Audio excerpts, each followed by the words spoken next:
On the very day of September 11, several commentators drew a parallel with the historical events of Pearl Harbor. And it's a day that will, as was the case with Pearl Harbor, live in infamy in American history. The last time there was an attack like this on the United States was Pearl Harbor. Reminiscent of another terrible day, the attack on Pearl Harbor. But there was also someone on the same day who offered a prediction. After the attack on Pearl Harbor, guess what we did? We went back and found out that, yes, the evidence was there. We should have known. And again, I think what we're going to see, even in this instance, this Pearl Harbor of the 21st century, is very much the same kind of thing. In fact, the more information that has been emerging about September 11, the more we have come to realize that many different aspects of the two events bear a chilling resemblance to each other.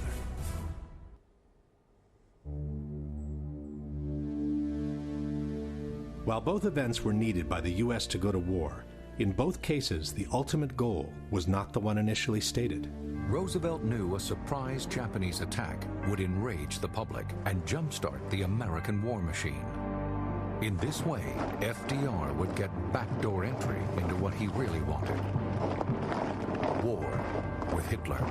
According to their own documents, before 9/11, the neocons knew that a surprise attack, like a new Pearl Harbor, would enrage the public and jumpstart the war machine against Afghanistan.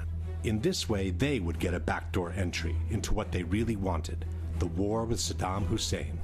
From the very beginning, there was a conviction that Saddam Hussein was a bad person and that he needed to go. He says that going after Saddam Hussein was topic A 10 days after the inauguration, 8 months before September 11th. Before and during the war, the propaganda machine made a relentless effort to create a direct connection between Hitler and Japan. One poll taken immediately after Pearl Harbor showed that more than 60% of Americans believed that Germany was behind the attack. The Bush-Cheney propaganda machine made an even harder effort to create a direct association between Iraq and Osama bin Laden. By the end of 2003, nearly 70% of Americans believed that Saddam was implicated in the September 11 attacks. Top levels of the Roosevelt administration knew in advance that Pearl Harbor was going to be attacked. General Marshall and Admiral Stark, and indeed FDR, indeed knew that Pearl Harbor was being painted for a bombing run by the Japanese. Secretary of State Cordell Hull even knew the exact day of the attack, a week before it took place. Cordell Hull was Secretary of State, and he called me on Saturday morning and he started to relate that Pearl Harbor would be attacked on December the 7th. Before September 11, many in the intelligence community knew the attacks were on their way. There was so much discussion about this attack. Everybody was talking about it. George Tenet had some meetings, other analysts had meetings at the White House. Vital information on the Japanese attack was kept from those who could have used it to defend the Hawaiian port and to minimize the number of American casualties. Two men could use that information immediately: Admiral Husband Kimmel and Lieutenant General Walter Short, the commanders at Pearl Harbor. But they never get it. According to Hill, that was no mistake. If FDR and his administration deliberately withheld the vital intelligence from Pearl Harbor, and all the evidence indicates that they did, then it was certainly a deliberate conspiracy to set Pearl Harbor up for a total defeat. Before September 11, important information was kept from counterterrorism czar Richard Clark, who could have organized a defense and even have prevented the attacks altogether. You have to intentionally stop it. You have to intervene and say, no, I don't want that report to go. We therefore conclude that there was a high-level decision in the CIA ordering people not to share that information. In both cases, the pre-knowledge by the U.S. government on the upcoming attacks was denounced in front of Congress. In September 1944, Republican Representative Forrest Harness of Indiana made the first congressional charge about a Pearl Harbor conspiracy. He said that 3 days before Pearl Harbor, the Australian government had warned Washington that a Japanese aircraft carrier was headed towards Hawaii. But, he said, that information was withheld from Kimmel and Short. After September 11, Republican Congressman Curt Weldon denounced the pre-knowledge of information on the upcoming attacks, which was intentionally withheld from the intelligence community. This is an attempt to prevent the American people from knowing the facts about how we could have prevented 9/11, and people are covering it up today. When honest officials stumbled on important information on the Japanese attack, they went straight to their superiors, only to see that information ignored, diverted, or suppressed altogether. The Chief of Naval Intelligence in Washington, Captain Alan Kirk, recognized the message as plans for a bombing raid, but his persistent attempts to warn Kimmel ended when he was assigned to other duties. At Pearl Harbor, the Admiral had no way of knowing that Kirk had been repeatedly refused permission to warn him. In August 2001, FBI agent Colleen Rowley discovered information that could have led to uncover the September 11 plot. But her memos never got past her superiors, while she was prevented from pursuing the investigation any further. Finally, it turns out they were not read by the lawyer in the FBI who had the duty to send those over to the Department of Justice. Hours before the Japanese strike, Roosevelt's Chief of Staff, George Marshall, became suddenly unavailable, delaying the process of communication within the chain of command. General George Marshall, the man who should have acted, was nowhere to be found. Colonel Rufus Bratton was responsible for keeping Marshall supplied with such vital information. For Bratton, Marshall's sudden unavailability at a time when America was on the brink of war could not have been accidental. In the crucial hours of September 11, Defense Secretary Rumsfeld and other top military became suddenly unavailable, hampering the decisional process within the chain of command. For 30 minutes, we couldn't find him. Withholding information, however, may not have been sufficient to guarantee the success of the Japanese attack. The military capacity of the Hawaiian port was also kept below its requirements. General Short, faced with the need to send out long-range patrols, had only a handful of suitable aircraft. His demands for more were not seen as a priority. On September 11, only 4 jets remained on alert to defend the entire sector of the country most likely to suffer an attack. I've determined, of course, that with only 4 aircraft, we cannot defend the whole northeastern United States. President Roosevelt gave direct orders not to interfere with the Japanese attack. President Roosevelt told General Marshall to send a message to the Hawaiian and Philippine commanders, don't interfere with Japan's overt act of war. The United States desires that Japan commit the first overt act. There's no argument about what FDR meant. He meant that the U.S. naval plan to defend Pearl Harbor should not and cannot be executed. On September 11, Vice President Cheney gave a direct order regarding the plane headed towards Washington, which in fact resulted in the plane reaching its target without being shot down. The young man said, Vice President, the plane's 10 miles out. Do the orders still stand? And the Vice President sort of whipped his head around and said, of course they do. It was thanks to the indignation for the 3,000 sailors killed at Pearl Harbor that President Roosevelt could finally enter a war the U.S. had been preparing for months in advance. With confidence in our armed forces, with the unbounding determination of our people, we will gain the inevitable triumph, so help us God. It was thanks to the indignation for the 3,000 victims of September 11 that President Bush could launch a war that had already been prepared in the smallest detail. CNN and Time magazine have reported that on September 10, 2001, a military plan to attack Afghanistan had been placed on George Bush's desk to be signed by the president upon his return from Florida. May God grant us wisdom, and may He watch over the United States of America.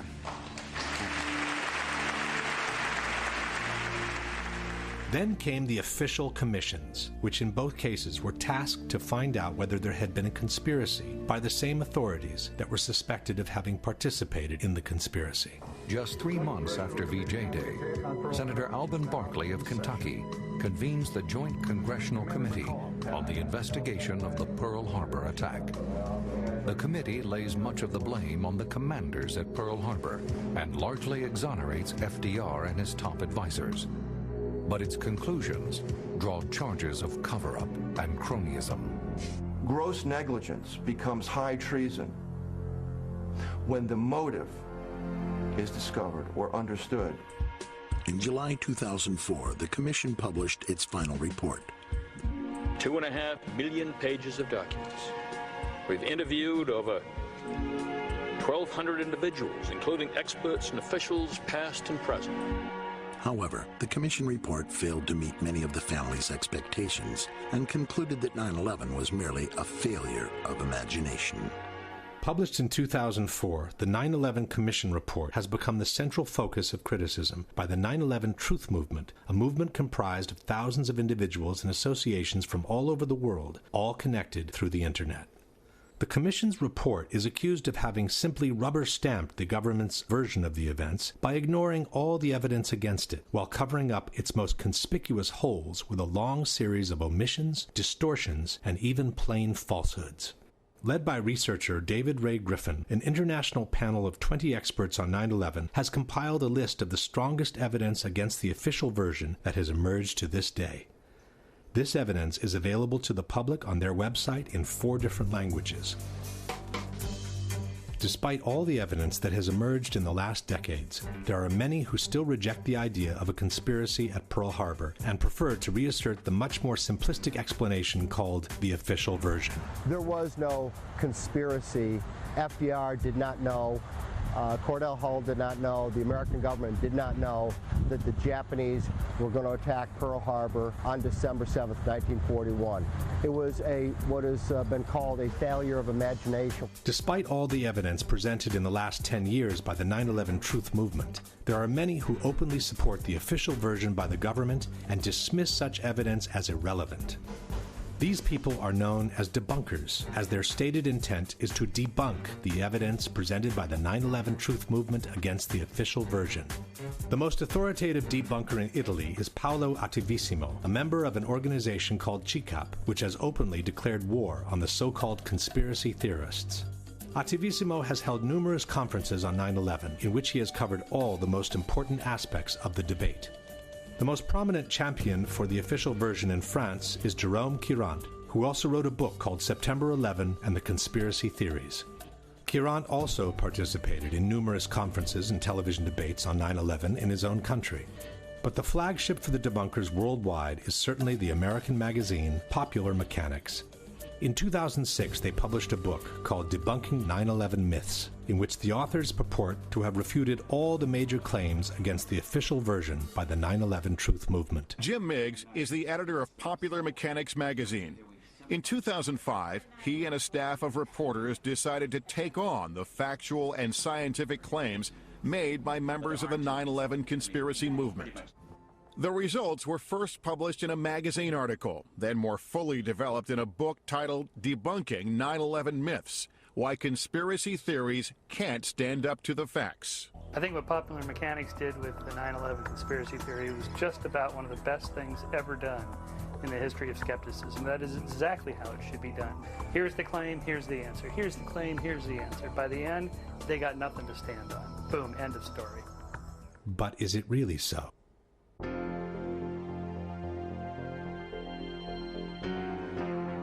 The debate on September 11 can roughly be divided into these areas of discussion.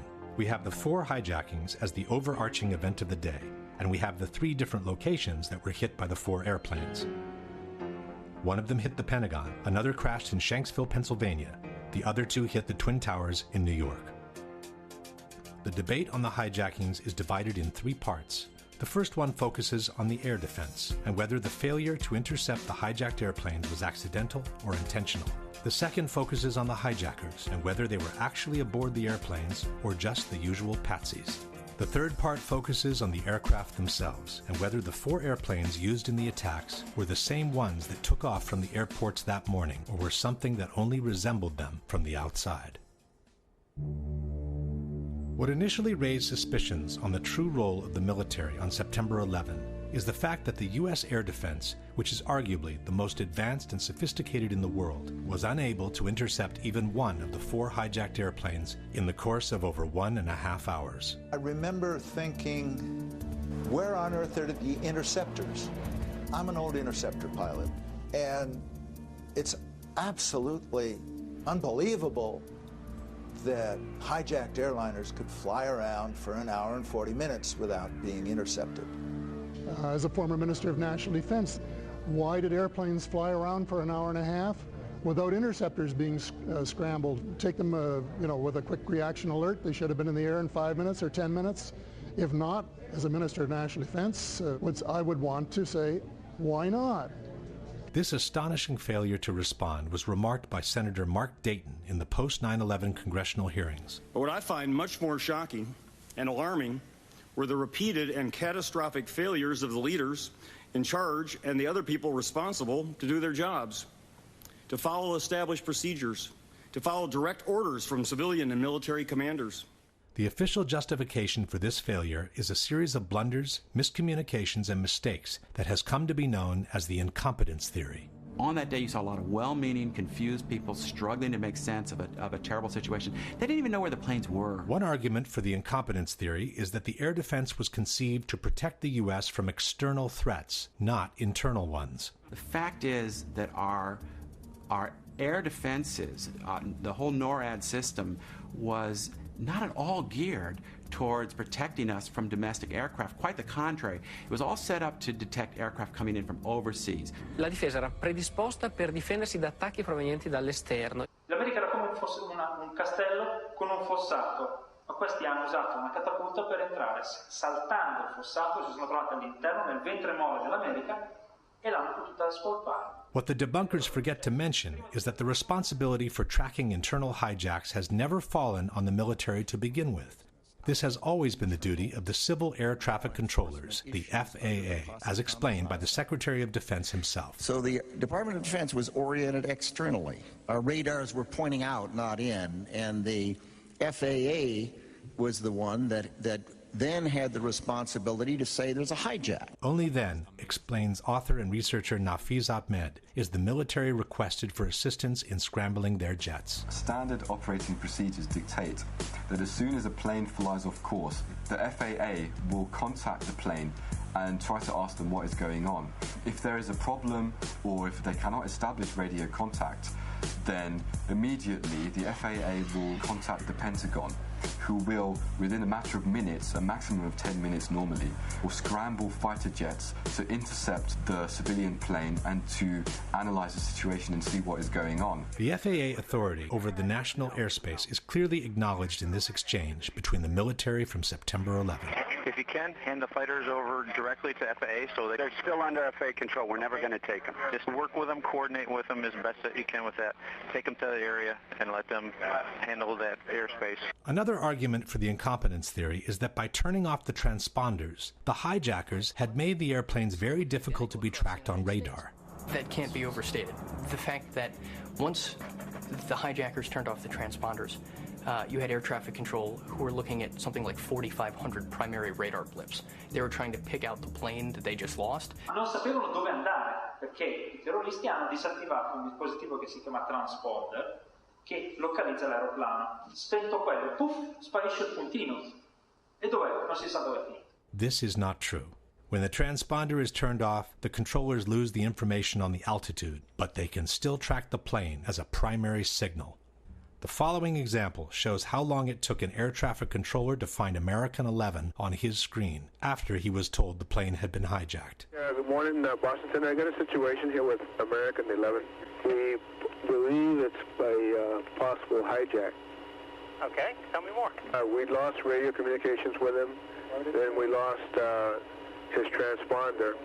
And right now the aircraft is just west of Albany going southbound. Okay, I see him.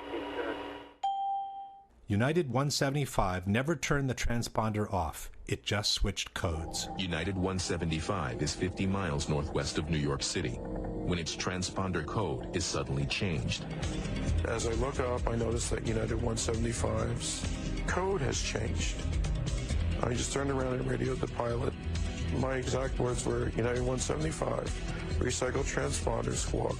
Hijacker Al-Shehhi obviously intended to turn off that transponder, but because he just changed codes and didn't turn it off, he still left the controllers with a very clear indication of the normal return from an aircraft that was squawking, that's what we call it, with the altitude.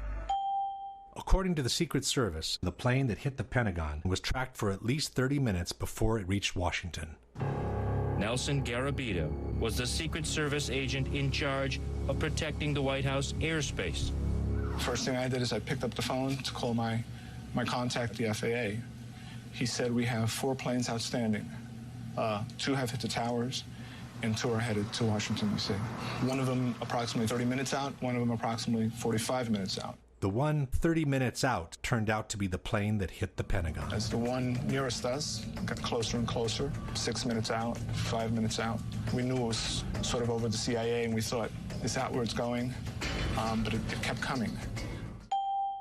United 93 was also being tracked after the hijacking. We were tracking United 93, and I was in conversation with the FBI agent, and he was relaying to me that we suspect that this aircraft has now been taken over by hostile forces, described the sharp turn it made over eastern Ohio, and now is heading back along southwestern Pennsylvania. The airplane was being followed step by step, practically in real time. Right now, he is west of Johnstown still, 12 miles. At some point, it even turned the transponder back on, showing not only its position, but also the altitude. It looks like he's still turning. Hey, his transponder just came back on and it was showing 8,000 feet, 200. 8,200 feet? 8,200 feet, and he's on the same code that he was before. Save for some moments of confusion, the 4 airplanes were being tracked by air traffic controllers all along. The real reason for the failure to intercept the 4 aircraft seems to have been the high number of military exercises that were being run by NORAD on September 11 out of their base in Cheyenne Mountain, Colorado.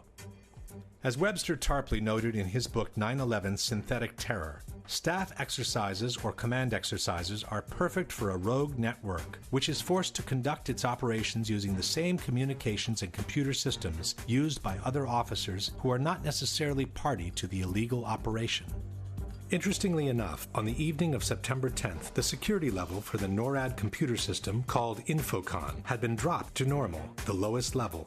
This made it easier for anyone to penetrate or compromise the computer networks of the air defense system. On September 11, between 4 and 10 military exercises had been scheduled, some of them involving false hijacks of commercial airplanes. This unusual number of exercises had 2 major consequences. 1, they moved a large number of fighters out to Canada and Alaska. 2, they created a major confusion in the system as soon as the real hijackings were reported. We have a hijacked aircraft headed towards New York, and we need someone to scramble some F-16s or something up there to help us out. Is this real world or exercise? No, this is not an exercise manifest. The process of authorization for scrambles was lengthy and complicated. Hey, I just talked to Otis here, and they said they needed a NEADS authorization. Confusion and pressure kept mounting. I don't know where I'm scrambling these guys to. I need a direction, destination. At times, communications were jammed. If you could do me a favor and have them call us, we cannot call out for some reason. Some in the military quickly realized the simulations were causing a problem. You know what? Get rid of this goddamn sim. Hey, turn the sim switches off. Just get rid of that crap. I hope they cancel the exercise because this is ridiculous. But they were not canceled. Even after both towers in New York had been hit, when everyone knew America was under attack, the war games continued. You guys watching the news? Yeah. I wasn't sure. I've been watching for about 10 minutes. They suspend the exercise? Not at this time, no. Apparently, someone took advantage of the situation. While the plane headed for the Pentagon was quickly approaching from the west, an unknown source, which was never identified, reported that American 11 was headed towards the Capitol even though the plane had already crashed into the North Tower. I just had a report that American 11 is still in the air and it's heading towards Washington. Okay, American 11 is still in the air? This attracted all the attention towards the so-called Phantom plane. He's still airborne, he's still a hijack out there, but we can't get a position on him. The jets from Langley were prepared to intercept it. I don't know if they might want to alert some aircraft down there, though, too. We have Langley on battle stations right now. Okay. Then they were scrambled straight for Washington. Foxy, scramble Langley, head towards the Washington area. Roger that. But a different command post, called Giant Killer, sent the fighters out to the ocean. Say again where you want him? We want him in the Whiskey 386 area. This didn't sit well with the operations center. Freaking Giant Killer and their wisdom sent him out over the water when we scrambled him to Washington. By the time the plane headed for the Pentagon was circling the Capitol, it was too late for the Langley jets to intercept it. Even after the Pentagon was hit, the war games were not suspended. And again, while United 93 was being hijacked, another false alarm attracted the attention in the opposite direction. Did you get the word? I got a Delta 89er southeast of Toledo. 89, that's a hijack. They think it's possible hijack. Fuck. South of Cleveland, we have a code on it now. Good. Pick it up. Find it. Fuck, another one. Major Nazipany turned to Toledo Air Force Base. I'm sorry to be so brief and quick on this, but there's another possible hijack about 50 miles east of Toledo, and you guys are the closest, and we need somebody airborne. But instead of getting help, his authority was questioned. What authority is this coming from? What authority is this coming from? The DO is the best I can tell you. Nazipany vented his frustration to his superior, Colonel Marr. He's going to tell his commander, the commander's going to call you because he doesn't believe the authority. Then they tried Duluth Air Force Base. What about Duluth? Okay, Duluth, you got no fighters. Nazipany went all the way to the western quadrant looking for help. This is Major Cheney. Who is this? Hey, Kenny. This is Nasty. How you doing? Hey, doing all right. Hey, we're not doing so good right now. What I'd like to do, possibly steal some aircraft out of Fargo from you guys. But here, too, there were no planes ready for scramble. They're going to get 2 aircraft up in about 15 minutes. They tried Syracuse, but 20 minutes was the best they could do. Syracuse 2 airborne in 20 minutes.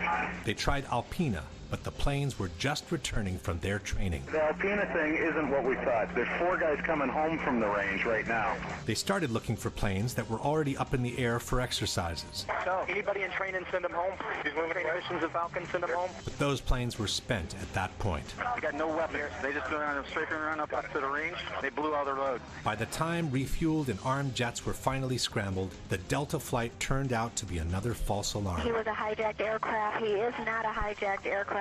He's taking precautionary measures and he's landing at Cleveland Center. Only after the Delta flight had landed were the war games finally suspended. So this is Captain Terracon, China Control. Yes.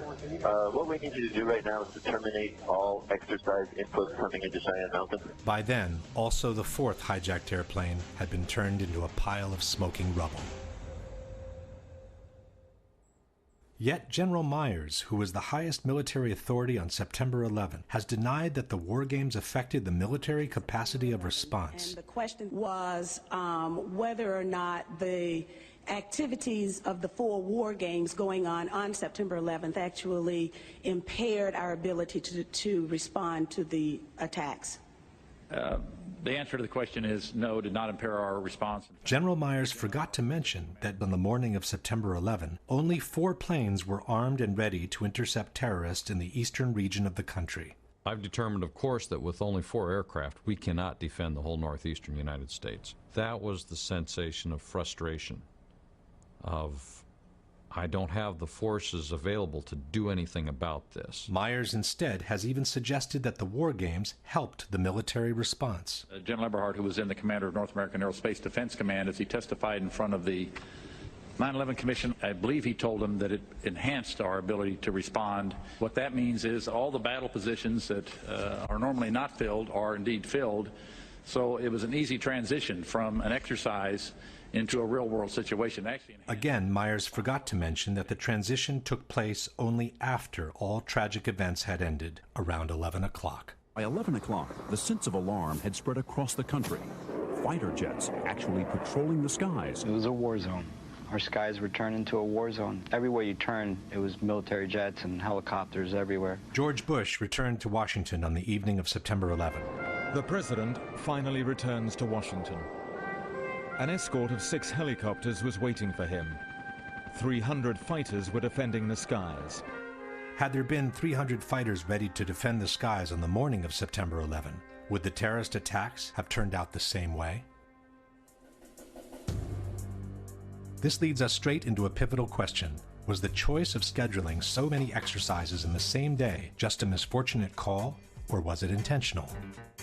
To answer this question, we need to take a closer look at some of the warnings the U.S. had received in the months prior to September 11.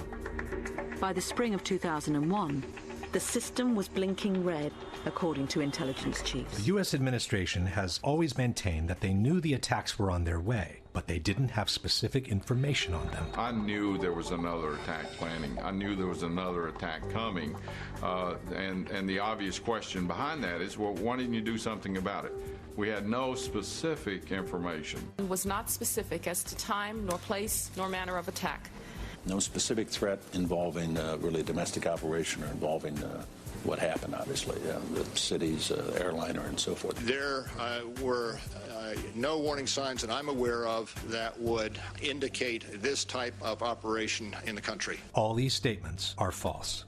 A joint congressional inquiry on September 11 has revealed that, in spring and summer of 2001, there had been a flood of warnings about possible terrorist attacks in the United States, some using airplanes as weapons.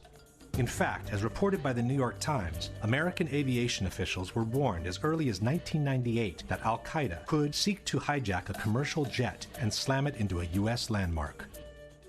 The London Times has revealed that the British MI6 had warned the American intelligence services about a plot to hijack aircraft and crash them into buildings 2 years before the September 11 attacks.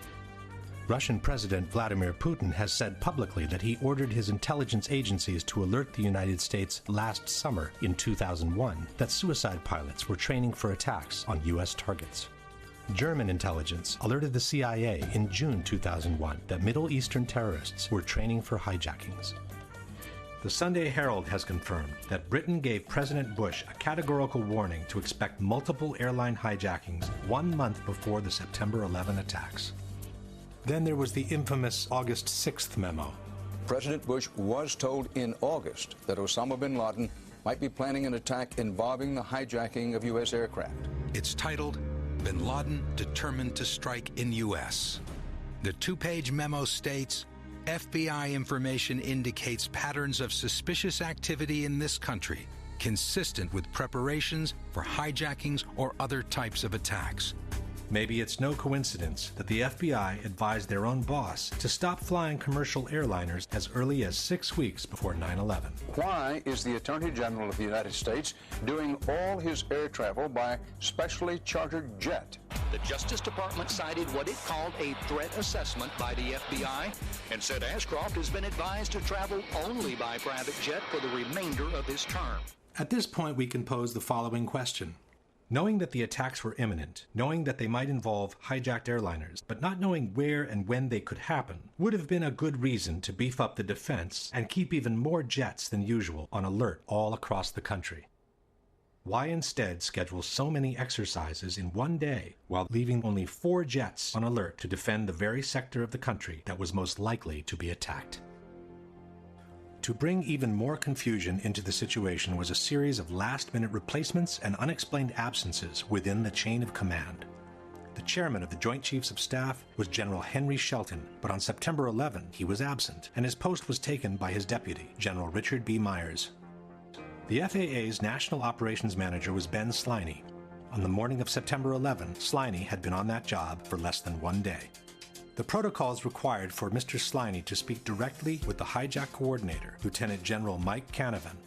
But Canavan on that day was in Puerto Rico, and apparently he had forgotten to designate a replacement.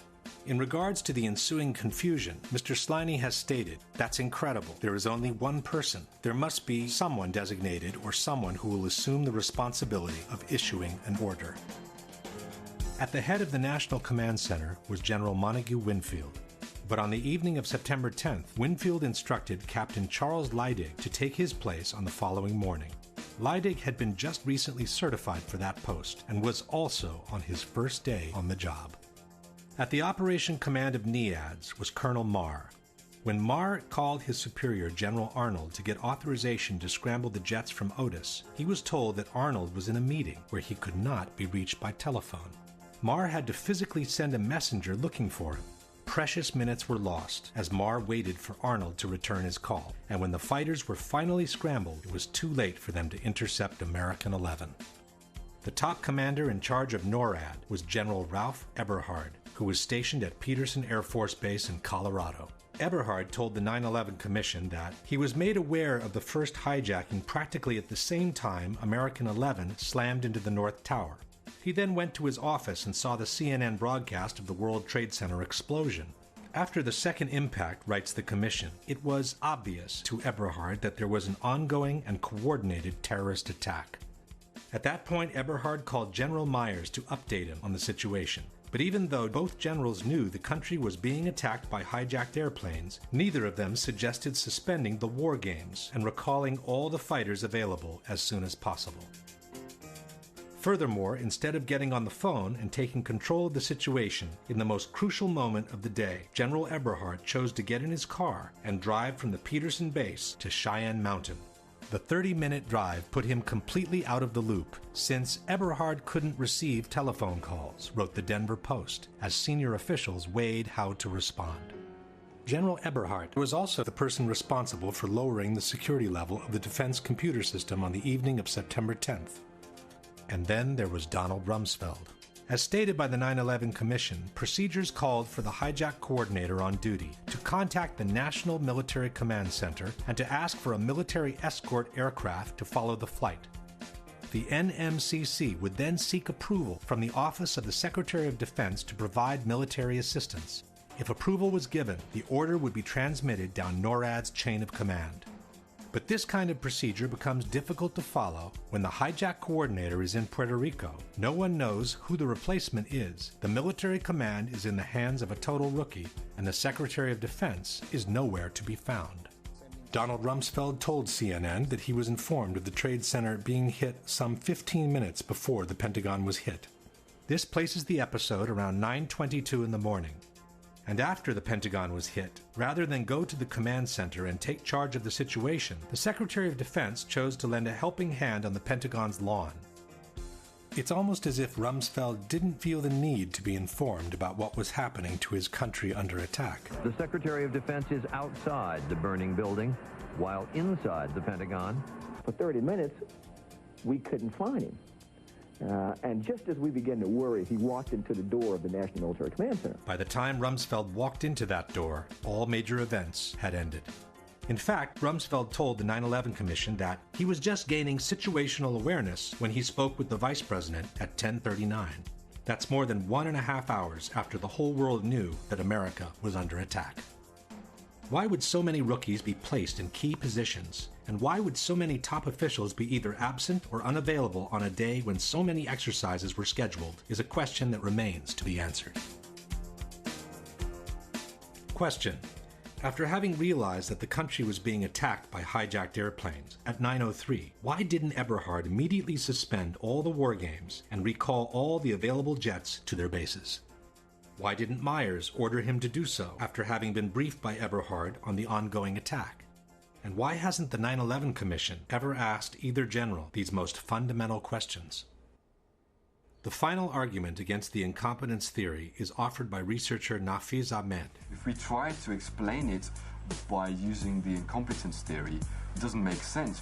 For example, if it was incompetence, we would expect that there would have been a normal inquiry into what went wrong. We would have expected that there would be some kind of reprimands, that certain officials would be downgraded, or they would lose their jobs, or something would have happened to correct the situation. But we find that there has been no such reprimands at all. Not only that didn't happen, but the opposite took place. After 9/11, most of the high-ranking people involved in this catastrophic failure were either confirmed to their posts or promoted to higher levels. Condoleezza Rice, who had misrepresented the information the government had on the attacks in a sworn testimony, kept her post as National Security Advisor and went on to become Secretary of State in the following Bush administration. General Eberhard, the NORAD commander who didn't think of recalling the war games as soon as he knew his country was under attack, was chosen to lead the newly created U.S. Northern Command, which the Department of Defense has termed the nation's premier military homeland defense organization. Donald Rumsfeld, who acted more like an estranged passerby than the Secretary of Defense, kept his post at the Pentagon and began enjoying the largest increase in military spending after the Vietnam War. Richard B. Myers, despite the total breakdown under his leadership, was promoted to chairman of the Joint Chiefs of Staff, the highest military post in the country. On September 13, confirmation hearings were held for General Myers as if nothing ever happened, while people were still being pulled alive from the rubble at Ground Zero. While at the Pentagon, the military appeared completely aloof from the events unfolding. At the White House, the coordination activities seemed to be concentrating under the firm authority of Vice President Cheney. In fact, the so-called NORAD tapes have revealed that the White House had ground-to-air missiles of their own. Hello there, Washington approach. Make sure that the center does not have anything above our airspace also. The Secret Service is going to start shooting at anything in the air. Yeah, I just got a call from Washington. They said that if there's anything above their airspace, the Secret Service is going to free fire. This exchange, which took place around 10 a.m., sheds a whole new light on one of the most controversial issues of 9/11. The sworn testimony by Secretary of Transportation Norman Mineta to the 9/11 Commission on May 2003. Mineta was being questioned about the events that took place in the PIOC, the underground bunker in the White House, from where Dick Cheney took charge of the situation after convincing President Bush to stay away from Washington for safety reasons. To fully understand the implications of this case, two things must be kept in mind.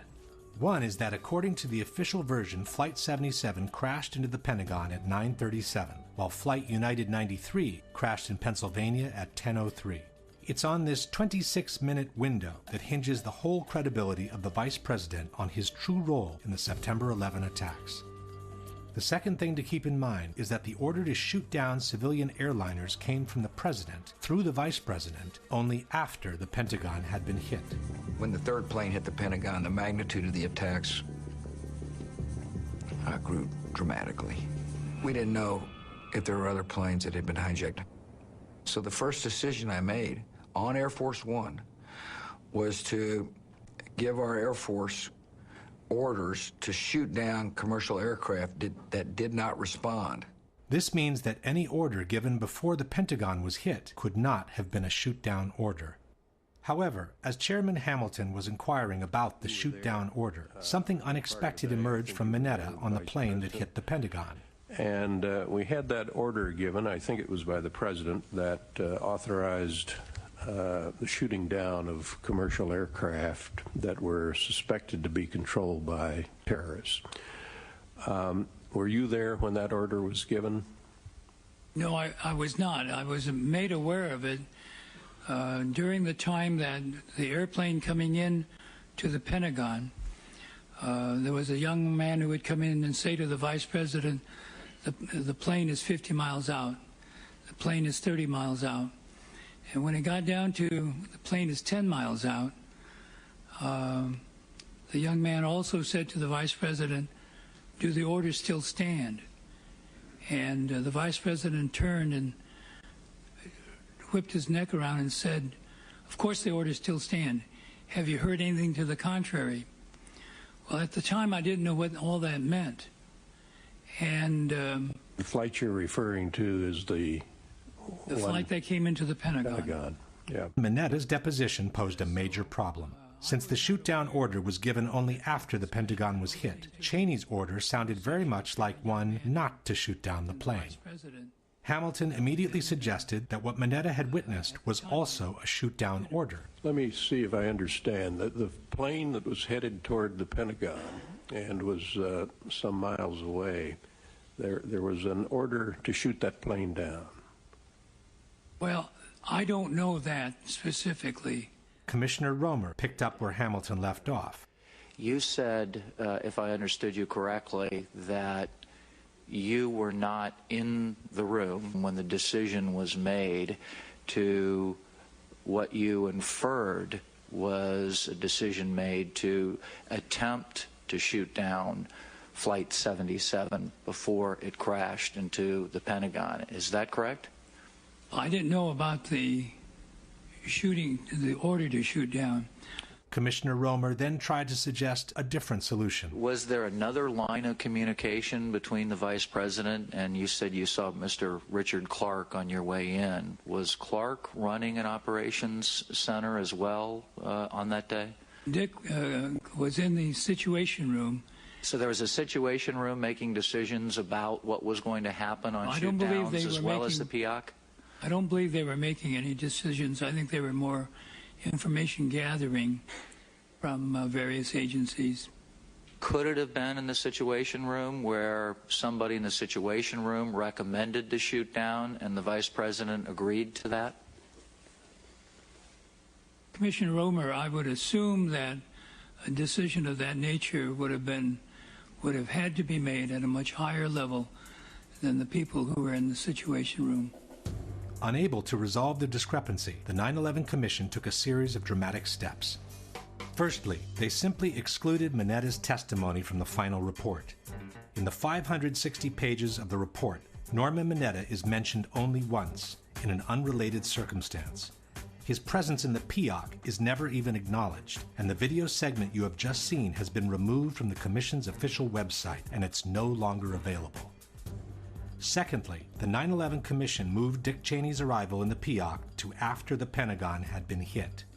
From the final report we read, the Vice President entered the underground tunnel leading to the shelter at 9:37, which is the same time the Pentagon was hit. The Commission stated that Dick Cheney remained in the tunnel for more than 20 minutes trying to complete a call to the President, and that he only entered the PIOC at 9:58. Why would the Vice President spend more than 20 minutes in a tunnel trying to make a phone call when the PIOC is fully equipped with all kinds of telephones has never been explained. As a third step, the Commission moved the exchange with the young man to after 10 o'clock and rewrote it in order to reconcile it with the official version. From the final report we read, at some time between 10:10 and 10:15, a military aide told the Vice President and others that the aircraft was 80 miles out. Vice President Cheney was asked for authority to engage the aircraft. The military aide returned a few minutes later and said the aircraft was 60 miles out. He again asked for authorization to engage. The Vice President again said yes. In summary, the window of time Minetta described as during the time of the plane coming into the Pentagon had become 10:10 to 10:15 in the Commission report. The 50 miles out reference by Minetta had become 80 and 60 miles out in the report. The 30 miles out and 10 miles out mentions by Minetta were removed, and the unspecified order by Dick Cheney to the young man had become a straightforward shoot-down order. And now that the episode had been moved to after 10 o'clock, the Commission could maintain that the exchange Minetta had witnessed was referring to Flight 93 when the shoot-down order was already in place, and not to the flight that hit the Pentagon. There was only one problem with this version of the events. Norman Minetta had to be terribly confused in his recollections, as he could not have been with the Vice President in the PIOC at the time the Pentagon was hit. To support this theory, the debunkers point at a statement by Minetta, who said he arrived at the White House while it was being evacuated. Since the official order of the evacuation came at 9:45, contend the debunkers, Minetta could not have been with the Vice President in the PIOC at the time the Pentagon was hit. Stavano evacuando la Casa Bianca quando ci sono arrivato. Quindi questa informazione ci permette di localizzare cronologicamente il momento in cui Minetta è entrato alla Casa Bianca. But in the same deposition, Minetta also stated that he arrived at the PIOC at about 9:20 a.m. So it's presumable that he was referring to the people that had already started leaving the White House before the official order of evacuation was given. In fact, at 9:52, CNN reported that a slow evacuation of the White House had started some 30 minutes earlier, much before the official order was given. Furthermore, a Secret Service timeline compiled by the 9/11 Commission staff shows that the 30 miles out and 10 miles out calls came at 9:31 and 9:34 respectively. This clearly places the exchange Minetta witnessed before 9:37. At the same time, the main problem with placing Cheney's removal from his office at 9:37 is Dick Cheney himself. On September 16, 5 days after the events, Cheney stated on Meet the Press that he was taken into the bunker shortly after the second tower was hit, which happened at 9:03. So we turned on the television and watched for a few minutes and then actually saw the second plane hit the World Trade Center. I talked with the president while I was there over the next several minutes watching developments on television, and as we started to get organized to figure out what to do, my Secret Service agents came in, and they hoisted me up and moved me very rapidly down the hallway, down some stairs, through some doors, and down some more stairs into an underground facility. And they did that because they'd received a report that an airplane was headed for the White House. There are also several highly credible testimonies that place Dick Cheney's removal from his office shortly after 9:03. ABC News quoted White House photographer David Borer saying that just after 9 a.m., Vice President Dick Cheney was in his West Wing office when 2 or 3 agents came in and told him, "Sir, you have to come with us." Agents came inside the office and said, "Sir, you have to come with us." The New York Times reported the same story. At 9:03 a.m., as Vice President Cheney was staring at the TV screen, the second hijacked airliner exploded against the Twin Towers. At that moment, the Secret Service grabbed him and hurried him down to Peoc. Richard Clarke, in his book Against All Enemies, wrote that soon after the second tower was hit, Cheney began to gather up his papers. As I left, I counted 8 Secret Service agents ready to move to the Peoc. President Bush's secretary, Ashley Estes, stated, "As the second plane hit, it didn't really click exactly what happened. Then I heard a noise, like a body bumping a door. I looked out into a hallway and saw the vice president with the Secret Service. They had kind of lifted him up and were running with him. At that point, it definitely registered what it was." Former Undersecretary of Defense Eric Edelman testified, "I was already down in the Peoc with the vice president when we got word there had been an explosion at the Pentagon." And even after 10 years, Dick Cheney has not changed his story one bit. As we watched, we saw the second plane strike, and then we knew it was a terrorist attack. Then my Secret Service agent, lead agent, came bursting through the door of my office and said, "Sir, we have to leave now." While all these testimonies clearly placed Dick Cheney in the Peoc by the time the Pentagon was hit, the 9/11 Commission has admitted that the 9:37 entry time by Dick Cheney in the tunnel was based on alarm data which is no longer retrievable. And, most important of all, Mineta himself recalls being with the vice president by the time the Pentagon was hit. So then someone came in and said, Mr. Vice President, there's been an explosion at the Pentagon. In the course of time, Secretary Mineta has never changed his story, repeatedly confirming both the location and the timing of the event. And then all of a sudden, as I was talking to him, he said, I lost the bogey, lost the target. I said, well, where is it? He said, well, somewhere between Roslyn and National Airport. And about that time, someone broke into the conversation. Said, Mr. Secretary, we just had a confirmation from a Arlington County police officer saying that he saw an American Airlines plane go into the Pentagon. That the exchange Mineta witnessed was referring to the plane that hit the Pentagon should be beyond doubt at this point. But we still don't know what was the order given by Dick Cheney to the young military, whose name turned out to be Douglas Cochran. In 2010, some researchers tracked down Mr. Cochran and asked him to clarify what the orders by Dick Cheney were. Mr. Cochran confirmed being the person involved in the exchange, but declined to elaborate. He simply stated that everything that happened on that day has been well documented. The 9/11 Commission report is the authoritative narrative on the events of 9/11. I have nothing to add. In fact, it turns out that in 2004, the 9/11 Commission did interview Douglas Cochran, military aide to the Vice President, on the inbound aircraft and on the shoot-down language used. But his interview has been withdrawn from public access, and to this day, it remains classified. While we wait for that document to be declassified, we can piece together the information we already have. 1. The sky over Washington is Class Bravo, restricted airspace. It's called Prohibited Area 56. In order to enter it, an airplane must have clearance from air traffic controllers, active two-way radio communications, and its transponder must be on. Otherwise, it's to be considered hostile and it could be shot down. 2. As explained by former Secretary of Defense Caspar Weinberger, in a time of crisis, the Washington airspace goes into an actual lockdown. You would do what is being done, and that is closing off the entire airspace so that you, in effect, the whole Washington area is a no-fly zone, so that any planes that can't identify themselves that get into that are to be shot down. 3. The White House had ground-to-air missiles of their own. Hello there, Washington approach. Make sure that the center does not have anything above our airspace also. The Secret Service is going to start shooting at anything in the air. 4.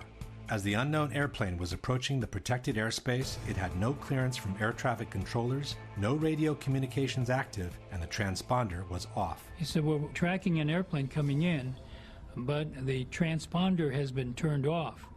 So we don't have any identification on the airplane We know it's coming in fast.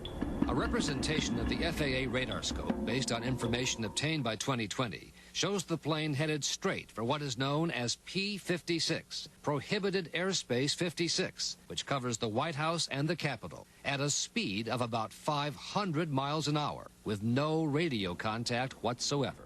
It would be unprecedented for a commercial plane to come screaming through your airspace at that kind of speed, unidentified, without making some type of communication. This made it a perfect candidate for a shoot-down, especially after 2 towers in New York had already been hit by an airplane. 5. The Secret Service had known about the incoming airplane for the last 30 minutes, so it's presumable they would have been ready to shoot it down if it became necessary. One of them approximately 30 minutes out, one of them approximately 45 minutes out.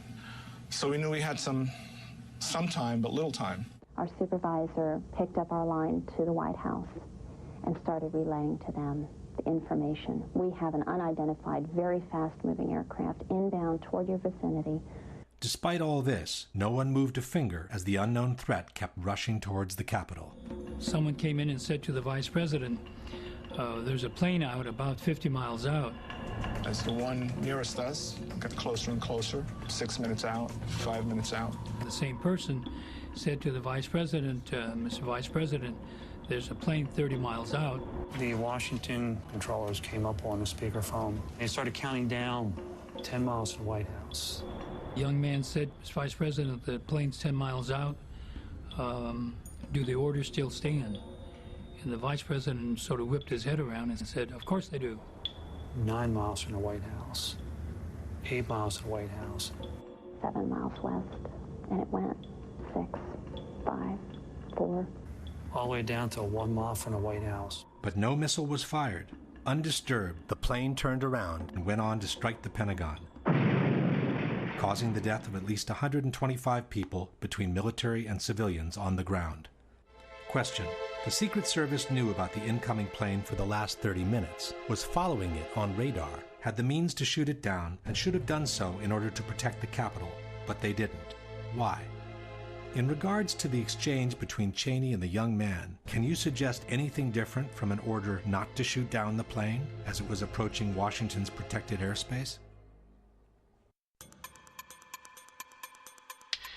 While the military defense leaves many unanswered questions, even more doubts arise when taking a closer look at the 19 alleged terrorists. The first problem is that apparently these guys could barely fly at all. While they are known to have taken some flight lessons with small single-engine airplanes, none of them had ever flown a jet before in their life, let alone a large commercial airliner, which is obviously a league of its own.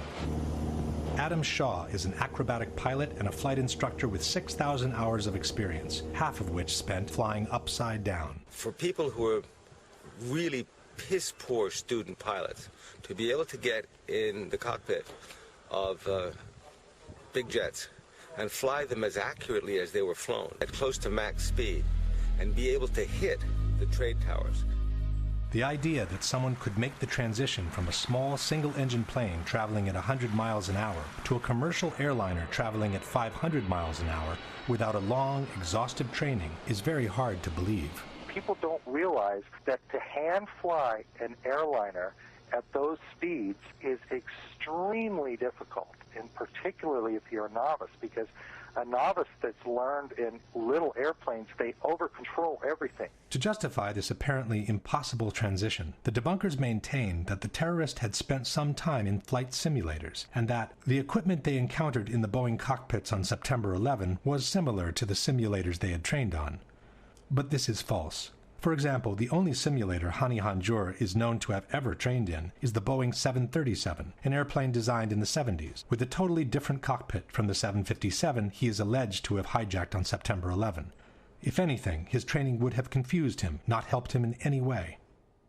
Another argument by the debunkers is that all the hijackers really had to do once in the cockpits was to set the automatic pilot in order to reach their targets. Perché è una banalità sconcertante, me lo sono fatto spiegare, è come fare un SMS sul telefonino.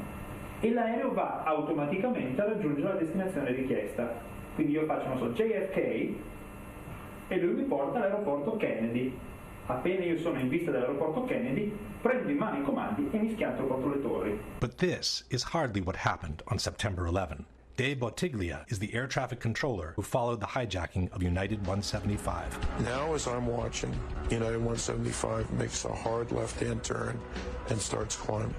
Not only did he make a sharp turn, but he also climbed 3,000 feet in a matter of approximately 1 minute, which is a very fast rate of climb. This is something that we have never seen before. After the sudden ascent, the plane started a breathtaking descent toward the ground. We were counting down the altitudes, and they were descending right at the end at 10,000 feet per minute.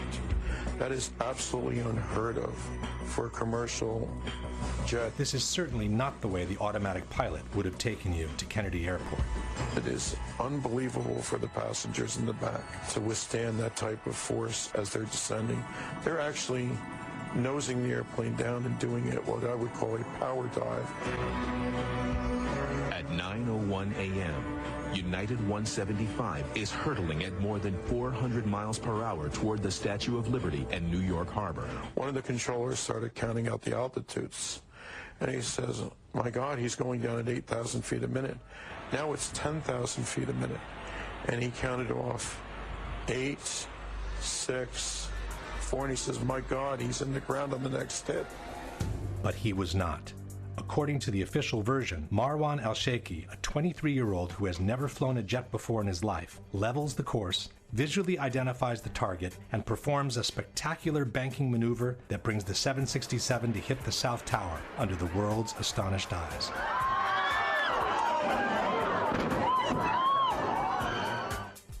Question: Marwan al-Sheikhi had never flown a jet before in his life, let alone a huge airliner. How was he able to perform ascents of 3,000 feet per minute and plunges of 10,000 feet per minute while keeping full control of the plane? And why would he want to take such unnecessary risks, including collisions with other airliners, instead of flying safely with the autopilot towards the intended target? Ziad Jarrah, the alleged hijacker of Flight 93, wasn't known for his piloting skills either.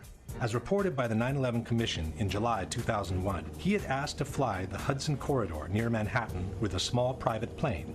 But because Hortman Flight School deemed Jarrah unfit to fly solo, he could fly this route only accompanied by an instructor. Yet we are asked to believe that only 2 months later, the same person was able to fully control a 100-ton airliner and perform some extreme descending maneuvers observed by Cleveland's air traffic controllers. I see this plane climbed up from his assigned altitude to 35,000 feet to 41,000 feet, turned around and aimed right back at where we were, and descended rapidly. And when a plane descends too fast, the computer can't keep up with it. Ziad Jarrah had never flown a jet before in his life, let alone a large airliner, and even his experience with small airplanes was rather poor. How could he perform a descent so fast that the computer can't keep up with it while maintaining full control of the plane? And why would he need to take such an unnecessary risk, including collisions with other airplanes, instead of safely flying with the autopilot towards the intended target? But the feat of the century must be awarded to Hani Hanjour, a hopeless amateur who is alleged to have been at the controls of American 77. As he finally reached Washington and had the Pentagon in sight, Hani Hanjour did not make the easy choice and just plunge the plane onto the roofs of the building. He instead disconnected the autopilot and performed a hand-flown, high-speed descending maneuver of 330 degrees that brought him to lose sight of the target again while forcing him to a much more difficult approach close to the ground. Seen from above, the Pentagon offers some 30 acres of unobstructed target. Hitting it anywhere on the roofs would have caused a major devastation and possibly thousands of casualties. Coming in from the side instead, the approach is filled with obstacles, and the target is reduced to a tiny strip of cement coming at you at 500 miles an hour. The debunkers, however, seem to have a good explanation for this apparently illogical maneuver. Normalmente l'aereo dovrebbe scendere in picchiata. Allora si chiede a un pilota e il pilota ti dice subito: guarda che quella è la manovra più difficile, la fa un pilota esperto. Un pilota di scarsa competenza usa l'aereo come se fosse un camion bomba, ossia vola orizzontalmente, vola basso, centra l'edificio. This very question has already been posed to professional pilots, but the answer was not what Attivissimo claims. Se lei dovesse simulare il volo di uno che vuole colpire il Pentagono, esatto, se la volessi rotta quale essere sarebbe? sicuro lo colpirei sicuramente da questa parte qui. Cioè, per essere sicuro arriverebbe dall'alto così. Arrivando qui perché o si colpiscono questi edifici, diciamo i primi che vengono, oppure si colpiscono gli edifici che sono subito dopo e quindi si crea comunque un elevato danno. Flying a jet near the ground instead does require some major skills, even for the most seasoned pilot. Lei, che ha tante ore di esperienza di volo, riuscirebbe a portare questo aereo negli ultimi 500 metri, da qui a 850 km all'ora? E dovrei metterci veramente tanto impegno. La prima difficoltà sarebbe quella di volare attaccato a terra. Lo so per esperienza diretta, avendo fatto volo militare a bassa quota. Perché il terreno corre via. Certo, corre a una velocità incredibile. Quindi credo che chi ha fatto questa attività possa capire cosa vuol dire stare a 10 metri da terra, 5 metri da terra con un aeroplano che pesa 110-120 tonnellate lanciato a 900 km all'ora. Basta toccare la cloche e schizza via. Come si fa a pilotare un aereo a 530 miglia all'ora a rasoterra? È possibile? Come diceva il collega, è estremamente difficile, è complesso anche perché un piccolissimo intervento sul piano verticale fa salire o scendere l'aeroplano, per cui anche un pilota abbastanza allenato avrebbe delle grosse difficoltà. The debunkers insist that the maneuver would have been doable even by an amateur like Hani Hanjour. La manovra è tutt'altro che acrobatica, è una virata molto ampia. Il y a des journalistes aux Pays-Bas qui ont dit on va voir, on va faire le test. To prove their point, the debunkers refer to a documentary by Dutch television in which the Pentagon attack is replicated in a flight simulator. Waar waarschuwt het vliegtuig nu voor? Het vliegtuig waarschuwt dat de rolhoek iets te groot is, dus we hangen een klein beetje te schuin eigenlijk. Zijn we nu ook aan het dalen? Ja, we zijn vrij hard aan het dalen. Dat is sneller dan gebruikelijk. Het is iets harder dan normaal. En dit is de Pentagon, dat heeft hem vol gas. Nu gaan we crashen. En dan moet hij hier ongeveer aan deze vleugel moet hij erin gecrashed. But this simulation doesn't seem very accurate. First of all, the approach is made from a much higher angle, while the real plane came in so low that it clipped some of the light poles as it was flying at ground level. Secondly, the documentary doesn't offer precise indications on the speeds used during the simulation. In a more accurate simulation, done with a pilot with an experience similar to Hani Hanjour, the results were quite different. Okay, you're 311 knots. You want to go all the way around? Yeah, because I want to get back towards the city here. Yeah. You can feel it right now. You feel the G-forces? Yeah. Oh, yeah. All right, go for it. Go towards it. You're 360 knots. There we go. You're 424 knots. And again, your radius of turn is becoming so great. Yeah, you can't it's do hard. anything. Keep it turning, keep it turning, keep it turning. Keep it turning. Now go down. Dive for it. Yeah. There's 500 knots. Keep it going. It's very touchy. I can understand. Now you're going on your back. You're going on your back. Keep it rolling. Keep it rolling. You hit something, but obviously it was not that building. 370 knots. Oh, come on. Hang on. I'm going to get him. 440 knots. You're going on your back. I missed again. There's no denying it's incredibly difficult, especially with that turn that the NTSB data said Flight 77 made. And then he levels off and then pretty much just guns it straight in. That straight path right in is really incredibly difficult. Correct. I couldn't do it. You couldn't do it. Not at that speed. Not at 500 knots. In fact, the air traffic controllers were so impressed with the speed of the maneuver, they thought they were looking at a military jet. But nobody knew that was a commercial flight at the time. Nobody knew that was American 77. What did you think? It was a military flight of some kind? I thought it was a military flight. It was really moving fast. It was moving very fast, like a military aircraft might move at a low altitude. Air traffic controller Danielle O'Brien stated, "The speed, the maneuverability, the way that he turned, we all thought in the radar room, all of us experienced air traffic controllers, that was a military plane. You don't fly a 757 in that manner. It's unsafe." Several military and civil pilots have expressed their skepticism about the maneuver. Commander Ralph Kolstad is a former fighter pilot, air flight instructor, and a retired commercial pilot with 27 years of experience. At the Pentagon, he stated, the pilot of the Boeing 757 did quite a feat of flying. I have 6,000 hours of flying in Boeing 757s and 767s, and could not have flown in the way the flight path was described. Commander Ted Muga, former civil and military pilot. I just can't imagine an amateur even being able to come close to performing a maneuver of that nature.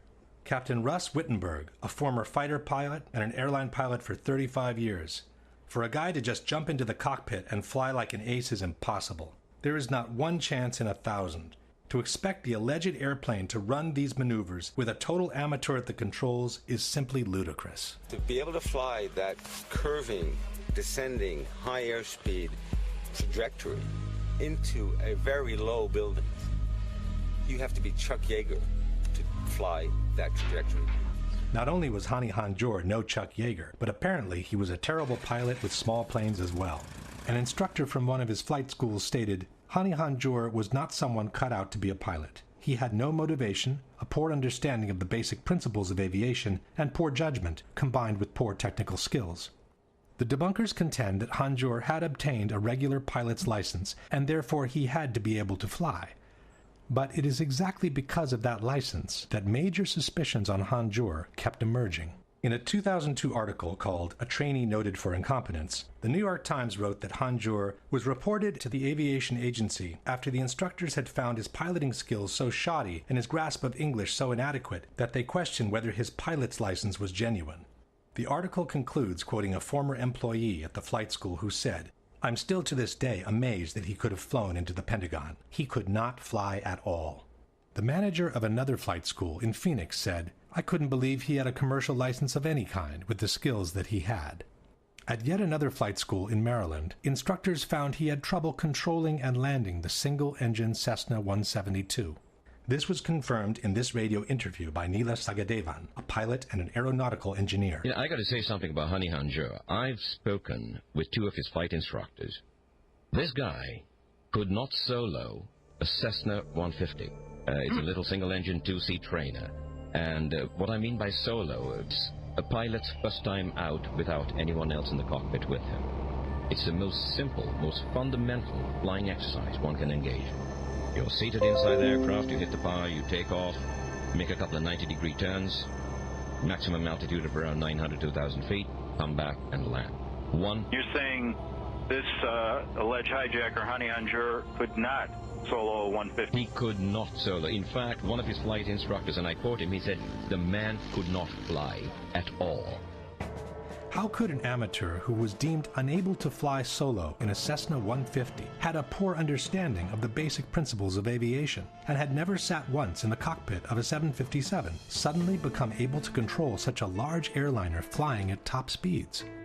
And even assuming he was able to reach Washington with the autopilot, why would he want to disconnect it and hand-fly the plane for another 8 long minutes, performing a totally unnecessary descending maneuver that, A, would have drastically increased his chances of an unwanted crash, B, would have increased the danger of being intercepted, C, would have made him lose sight of the target again, D, would have forced him to a much more difficult approach near the ground, E, would have shrunk the target to a tiny strip of cement, F, would have limited the possible damage to the external rings only, when he could have maximized the damage and ensured the most spectacular outcome of the mission by plunging the plane onto the Pentagon's roofs from above.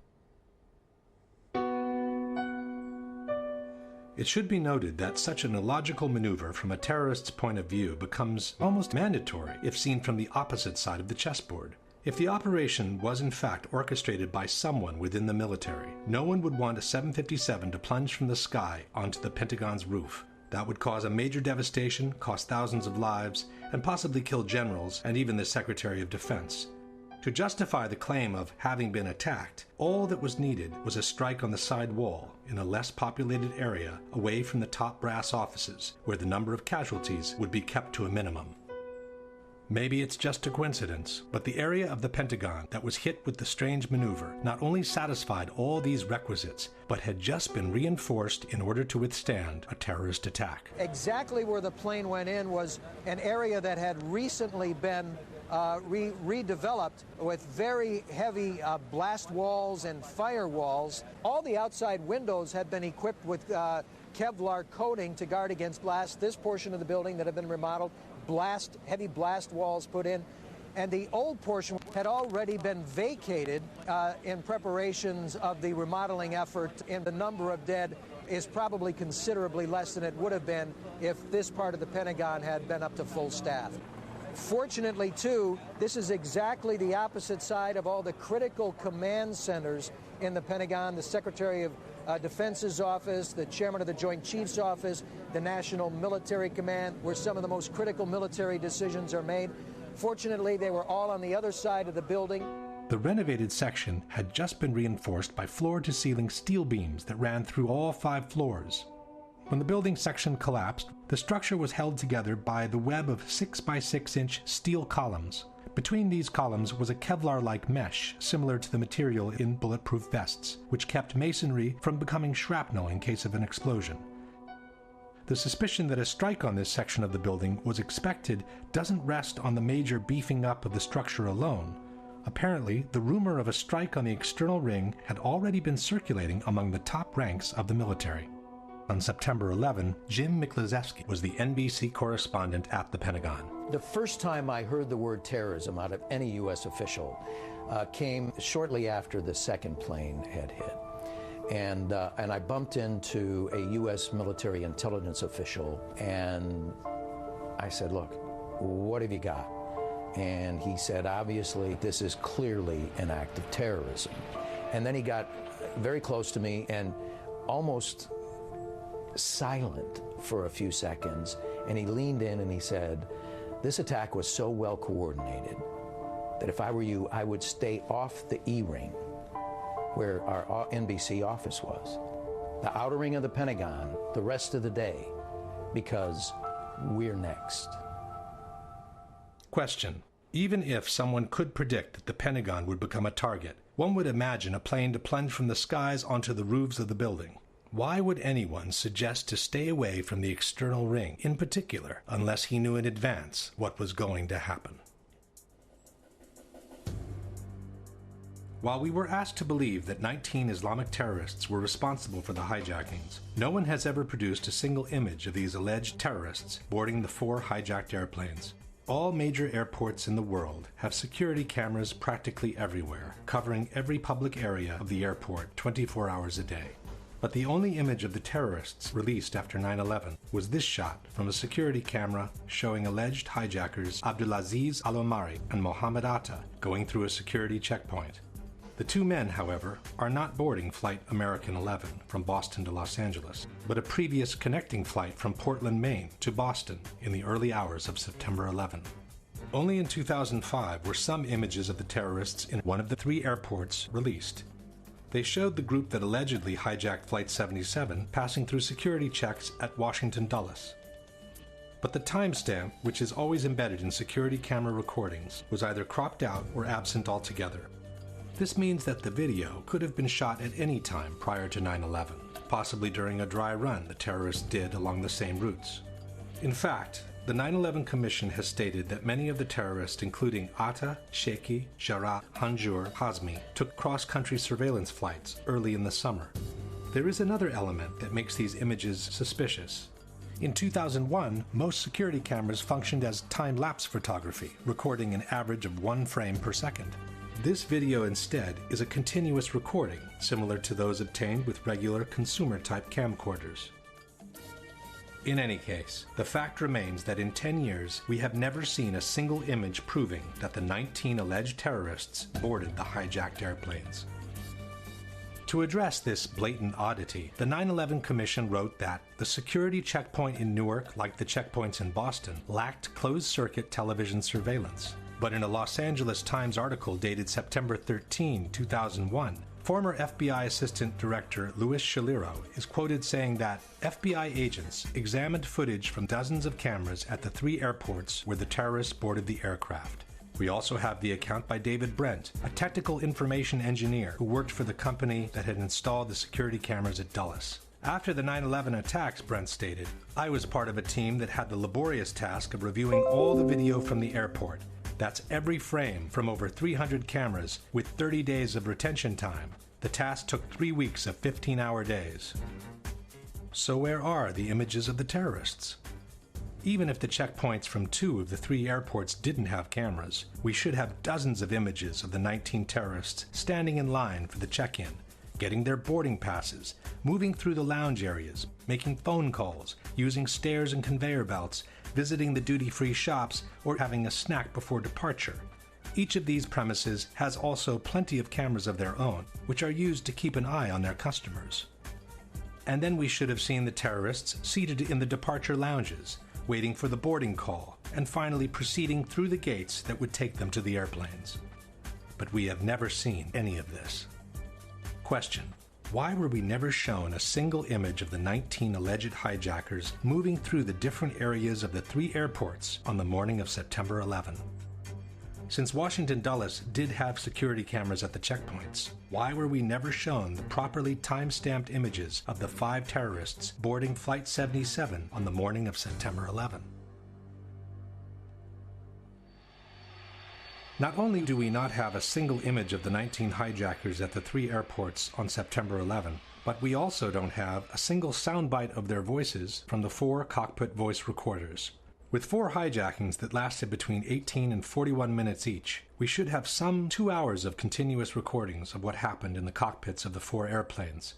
We should have heard the struggles of the terrorists storming in and overcoming the pilots, and then we should have heard their conversations in Arabic as they try to figure out where they are and how to get from there to their designated targets. But we never heard any of that. For American 11, the plane that hit the first tower, we were told that the cockpit voice recorder was never found. For United 175, the plane that hit the second tower, we were also told that the cockpit voice recorder was never found. For the flight that hit the Pentagon, we were told that the voice recorder was found, but it was damaged to the point that the contents were unusable. This is very curious, as black boxes are built specifically to withstand extremely high temperatures and the most violent of impacts. Planes have 2 so-called black boxes, actually painted orange to make them more visible. They're kept at the back of the plane. 2 shells of stainless steel and a heat-protective material shield the flight data recorder and the cockpit voice recorder.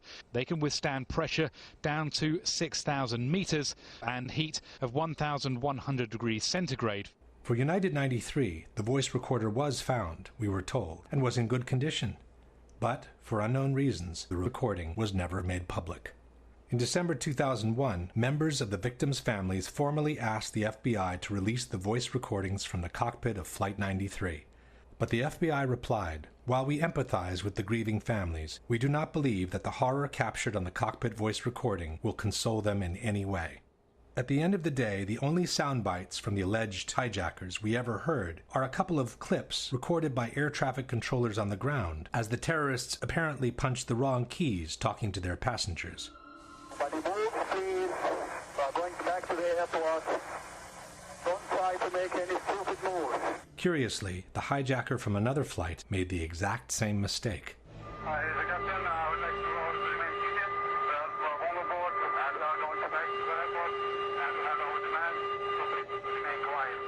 But these recordings could have been transmitted by anyone and from anywhere.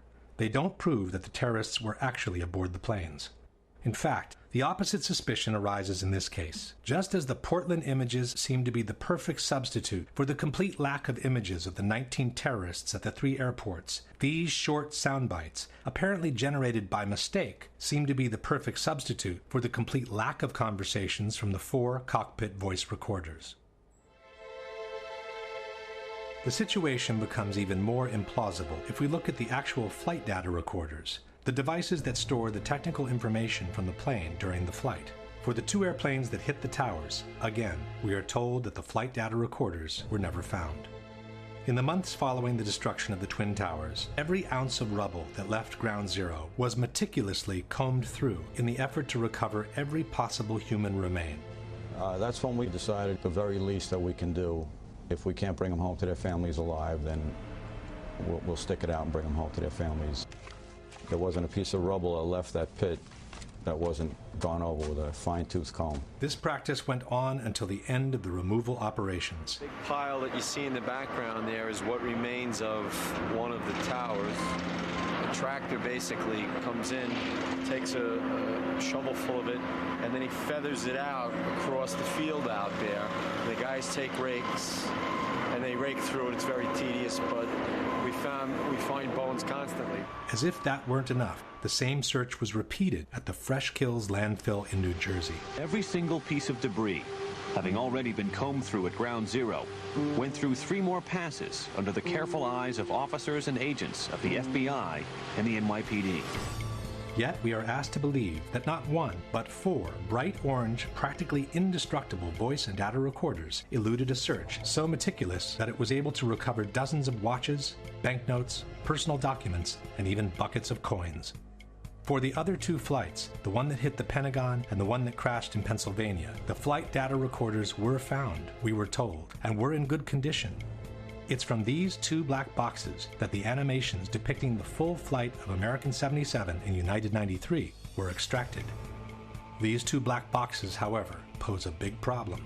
Every flight data recorder carries a metal plaque indicating the exact model and serial number of that device. This allows a flight data recorder to always be matched to the plane it was mounted on, while providing some important technical information. As explained by the NTSB, the serial number is used to identify when a recorder manufacturer switched from a certain memory configuration to another. This information is necessary to perform the correct recovery of the data. In virtually every accident report filed by the NTSB in the last 20 years, both the cockpit voice recorder and the flight data recorder's serial numbers are listed. But in the reports from Flight 77 and Flight 93, for some reason, they are not. An independent researcher has filed several Freedom of Information Act requests with the NTSB, the Federal Aviation Administration, and the FBI, requesting information on the missing serial numbers, but his requests were always denied. As no one has ever released the serial numbers of the 2 flight data recorders, it's impossible to know whether they came from Flight 77 and Flight 93, or from a totally different source. All in all, we have this paradoxical situation where the contents of 6 black boxes out of 8 were never released, while the other 2 cannot be verified as genuine both in origin and content. As far as we know, the 4 airplanes that crashed on September 11 could have been totally different machines from those that left the airports earlier that morning. The obvious inability by these amateurs to fly the 4 airplanes in the way they were flown, and the total lack of proof that they were even aboard those planes, poses a serious question. If not them, then who was piloting the planes? One thing everyone can agree on is that no professional pilot in the world would ever crash his own plane into a highly populated target like the Pentagon or the Twin Towers in New York. Even at gunpoint, once he knew his plane was doomed, at the last minute he would steer it away from a populated target or plunge it directly into the sea. I don't believe any airline pilot would intentionally fly into the World Trade Center, even with a gun at his head. It is inconceivable to me that any airline pilot would allow anyone to force him to fly into an inhabited building. I cannot imagine how any pilot could be conscious or capable of doing anything to control that airplane at the time that it was directed at one of these buildings. But then, who was in the cockpits? What may seem as a far-fetched possibility was actually suggested by TV reporters less than 10 minutes after the impact on the second tower. That is a very large aircraft. It would be enormously significant if someone was able in some way to get their hands on a 727 or a similar sized commercial aircraft and then crash it in. Ollie? Jim, what you're saying could be a drone aircraft. That's an aircraft that's guided electronically to its target without having a pilot. Now that is a possibility as well. One fact that seems to support this possibility are the exceptional speeds these airplanes were able to achieve at low altitudes, near sea level. As we know, a person can easily run at top speed through normal air, but he cannot do the same in a much thicker medium like water. If he were to be pushed at the same speeds in the thicker fluid, he would probably lose his arms and legs due to the excessive resistance he encounters.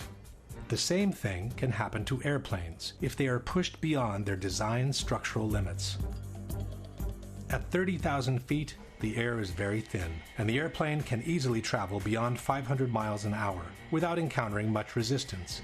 As soon as it starts descending, however, the atmosphere gets thicker and thicker, and the plane needs to reduce the speed accordingly in order to preserve its structural integrity.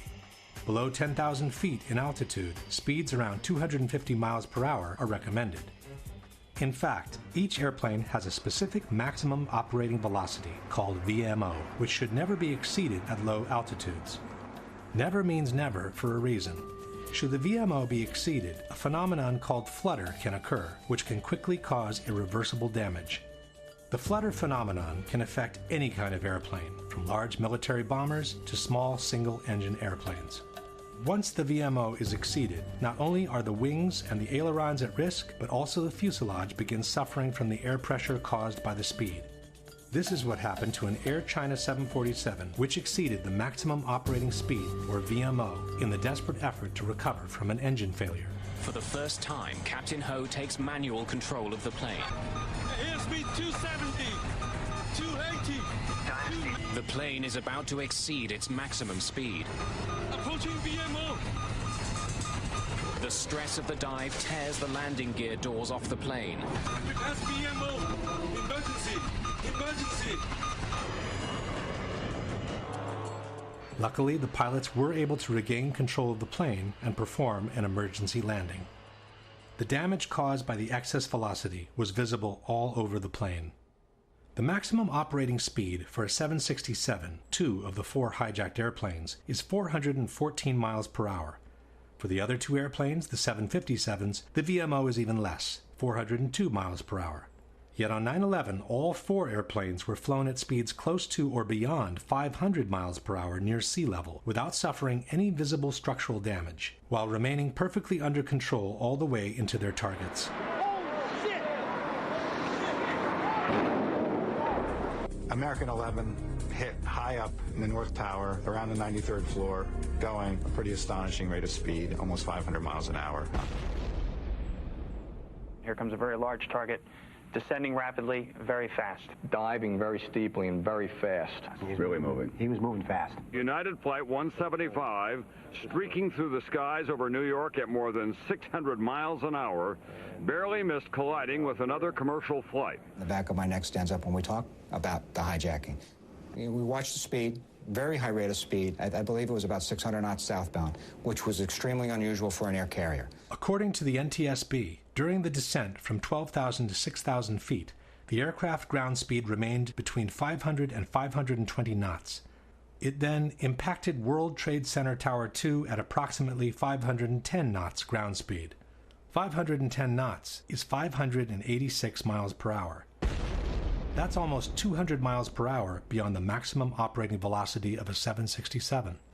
American 77 also impressed the air traffic controllers for the speed in approaching Washington. It was an unidentified plane to the southwest of Dulles, moving at a very high rate of speed. I slid over to the controller on my left, and I asked him, "Do you see an unidentified plane there southwest of Dulles?"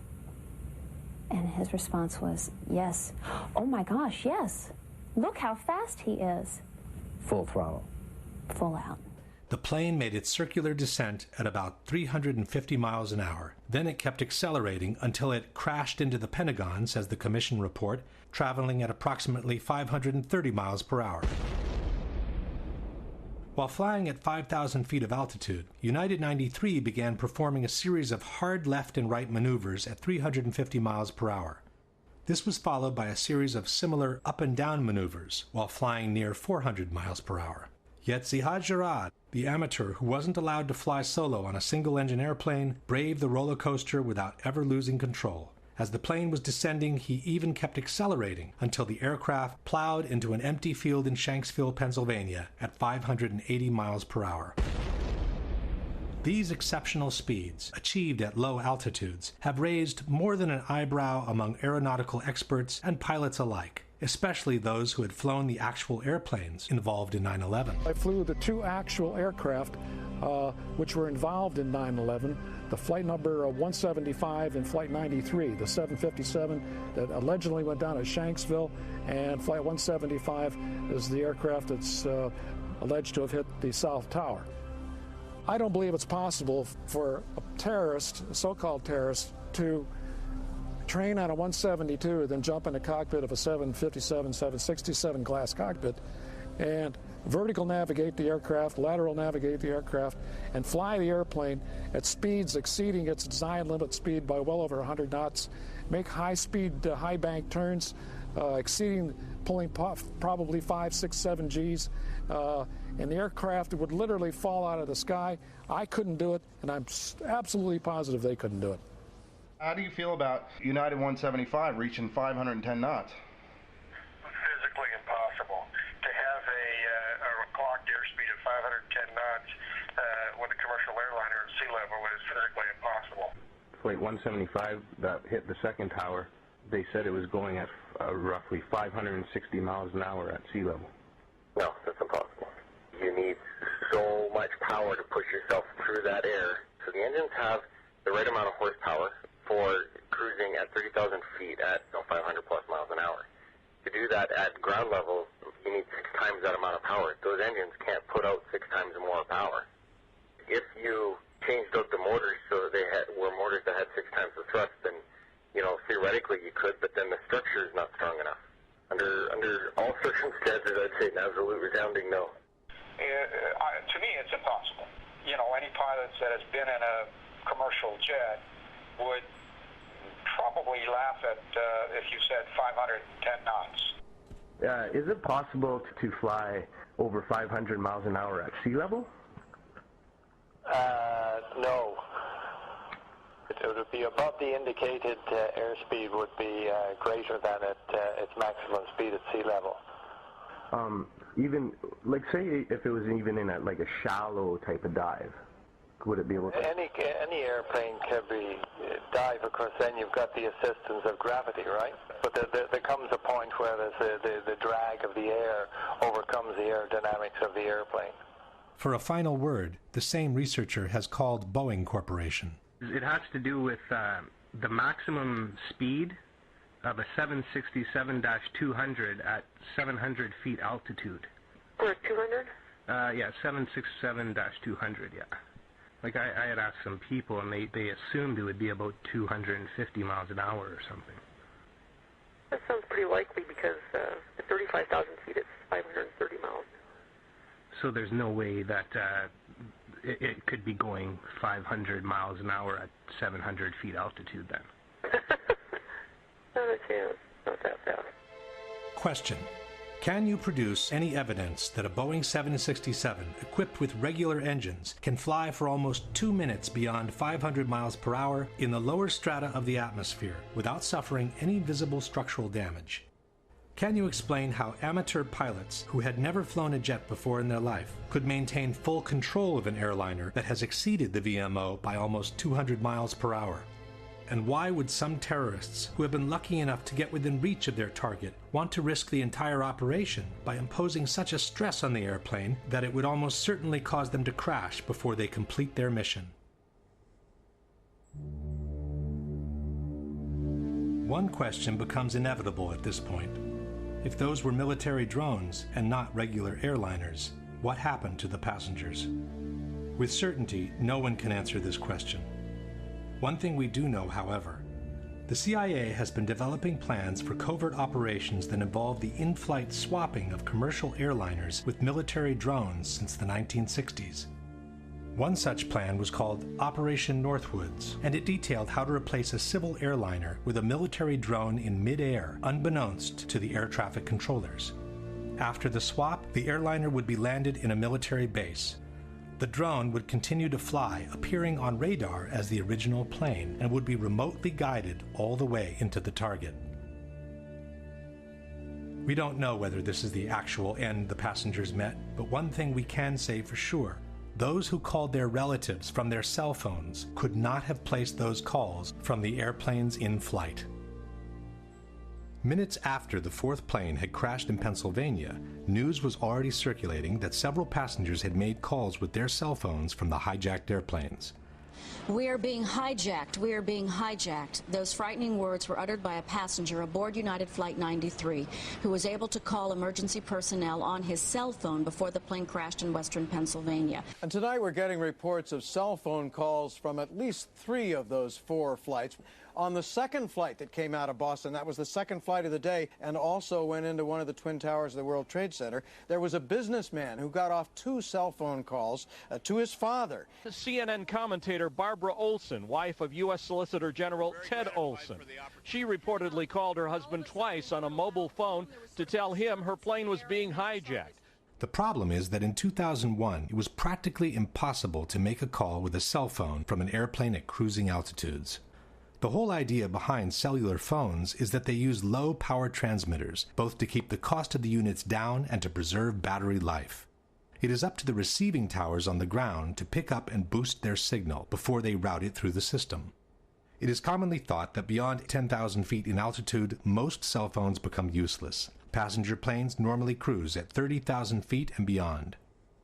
The editors of Popular Mechanics, however, maintain that cell phones do work from cruising airplanes, even at maximum altitudes. David Dunbar. With regard to the cell phones, we did what any reporter would do. We talked to experts in the field, and in fact, cell phones do work at that altitude, up to 35,000 feet and higher.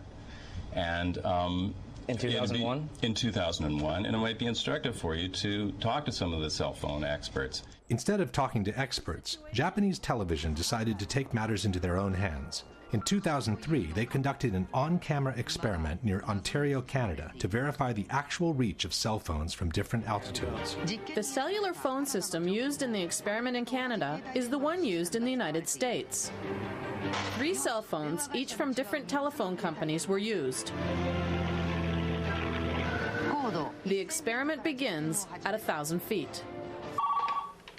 Hello? Hello, I'm calling from cell phone A. 1,000 feet, flight happening trading sounds okay? The results were the same with the other 2. Next we went up to 4,000 feet. Then... No, not on me. Company B's phone stopped working at 4,000 feet. And when the aircraft rose to 6,000 feet, Company A's phone also became useless. At 8,000 feet, none of the 3 cell phones worked anymore. No service on A, no service on B, no service on C. In other words, at an altitude of 35,000 feet, cell phones would have been totally useless. There is another problem besides altitude that makes calling from a cell phone unthinkable from a cruising airplane, and that is speed. Calling from an aircraft with a cell phone would be like calling from a car traveling at 500 miles per hour. The connection would continuously need to be transferred from one receiving station to the next, and then to the next, and again to the next. The transfer procedure between 2 receiving stations is called handoff, and it relies on continuous triangulations between the receiving towers in order to establish the exact position of the caller. As the mobile unit approaches the handoff zone, the first tower senses the weakening of the signal and prepares to transfer the call to the second. When the second tower senses the signal is strong enough to take over, the handoff procedure is initiated. If everything goes well, the call is rerouted into the system by the new receiving station. But the speed by which an airplane approaches and crosses over the handoff zone is so high that the towers wouldn't have the time to complete the handoff procedure. The call would be dropped, and the person would need to dial the number from scratch. If one considers the altitude and the speed problems combined, it should be clear that the chances of having an actual conversation with a cell phone from a cruising airplane are practically nil. Even after 2001, both altitude and speed problems remain. In 2005, the Washington Post wrote, "Most cell phones can't reach a station from beyond 10,000 feet. Another technical hurdle is to find a way that cell phone calls would be handed off from one cell tower to another on the ground when an aircraft is traveling at 500 miles an hour." And even 10 years after 9/11, people who try to use their cell phone from cruising altitudes are bound to get the same results. Once it became clear that the passengers could not have placed their calls from the cell phones on the airplanes, the official narrative on this issue became more and more ambiguous and non-committal. Theodore Olson, who had initially told the press he had received 2 cell phone calls from his wife Barbara, changed his story to calls made from an airphone.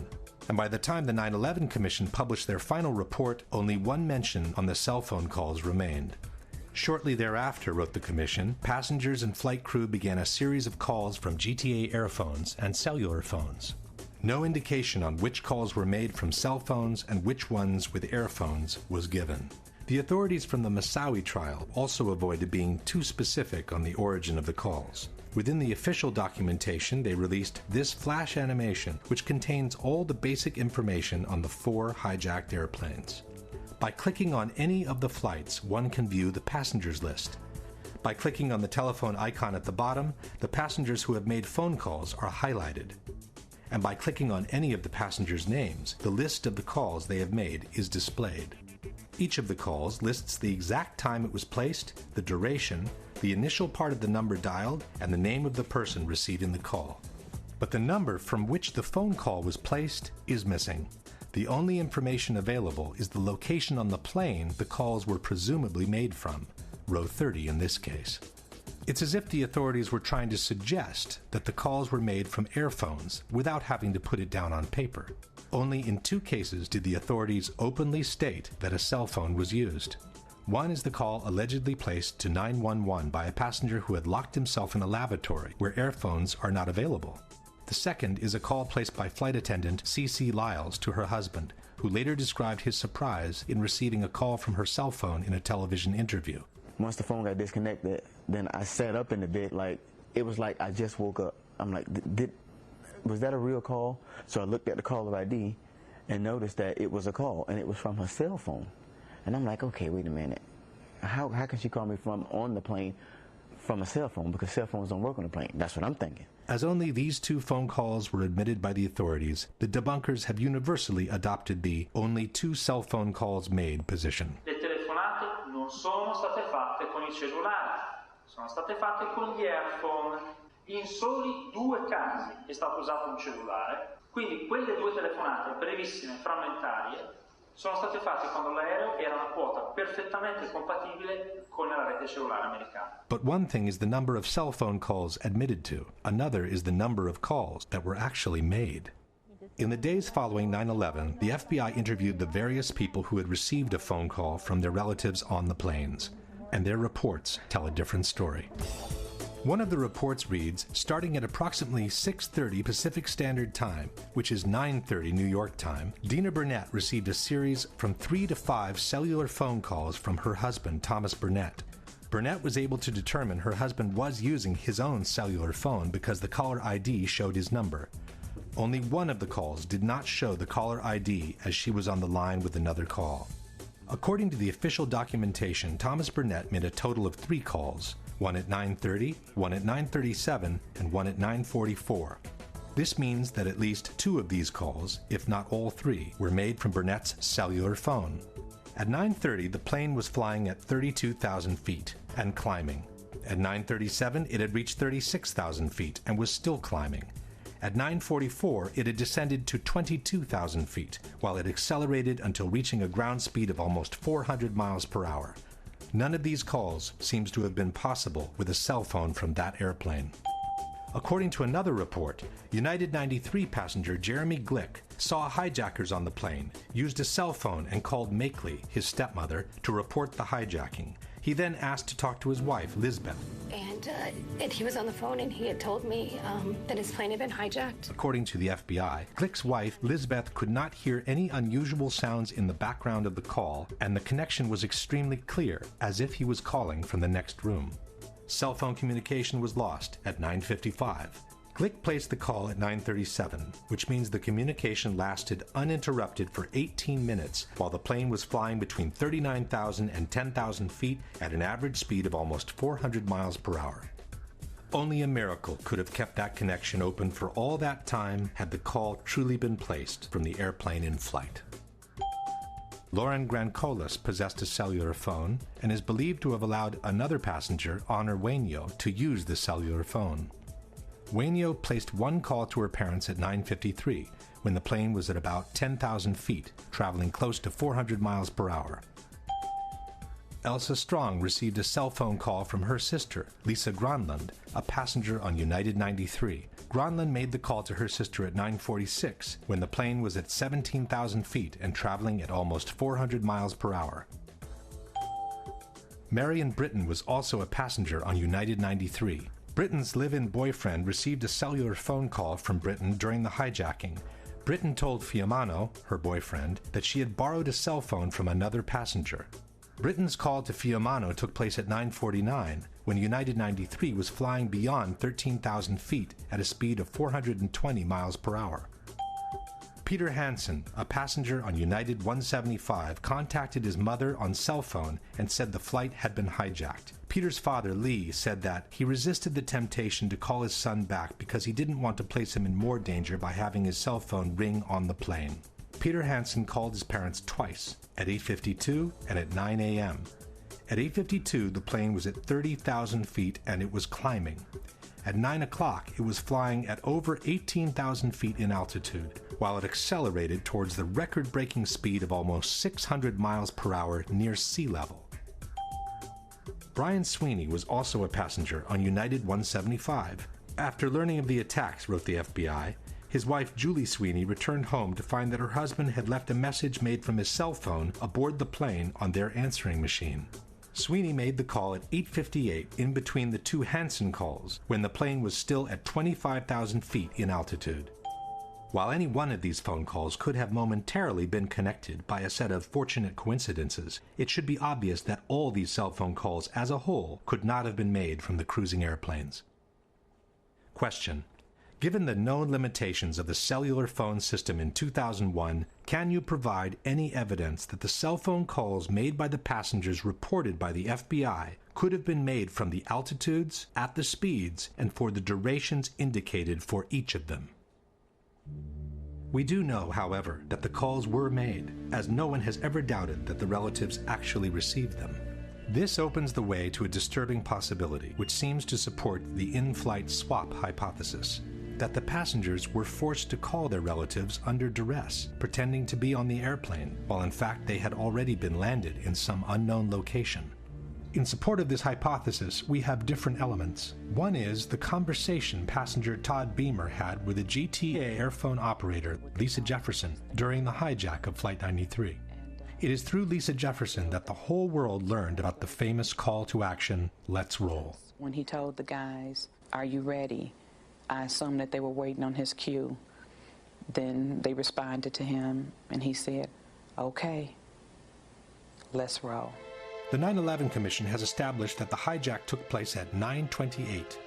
Todd Beamer was connected to Lisa Jefferson at 9:43, some 15 minutes into the hijacking. The FBI report confirms that Jefferson received the call from Beamer at approximately 8:45 Central Time, which is 9:45 Eastern. But the contents of the conversation are strikingly at odds with the official narrative. According to Jefferson, Beamer called to state that the plane was about to be hijacked. He stated that 3 individuals, 2 wielding knives, the third with a bomb strapped to his waist with a red belt, were preparing to take control of the flight. Jefferson estimated that she spoke to Beamer for 7 minutes before the 2 hijackers armed with knives entered the cockpit. This places the hijacking at around 9:52, while officially it took place at 9:28. This is no small discrepancy. How could Beamer be describing events that are supposed to be happening in front of his eyes, when in fact they had already happened half an hour before? How could the terrorists be preparing to take control of the flight at 9:45 when they had already been in the cockpit for more than 15 minutes? The FBI also wrote that Jefferson noted that the call had an unusually low amount of background noise, the same thing Liz Glick had noticed. Furthermore, the records show that Beamer's call lasted roughly 1 hour and that the line was left open after the crash. "We didn't lose a connection," stated Jefferson, "because there's a different sound that you use. I never lost connection. It just went silent." Jefferson stayed on the phone, stated the FBI, until she learned Flight 93 had crashed. Question: since airphones are powered by the same airplane's electrical system, how could the line have remained open for another 45 minutes after the plane had literally disintegrated to the ground in 1,000 pieces? All these discrepancies seem to suggest that Beamer was not on the plane, observing real events unfolding, but was describing an imaginary, pre-scripted situation from a different location. In support of this hypothesis, we also have the dramatic message left by flight attendant Cece Lyles in her husband's answering machine before briefly talking to him on her cell phone. As she herself is suggesting, we should listen very carefully. Tuesday, 9:47 a.m. Hi, baby. Baby, you have to listen to me carefully. I'm on a plane that's been hijacked. I'm on the plane. I'm calling from the plane. I want to tell you I love you. Please tell my children that. We too can notice the absence of the typical background noise heard inside a plane. I don't know what to say. There's 3 guys. They've hijacked the plane. I'm trying to be calm. After saying goodbye, she seems to fumble with the headset while she whispers a few more words into the mouthpiece. I hope to be able to see your face again, baby. I love you. Bye. End of message.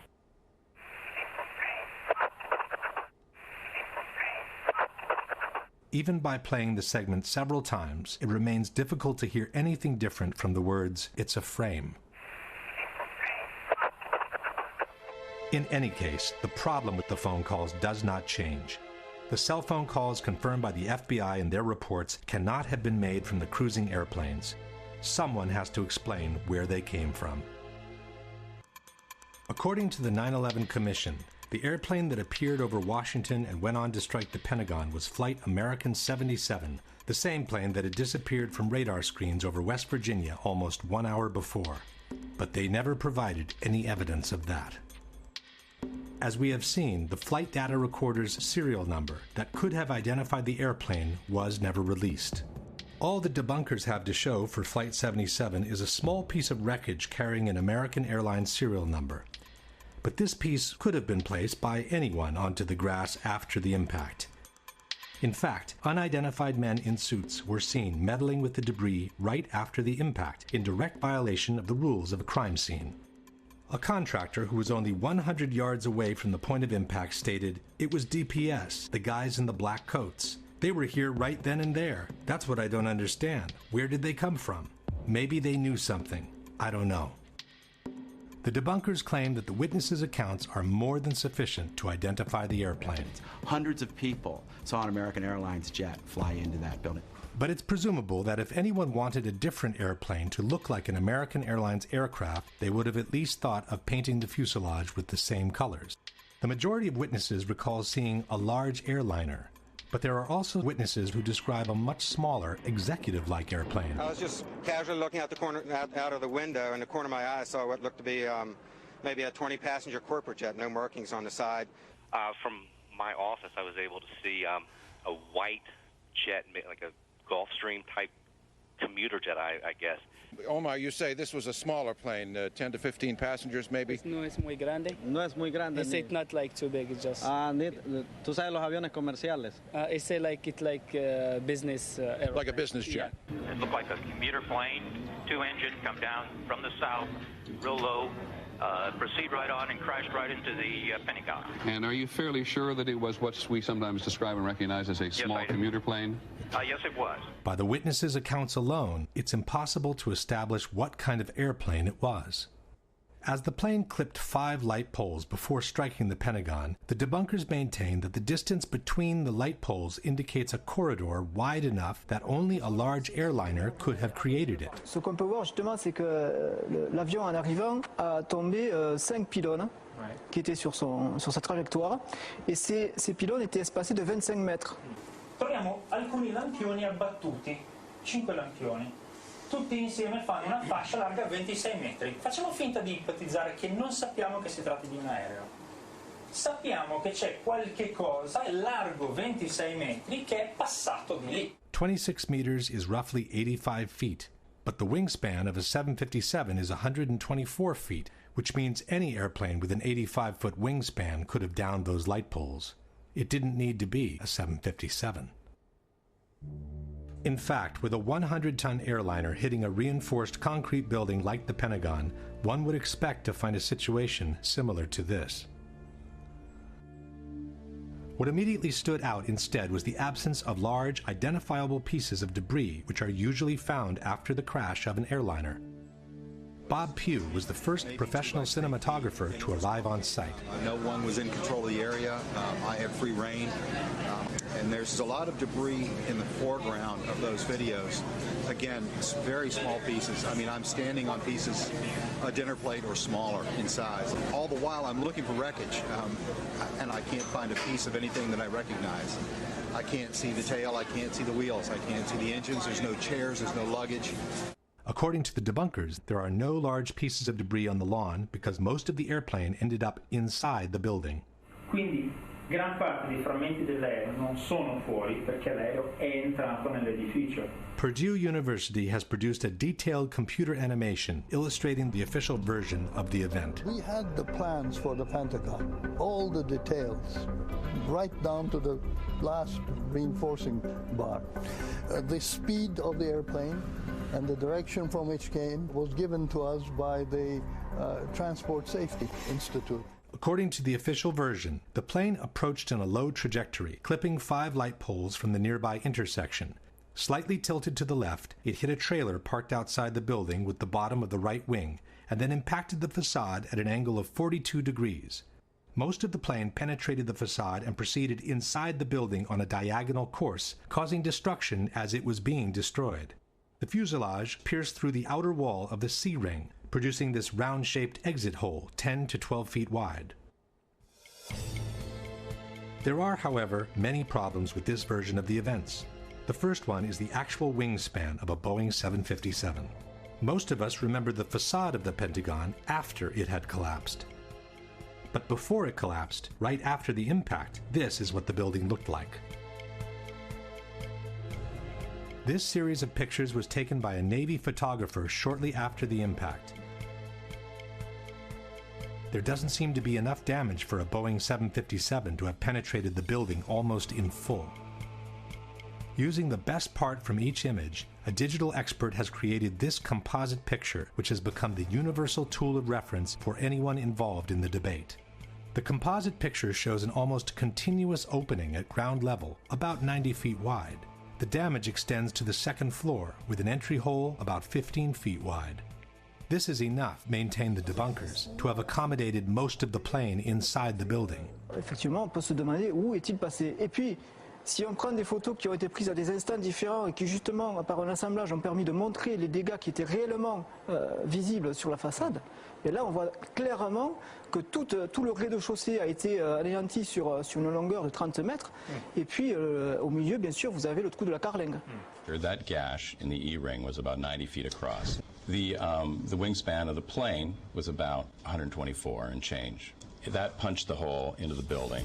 It is true, the wingspan of a 757 is 124 feet, but the debunkers forget that the plane came in at a 42-degree angle, which makes the projected wingspan on the facade 160 feet wide. That's almost twice the 90-foot existing gash. As shown in this animation, the left wing should have also destroyed these 2 windows to the left of the opening. But the whole segment to the left of the opening doesn't seem to have been hit by a wing traveling at 500 miles per hour. The window's wooden frames are still in place, and the glass seems to have been broken from the ensuing explosion, not from the impact itself. The limestone covering the facade has fallen off, but the bricks underneath appear practically untouched. By the same projected angle, the right wing should have impacted the facade all the way to this column on the second floor.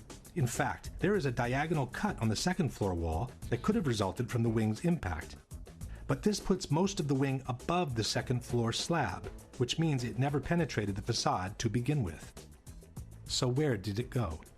This is the explanation by Popular Mechanics for what happened to the wings. The wings did not fully penetrate the facade. In fact, the wings had already been partially sheared off by the time the plane even hit the building.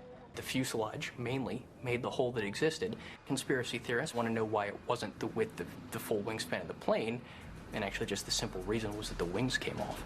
But where did they go? Popular Mechanics doesn't say.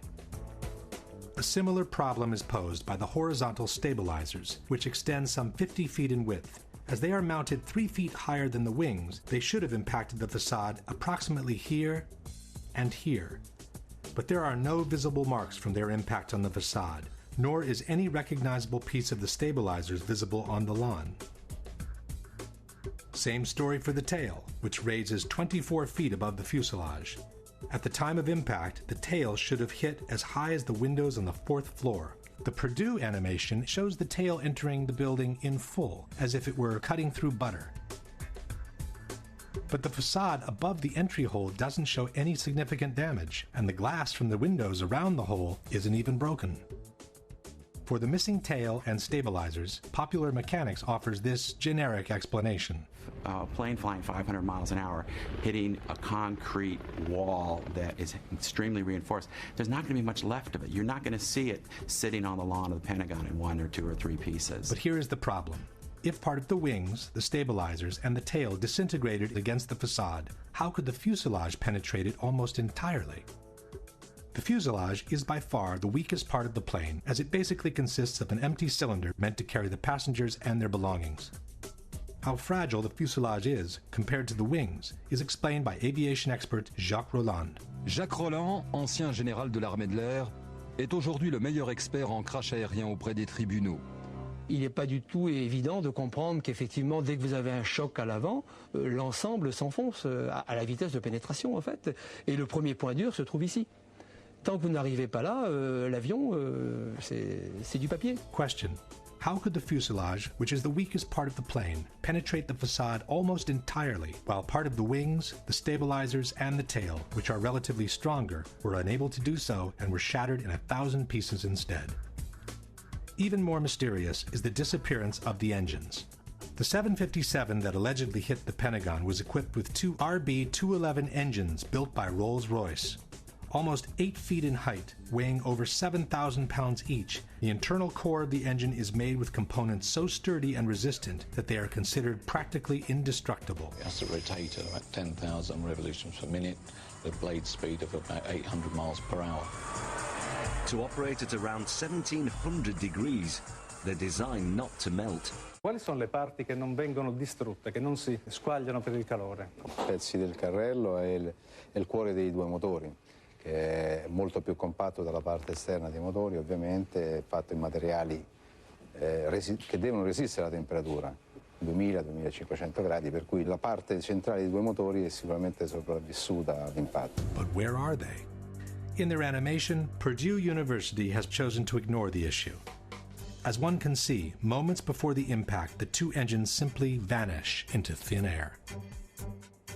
Debunker Paolo Attivissimo has made what he calls a cautious suggestion. Questo è un motore Rolls-Royce RB211. Questo è un oggetto trovato davanti al Pentagono. Quando dicevo prima, probabilmente i motori non sono completamente entrati, questo oggetto è di forma compatibile. Faccio il prudente, dico semplicemente che è di forma compatibile. But this rotor could have come from any engine. There is also another picture of a similar disc, or possibly the same disc, from a different angle. And then there is this part of an engine found inside the Pentagon. But we are not looking for scraps. We are looking for 2 3-ton pieces of machinery made with steel and titanium that after an accident should look something like this. Or like this. Or like this. In fact, had the Pentagon been hit by a 757, the 2 engines would have impacted the facade around these 2 points just below the wings. This means they would have proceeded inside the building on a path somewhat parallel to the fuselage, carving a trail of destruction much more devastating than any other part of the plane. È un proiettile simile il motore? Sì, sicuramente sì. Può essere tranquillamente un proiettile. Lanciato a 800 km/h, la struttura viaggia e non si ferma a un minimo ostacolo. But there are no engines visible outside the exit hole, nor are there any other holes in the wall that could have been caused by an engine. Question. Can you explain what happened to the core of the 2 engines, which is built with components so strong and resistant to be considered practically indestructible? Now for the biggest mystery of all, the exit hole. According to the official version, it was the fuselage of the plane that created this hole in the wall of the C-ring. On September 15, 2001, the Pentagon renovation manager stated, the plane penetrated through the E-ring, D-ring, C-ring. The nose of the plane just barely broke through the inside of the C-ring, so it was extending into AE drive a little bit. The AE drive is the internal alley separating the C-ring from the B-ring. But how could the fuselage have made it all the way through the wall of the C-ring? Un aereo che pesa 120 tonnellate, lanciato a 800 km/h, impatta una facciata, la trapassa. Nel trapassarla viene tritato dalle colonne che ci sono in mezzo, a mo' di grattugia, se volete, passate questo termine, e alla fine quel che rimane sono solo frammenti molto piccoli. Quel poco che rimane in fondo arriva dall'altra parte. If the fuselage is only a cylinder and it gets cut and ground by the columns in 1,000 pieces, how can it retain the circular shape needed to punch this almost perfectly round hole in the wall?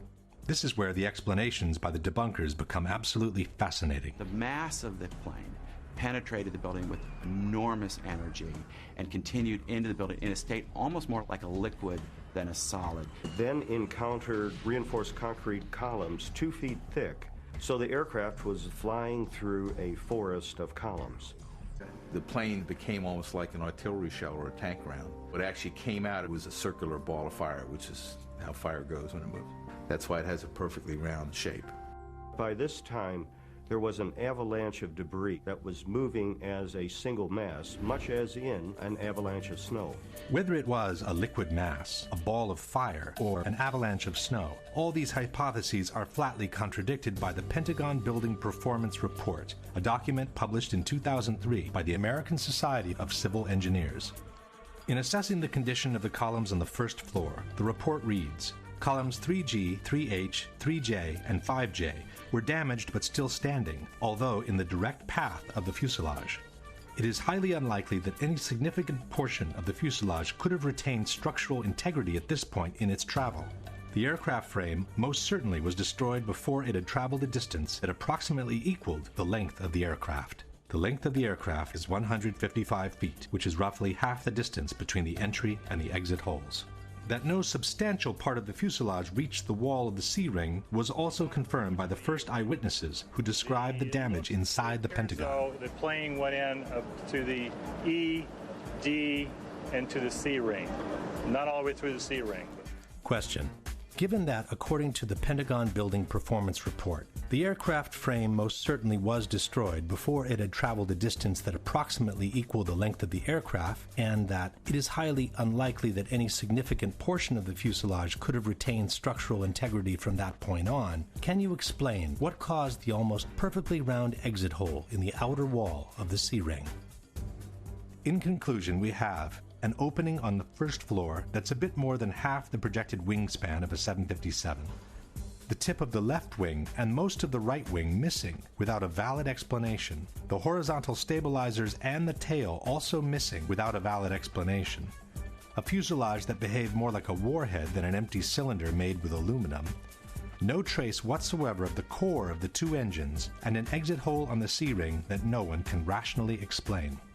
Given all these facts, we must conclude that the damage observed at the Pentagon is not compatible with and must have been created by something other than a Boeing 757.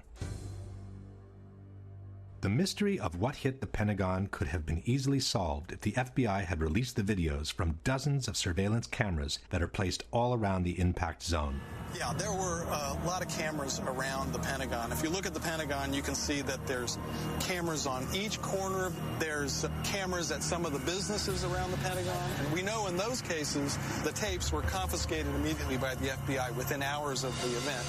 When a Freedom of Information Act requesting all the videos covering the impact zone was filed, the FBI agent in charge of the tapes responded, "The FBI possessed 85 videotapes that might be potentially responsive to plaintiff's FOIA request. But," concluded the agent, "I determined that only one videotape showed the impact of Flight 77 into the Pentagon on September 11, 2001. This is the tape we have all seen many, many times." The FBI could have released all the videos anyway, just to allow the public to see by themselves what was actually shown in each of them. But for some reason, they preferred to keep them under wraps. I've filmed before down at the Pentagon, before 9/11. There's got to be at least 100 video cameras ringing that building, in the trees, everywhere. They've got that plane coming in with 100 angles. I want to see the video. I want to see 100 videos that exist of this. Why don't they want us to see that plane coming into the building? Not only has this question never been answered, but an in-depth analysis of the only footage of the impact ever released contains a dramatic surprise. Initially, the DoD released these 5 frames taken from a Pentagon parking security camera. Later on, in 2006, the DoD released the entire sequence from which the 5 frames had been extracted. The time-lapse sequence runs at approximately 1 frame per second, and it shows the moments leading up to the impact, the large explosion, and a billowing fire that ensued. Unfortunately, the video does not show the airplane in transit. All we can see in the frame preceding the explosion is what appears to be the tail of an airplane followed by a trail of white smoke. But the body of the plane remains covered by this concrete column standing in the foreground. The Department of Defense also released a second video, taken by a different camera from the same parking lot. The second camera was actually located in the very column that obscured the view of the plane in the first video. This aerial shot of the Pentagon shows the actual location of the two cameras. The second camera faces in the same direction as the first, and it offers a clear, unobstructed view of the same field of action. By using the moment of the explosion, we can synchronize the two cameras with absolute frame-by-frame accuracy. By synchronizing the two cameras, we notice that the second video begins earlier than the first, while the first lasts longer than the second. This leaves us with a middle comment section of about 100 frames, which are perfectly synchronized with each other. From the moment the police car moves on, the action proceeds in an identical manner both in the frames preceding the explosion and in those following the explosion. Especially in the second part of the videos, after the explosion, we can verify how each couple of frames depicts exactly the same action by looking at the shape of the billowing smoke. This confirms that the two cameras were operating in perfect synchronization. This is only to be expected. After all, the two cameras were controlled by a centralized recording system called multiplexer, or TLR. There is, however, one pair of frames from the two videos that shows a completely different action from one another. They happen to be the two frames in which the plane travels across the lawn. It's frame 23 in the relative count. As the first video showed the tail and the trail of smoke, we would expect the second camera placed in this concrete column to show the entire body of the plane in the same position. It does not. In the corresponding frame, camera 2 shows only the tip of the plane entering frame from the right-hand corner. But how can the nose of the plane be behind the tail at the same moment in time? The synchronization system allows for a maximum fluctuation between the two cameras, or margin of error, of 1/30th of a second. Given that the plane is traveling at 750 feet per second, the maximum possible fluctuation between the two cameras would translate into a difference of a mere 25 feet in the position of the plane. A 757 is 155 feet long. Even calculating the perspective due to the diagonal path, this is far from sufficient to explain the large discrepancy between the two images. Furthermore, after this moment, the two videos resume their perfect synchronization, which is maintained all the way to the end. Why these two crucial frames, and only these two, are so different from one another has puzzled researchers and digital experts alike. The same digital expert who had prepared the universal image from the Pentagon has also conducted an in-depth technical analysis of the two videos released by the Department of Defense. After confirming that the two cameras were synchronized by the same multiplexer system, this expert has compiled a table comparing the contents of each pair of frames. As one can see, frame 23 is the only one showing a strong inconsistency between the two images. The expert has then proceeded to analyze the two frames with the most sophisticated digital tools and has obtained some astonishing results. A series of Boolean subtractions reveals that a small part of the image is actually present in both frames. What is said to be the nose of the airplane in camera 2 is also present as part of the smoke trail in camera 1. It seems in fact as if someone has retouched this area of the frame by means of cut and paste in order to cover the plane, while he has kept the end of the smoke trail to make it look like the nose of the plane entering frame. Question: given that the maximum fluctuation between the two cameras would translate in a difference of 25 feet in the position of the plane, can you provide a valid explanation for the large discrepancy between the two corresponding frames? Absent a valid explanation for this discrepancy, we must conclude that at least one of the two frames is the result of intentional manipulation or photoshopping. If we now summarize the situation at the Pentagon, we have the total lack of evidence that the unknown incoming was in fact Flight 77, a mysterious phantom plane that attracted the attention in the opposite direction, The failure from the White House to shoot down the incoming, even though it posed a serious and imminent threat. A totally illogical approach maneuver from a terrorist's point of view. An alleged hijacker incapable of performing that maneuver. The absence of any significant part of the plane from the wreckage. A damage to the building clearly incompatible with a 757. A doctored tape of the impact, and the obvious reluctance by the FBI to release any other tape that could allow the identification of the plane.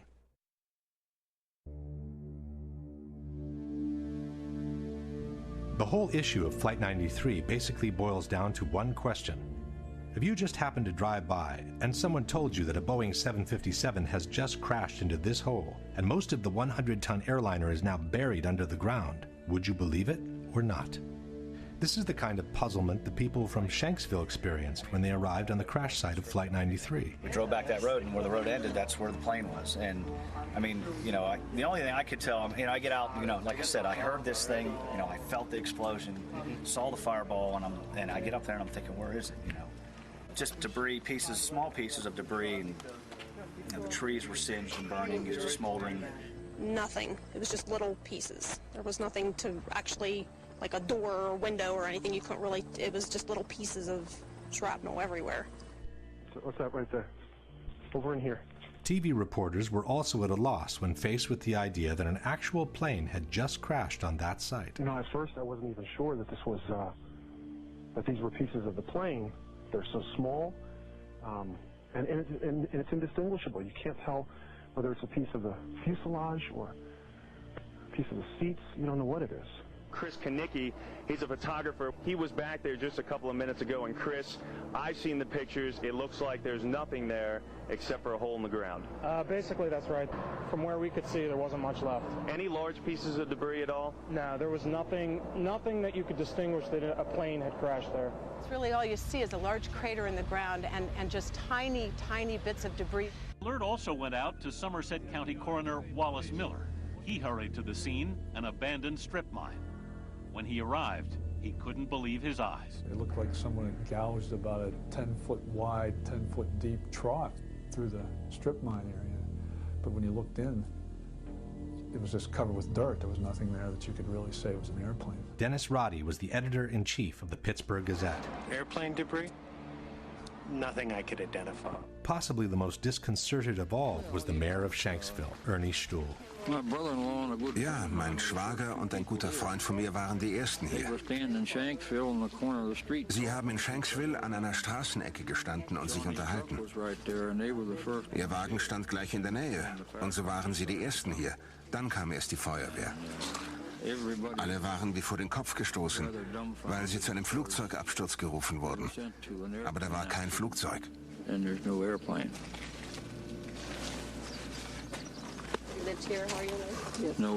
Flugzeug.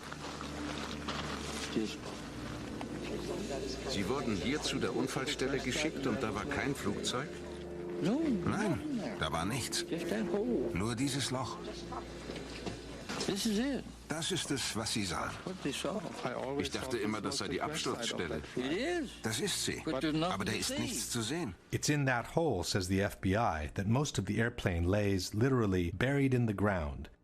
Much of the plane and its contents were found beneath the soft dirt, states the FBI's website. Evidence technicians found the flight data recorder about 12 feet below the surface and the cockpit voice recorder about 25 feet deep. Since the two black boxes are located in the tail of the plane, one must conclude that also the cockpit, most of the fuselage, the passengers' seats and bodies, and their belongings somehow managed to get buried deep underground. The only ones who don't seem to have a problem with this explanation are the debunkers. We had this idea that when planes crash, they crack in half and there's this dramatic burned wreckage. That's what happens when planes crash at very low speeds, usually on approach or takeoff from an airport. This plane was flying straight down. It was approaching the speed of sound. It would have if it had gone much farther. And it penetrated into soft ground with incredible velocity. Ma qui la caduta è stata diversa. L'aereo era quasi verticale quando si è schiantato a una velocità altissima. L'aereo si schiaccia quasi nel terreno, produce un cratere piccolo e quello che rimane va a finire quasi tutto nel terreno. First of all, it isn't true that the plane hit the ground almost vertically. According to the NTSB flight path, the 757 hit the ground at an angle of about 45 degrees. This fact alone removes much of the exceptionality the debunkers would like to attach to this crash. But even if it were true that the plane fell almost vertically, how could the hole have closed itself up even before the first responders arrived? This is not mud. This is your typical hard country soil. When a plane crashes and makes a hole in the ground, the hole remains open and quite visible from above. This, for example, is the crater caused by Flight Pan Am 103 when it crashed in Lockerbie, Scotland in 1988. It's true that the 747, the plane that crashed in Lockerbie, is larger than a 757, but it's also true that the Pan Am flight broke up in mid-air due to an explosion and that only part of the plane caused the crater seen in the photographs. Let's compare the size of the Lockerbie crater, several blocks wide, with the one in Shanksville, several feet wide. This is the size of a human being next to the Lockerbie crater. This is the size of a human being next to the Shanksville crater. These are people looking down into the Lockerbie crater. These are people standing by the Shanksville crater after the accident. Compare the size of a car with the Lockerbie crater and the size of a small truck with the crater in Shanksville. This is the largest chunk of the Pan Am flight that was found near Lockerbie. It's almost half the front part of the fuselage and includes part of the cockpit. This is the largest piece of debris we have ever seen from Shanksville. It's a piece of fuselage a bit wider than 2 passenger windows in a picture released 5 years after the event. This is an engine from Pan Am Flight 103 which plunged to the ground at a location near Lockerbie. This, we are told, is an engine from Flight 93 which was supposedly excavated from the hole in Shanksville. These are images from different crashes showing that the tail of the plane almost always survives. It does so because it's normally the last part of the plane impacting the terrain, when most of the kinetic energy has already been dissipated to the ground. This is the mark on the ground that was supposedly left by the tail of Flight 93 before it vanished into thin air. These are the chunks of the wings that are normally found after a plane crash. These are the marks that the wings of the plane allegedly left on the ground in Shanksville before vanishing with everything else into thin air. And this is the center of the hole, which is supposed to have swallowed practically the whole fuselage. But this is where the official story of the crash becomes truly fascinating. According to the FBI, after 2 weeks of excavation in Shanksville, 95% of the plane had been recovered. A Boeing 757 weighs roughly 100 tons. A mid-sized car weighs about 2,500 pounds, a ton and a half. This means that, according to the FBI, the equivalent of at least 50 to 60 cars was actually excavated from the ground. Question: can you explain how most of an airplane weighing 100 tons could end up buried deep underground in a hole that closed itself up before the first responders arrived? But even if it were true that 95% of the plane has been recovered, where is it? Why have we never been shown it? When a controversial accident happens, all efforts are made to recover as many pieces of the plane as possible. These, for example, are the remains of the flight from Lockerbie, which have been pieced together in a hangar. These are the remains of TWA 800, the flight that crashed in the ocean near Long Island in July 1996. These are the remains of flight Itavia 870, which crashed in unclear circumstances near Ustica, Italy in 1980. Why wasn't the same thing done with United 93? Given the controversy on the absence of debris, coupled with the rumors of a possible shoot-down, it would have been the perfect way to put all the conspiracy theories to rest. Instead, we are told, all the recovered parts of the plane have been sequestered by the FBI, and no one has ever been able to see them. As far as we know, Flight 93 might have never crashed in Shanksville to begin with. There is another problem for those who support the official version. When an airplane crashes to the ground, normally a plume of thick black smoke rises to the sky and continues to burn until all the fuel is consumed. But instead of being faced by something like that, this is what the people in Shanksville saw. This is what we saw. Das ist das, was wir gesehen haben. Sieht fast aus wie ein Pilz. It looked like a mushroom cloud, he said. But under the cloud there is no plume of black smoke rising to the sky, and the mushroom shape is the classic result of a bomb explosion. The same local reporter also noticed the absence of smell from burnt jet fuel and the odor of scorched earth instead. And there's a very strong odor of of the scorched earth. The only way I can describe it. It doesn't smell like jet fuel. It smells like, Kendall, how do you describe it? Just burned earth. Burned earth. It smells like burned earth. The grass next to the hole also indicates there was no fire after the explosion, as it appears perfectly dry and untouched all around. Some have suggested that this is only the initial explosion and that the plume of black smoke hasn't started to rise yet. But this hypothesis is disproven by this video, taken by a local amateur shortly after the explosion took place. Crash over on Lambertsville Road. As one can see, the initial cloud floats in the air, but the typical plume of black smoke rising from below is not there. Don't know anything. If we fast forward the video, we can see that the situation doesn't change much. After more than 1 minute, the initial cloud is still there, but there is no black smoke whatsoever rising from below. Question. Since the plane was carrying 8,000 to 10,000 gallons of fuel at the time of impact, can you explain why there is no plume of black smoke rising from the ground after the initial explosion? But the toughest problem for the supporters of the official version is to explain how different parts of debris could end up several miles away from the crash site, even though the plane is supposed to have hit the ground in one piece. William Bunch was a reporter for the Pittsburgh Gazette. I gathered all the information I could and quickly learned that there were a lot of things about the crash of Flight 93 that didn't really add up right away. The fact that debris fell on this lake a couple miles away at the same time that the plane was crashing. The lake Bunch is talking about is Indian Lake, which is located a couple of miles southeast of the crash site. According to the debunkers, there is a valid explanation for the debris found in the lake. Perché quello che le dice di pezzi trovati chissà dove sono arrivati a Indian Lake, che è a 1600 metri di distanza. Sono stati trovati pezzettini di carta che sono volati perché c'è vento. First of all, it's not true that there was wind on that day.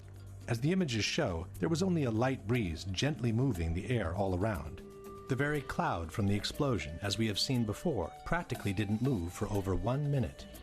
Secondly, it wasn't just small pieces of paper that were found. From the Pittsburgh Tribune we read, by Wednesday morning, crash debris began washing ashore at the marina.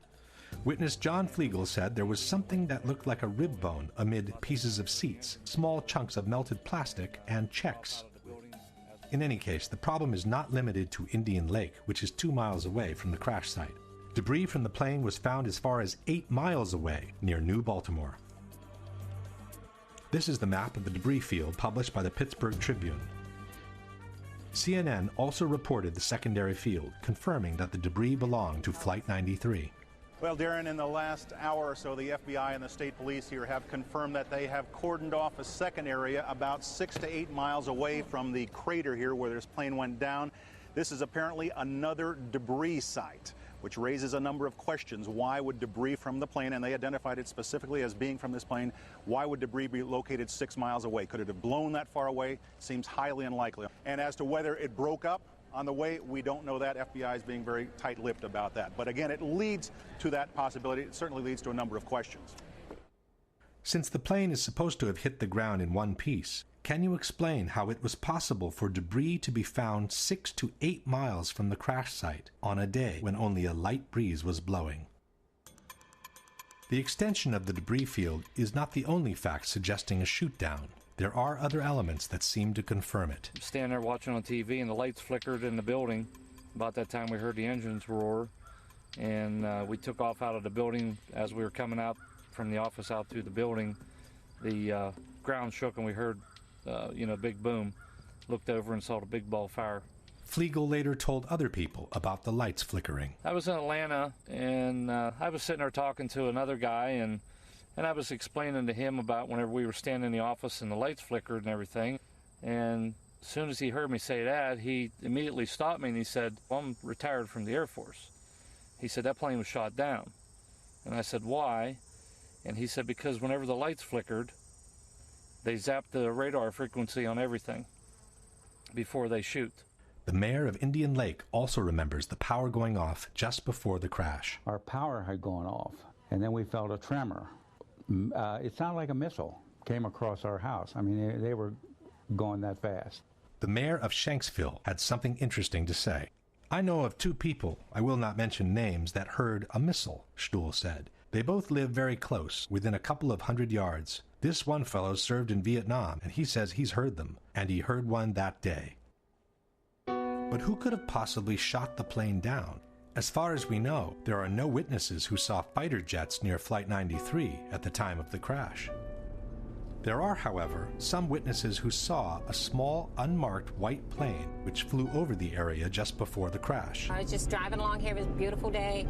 Had my window open, had this stereo on, and when I got up here almost to the stop sign, this small white plane, at the time, that's what I thought it was, went over top of me. It was so smooth, and it just glided right over me, just like that. And then I ducked, and when I looked up again, then it just banked to the right and went over and went down behind those trees. Something caught my eye, and here was a white plane, and it was coming from the crash site area. The debunkers maintain that there is no mystery behind the white plane. It was a corporate jet, they say, which air traffic controllers had asked to take a look on the ground after they realized they had lost Flight 93. There was, in fact, a little white jet that was seen in the area after Flight 93 crashed. A number of witnesses saw it. It was a little Dassault Falcon corporate jet that was flying to a nearby airport. And what happened is once air traffic control knew they had lost Flight 93, they asked the nearest aircraft to go over the area and actually radio back exact coordinates for the crash site. No.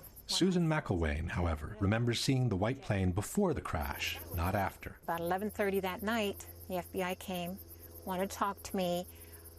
They kept asking me how big the plane was. I said the plane, it was small, wasn't much bigger than my van that I saw, and that it went over top of me. And I said, you want to make sure maybe it was ours and not somebody else's. And then that's when he did seem to get a little nicer. Told me that it was a white Learjet. Someone was taking pictures. I said, before the crash? And he says, well, we got to go.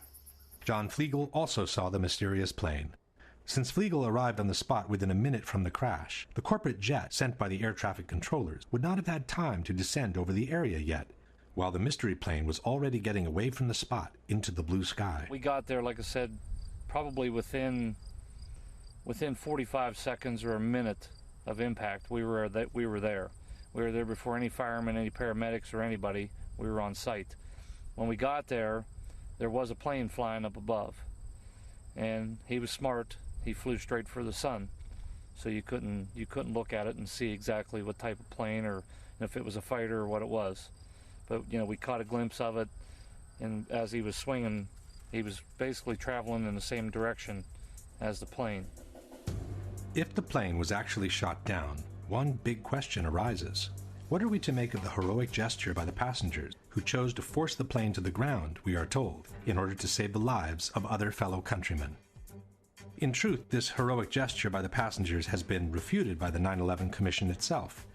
It was the hijackers, wrote the commission, and not the passengers, who chose to intentionally crash the plane in Shanksville. The passengers never even made it into the cockpit. From the final report we read, at 9:57, the passenger assault began. But for more than 5 minutes, writes the commission, the passengers were unable to break into the cockpit. After a while, as the outside attack continued, Jarrah asked, "Is that it? Shall we finish it off?" A hijacker responded, "No, not yet. When they all come, we finish it off." It should be noted that this dialogue was allegedly extracted from the cockpit voice recorder of Flight 93, but the actual recording, as we have said before, was never played in public. At 10:02, a hijacker said, "Pull it down, pull it down." The hijackers remained at the controls, but must have judged that the passengers were only seconds from overcoming them. The airplane headed down, the control wheel was turned hard to the right, the airplane rolled onto its back, and one of the hijackers began shouting, "Allah is the greatest, Allah is the greatest."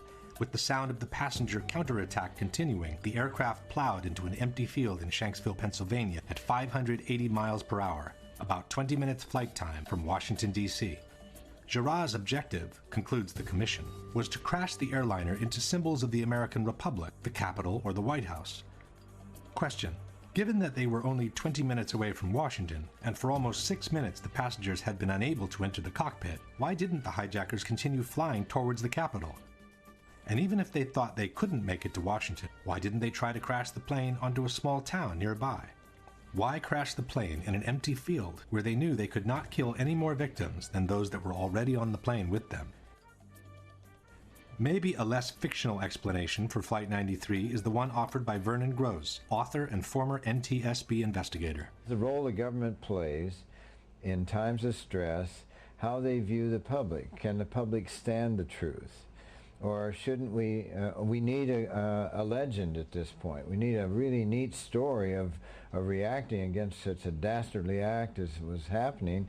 So it's really nice and convenient to think of the Beamer story, let's roll. And that becomes just like the Alamo.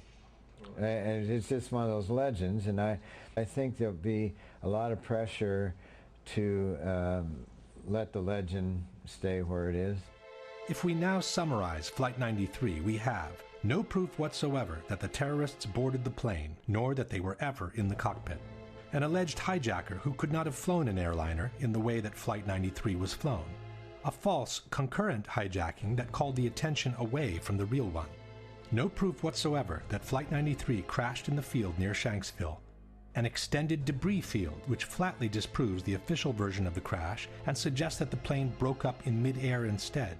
An unexplained small white jet leaving the area right after the impact. And the fact that the passengers who called from their cell phones could not have been on that plane to begin with, which strongly suggests their revolt was a scripted, fictional event intended to fuel a prefabricated legend.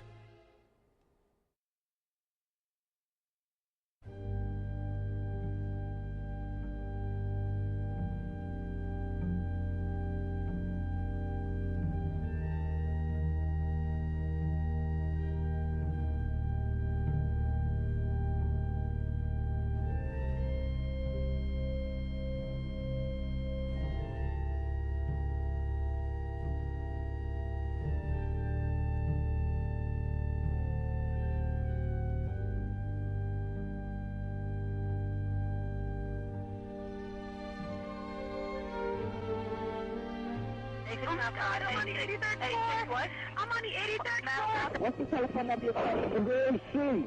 You can do anything there, 4AM, 2623. Are they going to be able to get somebody up here? Well, of course, man. We're coming up for you. Three of us in this office. We're not ready to die, but it's getting bad. There's no one here yet, and the floor is completely engulfed. We're on the floor, and we can't breathe. Please, hurry. No fire for now, and no smoke, right? Of course there's smoke. Where are you? What's where you guys up to? We're getting there. Doesn't feel like it, man. I got one kid. It's very hot. I don't see any air anymore. Okay. All I see is smoke. Smoke rises, kid. We're on the floor. We're in a window. Can't see. Can you stay on the line with me, please? Yes, ma'am. I'm going to die, aren't I? No. I'm going to die.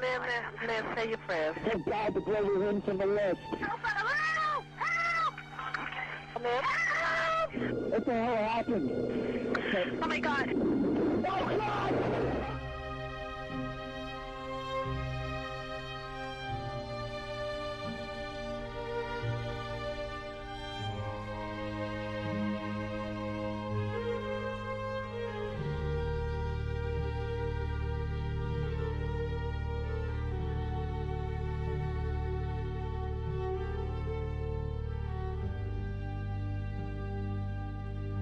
For most Americans, the destruction of the Twin Towers will remain embedded in their memories and their hearts as the epitome of horror, astonishment, and unjustified human suffering.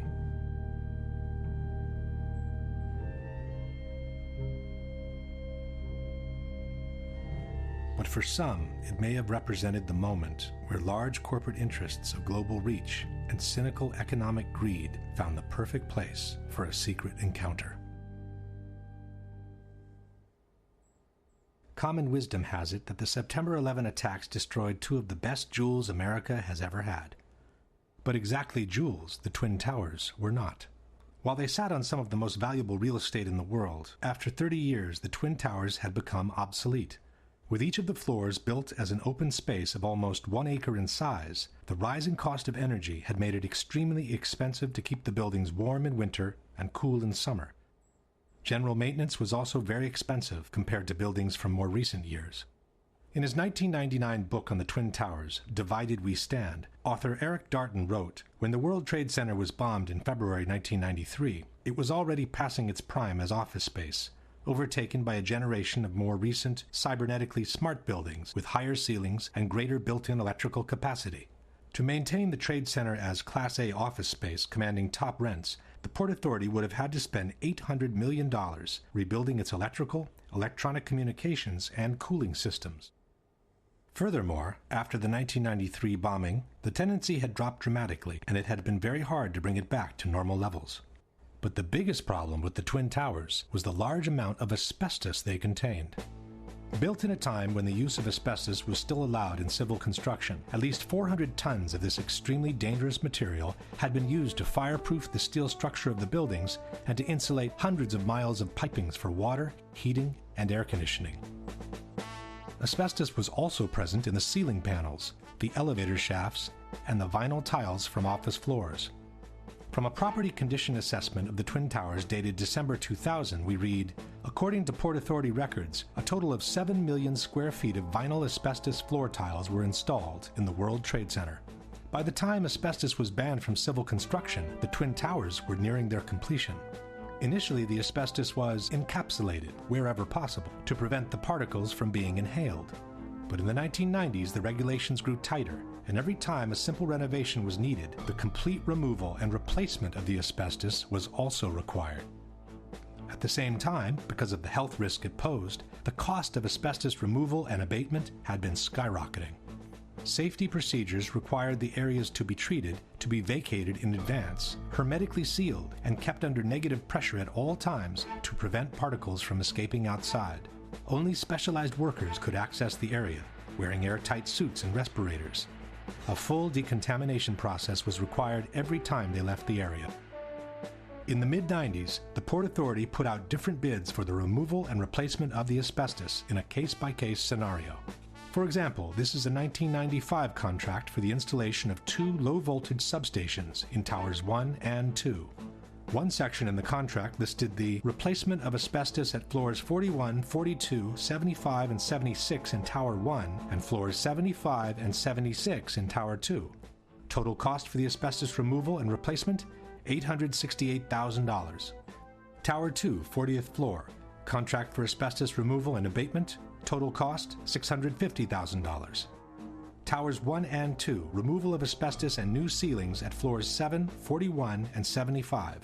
Total cost, $882,000. It soon became clear that the Twin Towers were quickly turning from a prestigious asset into a serious liability. From the December 2000 condition assessment, we read, from 1986 to 1999, a total 31 contracts were bid, and a total of $58.2 million was spent in abatement projects. By then, 3.5 million square feet of vinyl asbestos floor tile was removed. Only half of the initial 7 million square feet installed. At the estimated cost of $5 to $6 per square foot, that accounted for an additional $20 million in cost for the Port Authority, and that was for the floor tiles only. There were also hundreds of thousands of square feet of spray-on fireproofing to be removed throughout both buildings. And then there were the elevators. This is the list of elevator shafts with asbestos-containing material as of December 2000. This is Tower 1, and this is Tower 2.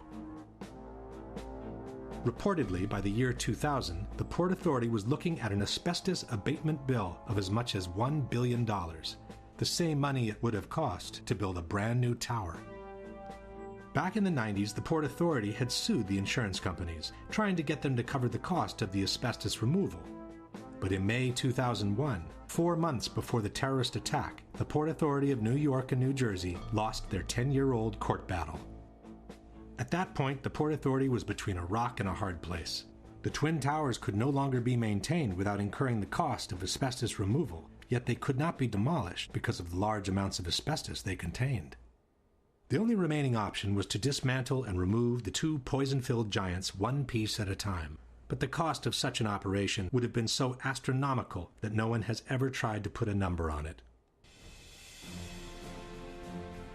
Luckily for all, the stalemate was broken when a real estate tycoon named Larry Silverstein, who already owned Building 7, offered to purchase a 99-year lease for the Twin Towers. 76 years old, and look at him go. He walks fast, talks fast, and is always selling. Silverstein seemed in a big hurry to close the deal. Even though he had been hospitalized for a car accident during the bidding operations, he asked his doctors to take him off the morphine so the deal could be finalized. So I told the doctor, I said, kill the morphine, and I got to get my people in here, because you can't think with morphine. So they let the morphine run down. The pain was terrible, but I brought everybody together, and that's when we framed our best and final bid.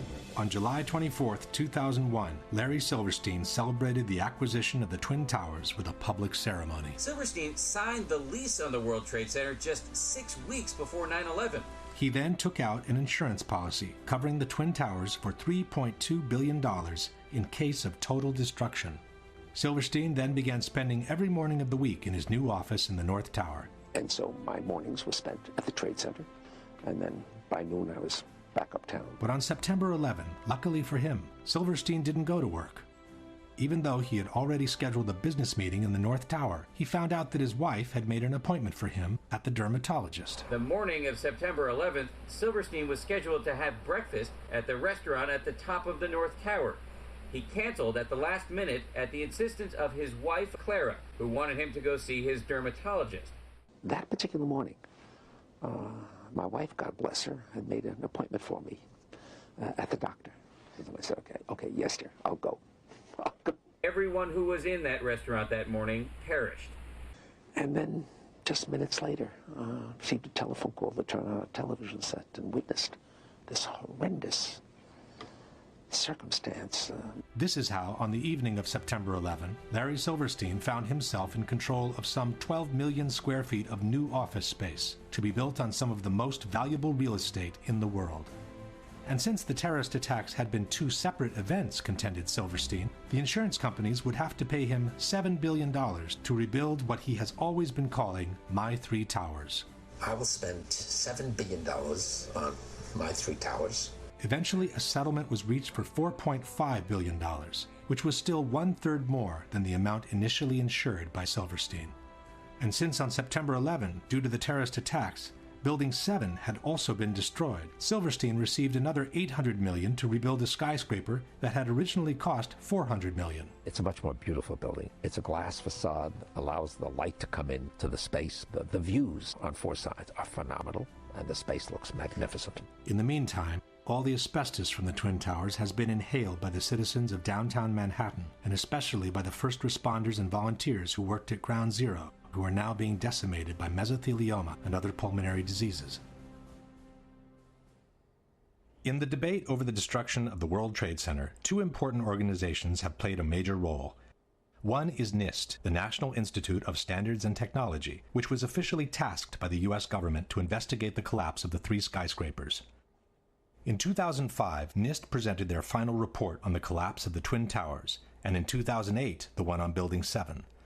For the Twin Towers, NIST concluded that they were brought down by the consequences of the impacts and the ensuing fires, while Building 7, according to NIST, was brought down primarily by fire alone. In other words, they fully confirmed the official version by the U.S. government. The other organization to bear weight on the debate has been Architects and Engineers for 9/11 Truth, an association of professionals in civil construction founded in 2006 by San Francisco architect Richard Gage. Architects and Engineers lists over 2,000 experts in structural engineering, science of materials, architectural design, fire protection, science of construction, metallurgy, and even experts in controlled demolitions. Since they've entered the fray, Architects and Engineers has brought to the table a solid amount of scientific information refuting the official explanation by NIST on the collapses and confirming the theory of controlled demolitions instead. At the same time, Architects and Engineers has acted as an unrelenting watchdog for every action taken by NIST, pointing out every single error in their work and even forcing them, in some cases, to make corrections to their reports. I think it's something that we need to clarify and correct in the final version of the report. Okay. The first issue that needs to be clarified is the actual strength and solidity of the Twin Towers, since both the 9/11 Commission and the debunkers have made extensive efforts to depict them as extremely light and fragile buildings. The outside of each tower was covered by a frame of 14-inch wide steel columns. The centers of the steel columns were 40 inches apart. These exterior walls bore the majority of the weight of the building. The interior core of the buildings was a hollow steel shaft in which elevators and stairwells were grouped. Le torri di New York invece erano sostenute da un'intelaiatura esterna, da sottili nervature d'acciaio, insomma erano come dei parallelepipedi vuoti. Il World Trade Center era una struttura leggerissima, era la massima espressione del grattacielo leggero, come lo chiamano i tecnici. C'è un solo altro edificio che io sappia, che è quella che si chiamava un tempo la Sears Tower a Chicago, che usa lo stesso tipo di struttura. Dopo il World Trade Center nessuno l'ha più usata. As we shall see, all these statements are false. Contrary to traditional skyscrapers, where all the support columns are equally spaced, in the Twin Towers, part of the supporting columns had been moved towards the exterior wall, creating a large column-free space available for rental. For this reason, the external structure had literally become a grid of steel columns made with prefabricated blocks that were mounted on site. These are the thin steel nerves mentioned by debunker Alberto Angela, 244 steel columns placed approximately 2 feet apart, which supported 40% of the weight of the towers. Far from being two empty parallelepipeds, the internal structure was comprised of 47 steel columns, so long and sturdy that a special factory in Japan had to be built in order to assemble them. It was the core structure to support the majority of the weight of the building, 60% of it, and not the external structure. The core structure seen on the left is what the 9/11 Commission has called a hollow steel shaft. This is the same core structure near the base of the tower. The core structure was an actual, extremely robust steel skyscraper built within another skyscraper. The core structure housed the stairs, the elevators, and all other services needed for the functioning of the tower. The inner walls of the core structure were made of simple layers of sheetrock. A long series of steel trusses connected the core structure to the external one and supported the floors. The floors were also prefabricated rectangular pieces covered by a thin layer of concrete. The internal and external structure connected through an umbrella-like structure called a hat truss, which kept together the towers and bound them from above.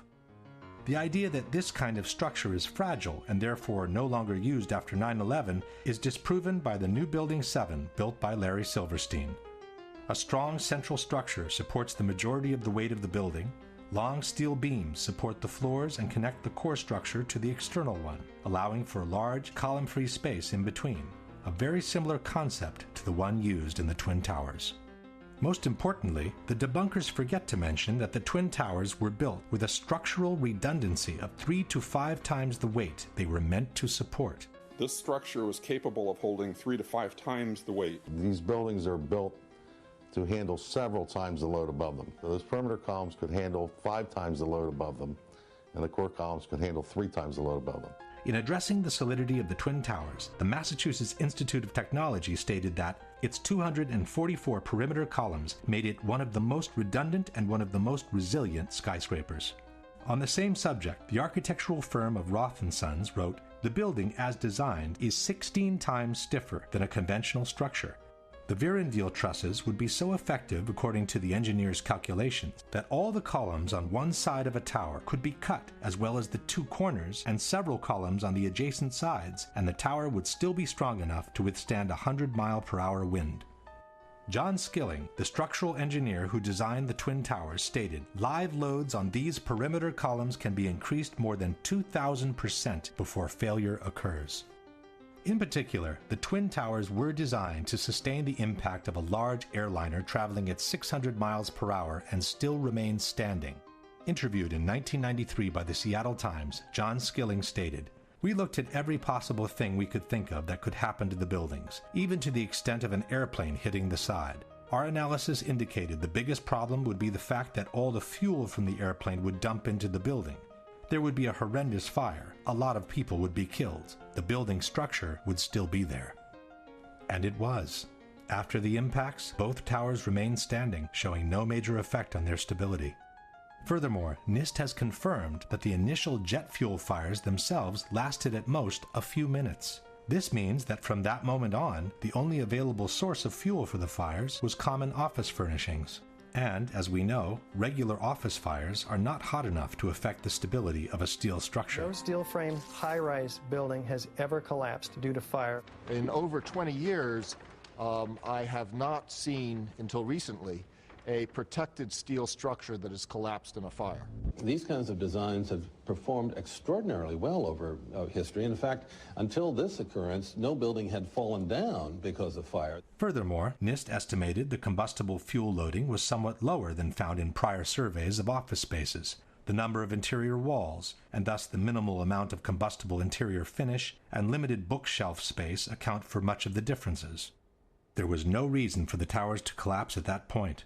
With a structure that had clearly withstood the impacts and with less than average office content to feed the fires, both buildings should have remained standing, allowing for the evacuation and rescue of everyone who had survived the initial impacts and the fires. Instead, both buildings suddenly collapsed from top to bottom, one 56 minutes after the impact, the other as much as 1 hour and 42 minutes after the impact of the plane. Why? The debate on the collapse of the Twin Towers centers around two major questions.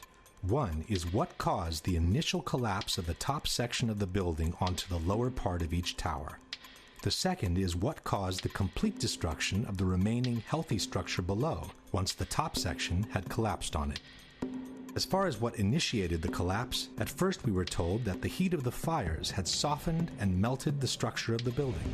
In 2002, Nova depicted a scenario envisioned by many experts at the time, that the truss connections failed in the extreme heat, causing the floors to fall onto one another, precipitating the collapse. As the steel began to soften and melt, the interior core columns began to give. Then you had this sequential failure that took place where it all pancaked one after the other. In fact, it became known as the pancake theory. Donc ça a donné lieu à la théorie qu'on appelle la théorie du pancake. C'est-à-dire que, comme cette partie-là est tombée sur un plancher, ce plancher a cédé, puis en cascade, c'est tous les planchers qui ont cédé, qui sont tombés les uns sur les autres. C'est ça qu'on appelle la théorie du pancake. But the pancake theory had a major flaw. It forgot to explain why the core structure of the towers collapsed. Furthermore, experts pointed out that jet fuel produces barely half the heat needed to melt steel. It would not have been enough to disconnect the trusses from the external structure. At that point, the official explanation backtracked and settled for a more generic weakening of the steel due to the fires. You don't need to melt the steel columns, you just need to start weakening them. What we found is it doesn't take temperatures high enough to melt steel. It just has to heat up the steel so it expands and then softens and weakens the structure until it collapses. In the new explanation, the initial failure was no longer blamed on the rupture of the steel trusses, but on their sagging due to the heat. The trusses stayed connected to the columns, even as they sagged from the heat. They pulled on the columns, bowing them inward nearly 5 feet in some areas, until the columns reached the breaking point. Continua ad ardere, sta scaldando l'aria e scalda l'acciaio del solaio soprastante, che a questo punto comincia a flettersi, perde la propria resistenza ai carichi, si flette, tira in dentro le colonne, e a un certo punto le colonne della facciata che sono portanti, portano circa il 40% del peso della struttura, si rompono. Suddenly the columns snapped, and as a result the entire top of the building came down pretty much in free fall because the kinetic energy that was unleashed was just huge. NIST also maintained that the impact of the airplanes widely dislodged the fireproofing from the trusses, hastening the process that eventually caused them to sag. It should be noted that NIST made the dislodgement of the fireproofing a necessary condition for the towers to collapse. The buildings would not have collapsed under the effects of the airplane impact and the jet fuel ignited multi-floor fires. And the reason it collapsed is because the fireproofing was dislodged. But the theory of the sagging trusses created even more problems than the one before. First of all, there is no proof whatsoever that the fireproofing from the steel had been widely dislodged by the impacts, as NIST has maintained. The steel structure of a skyscraper is elastic, not rigid, and it absorbs the impacts by slowly swaying back and forth, not by vibrating. The building swayed slowly one way toward the Hudson River to the west. And by the time it came back, I just jumped up and just had to get out of the elevator. In fact, there are good reasons to believe that the fireproofing from the steel was not dislodged at all, as in the following example. This is James Glanz for the New York Times. When the plane hit the North Tower between the 94th and the 98th floors, Steve McIntyre, an engineer for the American Bureau of Shipping, was reading his email on the 91st floor. The plane hit, and I think he described it as the biggest wham he'd ever heard, but there wasn't much shaking. His email was still there after the impact. He was still staring at a glowing screen. He had a little knick-knack, a piece of slate in the shape of a sailboat, hadn't fallen off his desk. Pictures of his wife and kids just propped up on a bookcase were still upright. Nothing had fallen over. McIntyre was just below the point of impact. If his pictures didn't even fall, why should the spray-on fireproofing have been detached from the steel trusses? Secondly, there's no proof that the temperatures were high enough to seriously weaken the steel in any case, with or without fireproofing. The majority of the jet fuel was burnt up instantly in the big fireball, and it was gone. The fires that were left were office furnishings and carpet and things like that. A lot of things in these kind of buildings have to be fire resistant by nature. It's required by code. In their computer simulation, NIST claims to have observed temperatures beyond 1800 degrees during the fires. But NIST has used their own computational model, and they've never published the data from their simulation. When architects and engineers asked to verify the computer model used by NIST, their request was denied. The truth is that NIST itself admitted in their own report to have no proof for temperatures high enough to seriously weaken steel. From the NIST report we read, of the more than 170 areas examined on 16 perimeter column panels, only 3 columns had evidence that the steel reached temperatures above 250 degrees centigrade or 480 degrees Fahrenheit. Only 2 core column specimens had sufficient paint remaining to make such an analysis, and the temperatures did not reach 250 degrees centigrade. No conclusive evidence was found to indicate that pre-collapse fires were severe enough to have a significant effect on the microstructure that would have resulted in weakening of the steel structure. In other words, NIST openly admits to have no proof to support their own theory. In conclusion, the known facts are: steel melts at about 2800 degrees Fahrenheit. Softening can begin at about 1100 degrees Fahrenheit. Except for 3 isolated spots, NIST admits to have found no proof of temperatures beyond 480 degrees Fahrenheit, which is less than half the temperatures needed to seriously weaken steel. On the other hand, there is multiple evidence that the temperatures needed to seriously weaken steel were not reached for a sustained time in the Twin Towers. The first one is that a group of 16 people managed to descend through the area devastated by the impact without obviously being burned alive. One of them is Brian Clark. And when we came to the 78th floor, the last layer was standing, but it was cracked, and there were flames licking up the other side of the wall like this. It wasn't a roaring inferno. I sensed that the flames were maybe starved for oxygen right there, in the interior. We kept going, and we got onto the 74th floor. When we got down that far, normal conditions. The lights were on, fresh air coming up from below. Attivissimo has maintained that these people managed to survive because in that part of the building, the stairwell runs on the side of the tower and not through the center. Quando sono passati di lì, sono passati attraverso una zona che era nell'angolo opposto rispetto agli incendi. Quindi è logico che non siano stati bruciati. Questa scala fa questo giro e scende. In truth, stairwell A traverses to the side of the tower on the 82nd floor, but Clark and his colleagues were on the 84th. This means they descended 2 floors in the center of the tower before crossing over. Furthermore, one of Clark's colleagues went back from the 81st to the 91st floor before descending all the way to the ground. Ron DiFrancesco, who went in the 81st floor with me, he went up to 91, caught up to the people, laying down on the floor, to thinking that there was fresher air at floor level. He made his way back to the stairs. And so I started to run downstairs. And so I ended up on the ground level, and I went to walk out. Had there been a temperature of 1100 degrees around the stairwell, nobody would have been able to go through it alive. Secondly, there is a series of thermographic images shot with an infrared camera showing temperatures much lower than those needed to soften steel. This is the North Tower, seen from below. It's 9:18, about a half an hour after the impact of the first plane, and the indicated temperatures do not reach the color yellow, which means they don't exceed 100 degrees centigrade or 212 degrees Fahrenheit. And this is the South Tower, some 15 minutes after the impact of the second plane. Here too, the indicated temperatures do not exceed 212 degrees Fahrenheit. But the major problem with the sagging trusses theory is that it doesn't make any sense from a mechanical point of view. Even assuming the temperatures were high enough to make them sag to such an extent, where did these relatively thin trusses find the strength to pull and then break apart a supporting structure much larger and stronger than they were? The phenomenon suggested by NIST is called thermal expansion. If one assumes that the trusses were forced to expand downwards by the vertical structures resisting the push, it means they were weaker than the structure, and they would have never found the strength to pull it inwards. If instead the trusses sagged on their own, so weakened by fire to become unable to support their own weight, where would they find the strength to pull and break apart the same structure that had easily supported them when they were strong and healthy?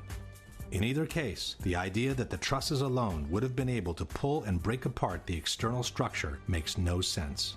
As we shall see, the external structure did bow inwards before the towers collapsed, but a much greater force than their own must have been applied to those trusses for them to be able to pull and break apart the structure they were attached to.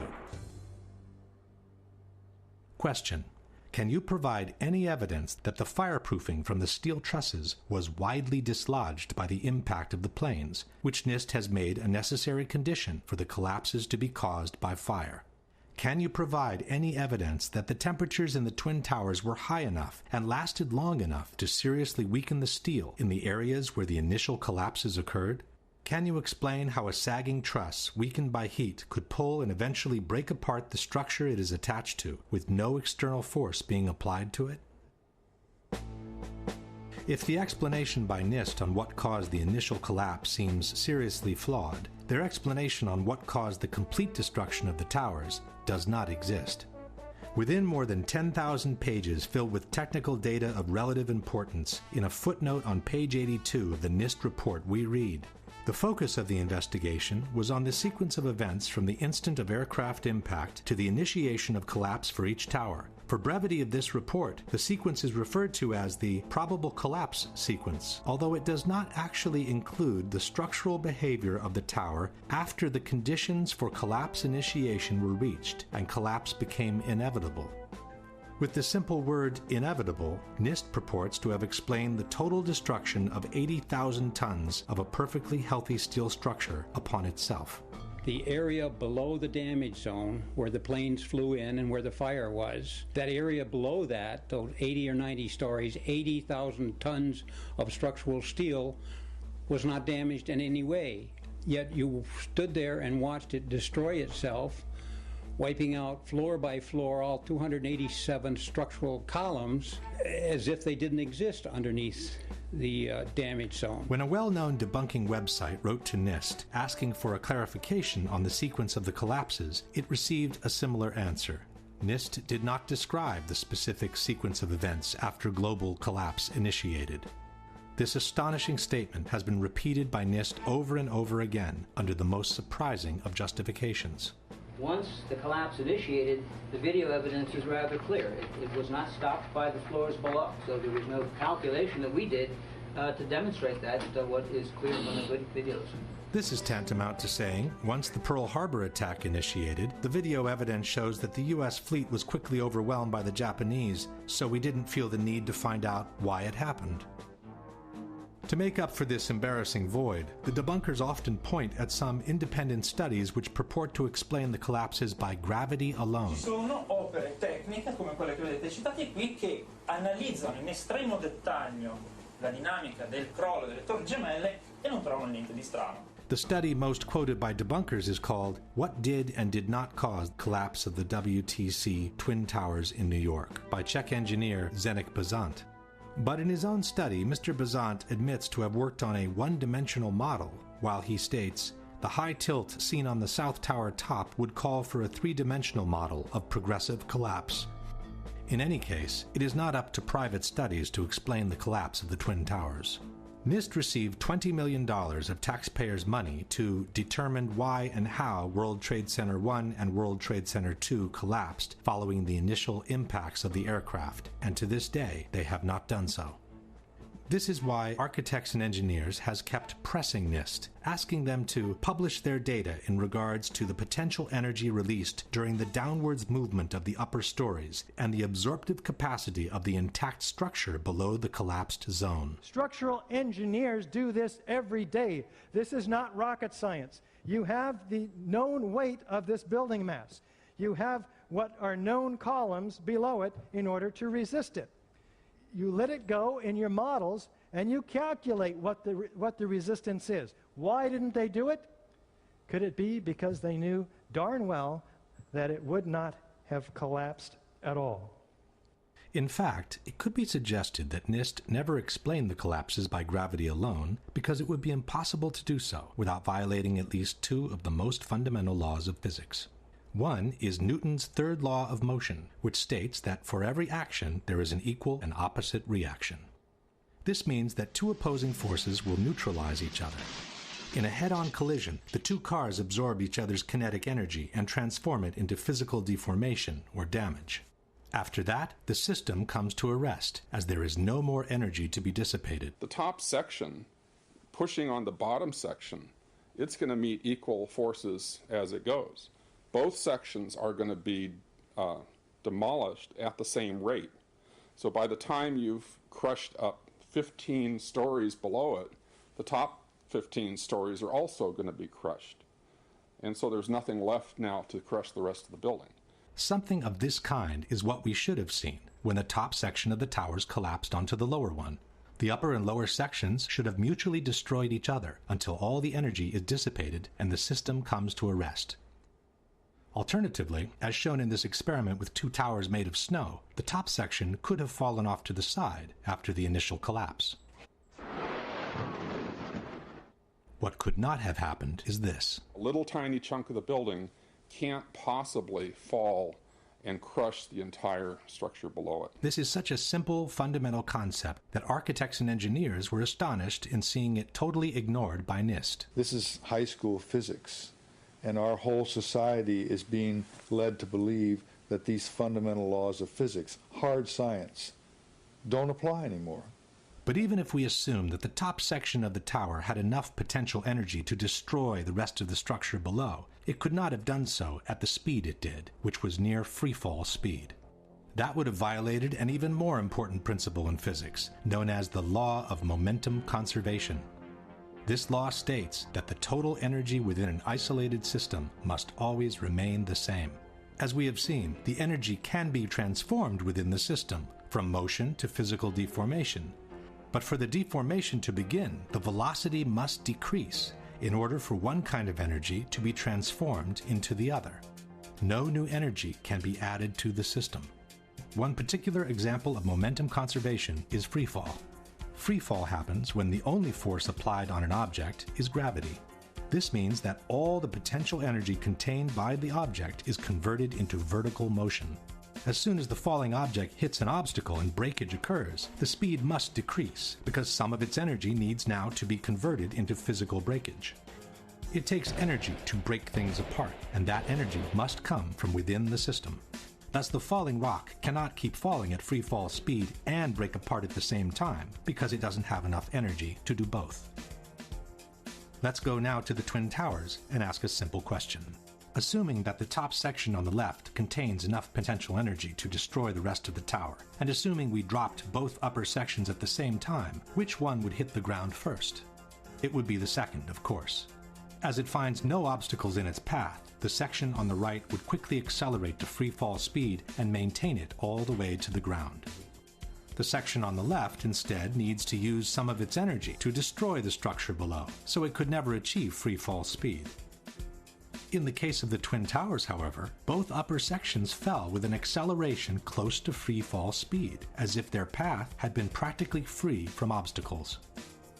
It took each tower between 10 and 12 seconds to collapse to the ground, while an absolute freefall time would have been 9.2 seconds. In other words, both upper sections of the towers found enough energy to destroy 80,000 tons of healthy structure below, while accelerating to near freefall speed. This is, as we have said, absolutely impossible by gravity alone. The law of momentum conservation won't allow it. A building cannot do free fall with a huge steel structural system in place to support it. The Twin Towers could not have come straight down through the resistance of 80,000 tons of structural steel at the speed of practically free fall. That just would not happen. If in fact it actually hit and made an impact, it was effectively crushing anything, pushing hard on this core structure below it, the core structure is going to push back equally hard. And that's what's going to cause the top section of the building to slow down. As energy is drained away from the system to deform those members, it would slow down the descending mass and cause a descent at less than free fall speed. There is only one way for those buildings to have collapsed at the speed they did. The buildings fall at a speed which can only occur if the structure has been removed, the vertical structure. The same Shyam Sunder from NIST has acknowledged that free fall can only be achieved with the absence of a structure below. Free fall time would be an object that has no structural components below it. But what could have removed the supporting structure below, since the falling section didn't have any extra energy to do so? The fact that it's coming down at free fall says all of the energy is being used to just make it go straight down, which means it's coming down through itself and not breaking up the building as it goes. Something else has to be clearing the way. There is only one known way to allow that kind of acceleration while removing the supporting structure. A building cannot do free fall without it being blown up. That's the only way it could come down at free fall. The only way that a building can accelerate as it collapses is by having pre-engineered, precisely timed, and precisely placed explosives. In other words, controlled demolition.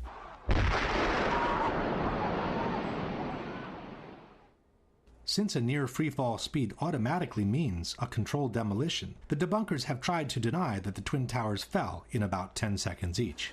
Tempi di crollo, si parla di 10 secondi, tempo di caduta libera, esatto, ma i tempi di crollo delle torri gemelle non sono quelli di una caduta libera.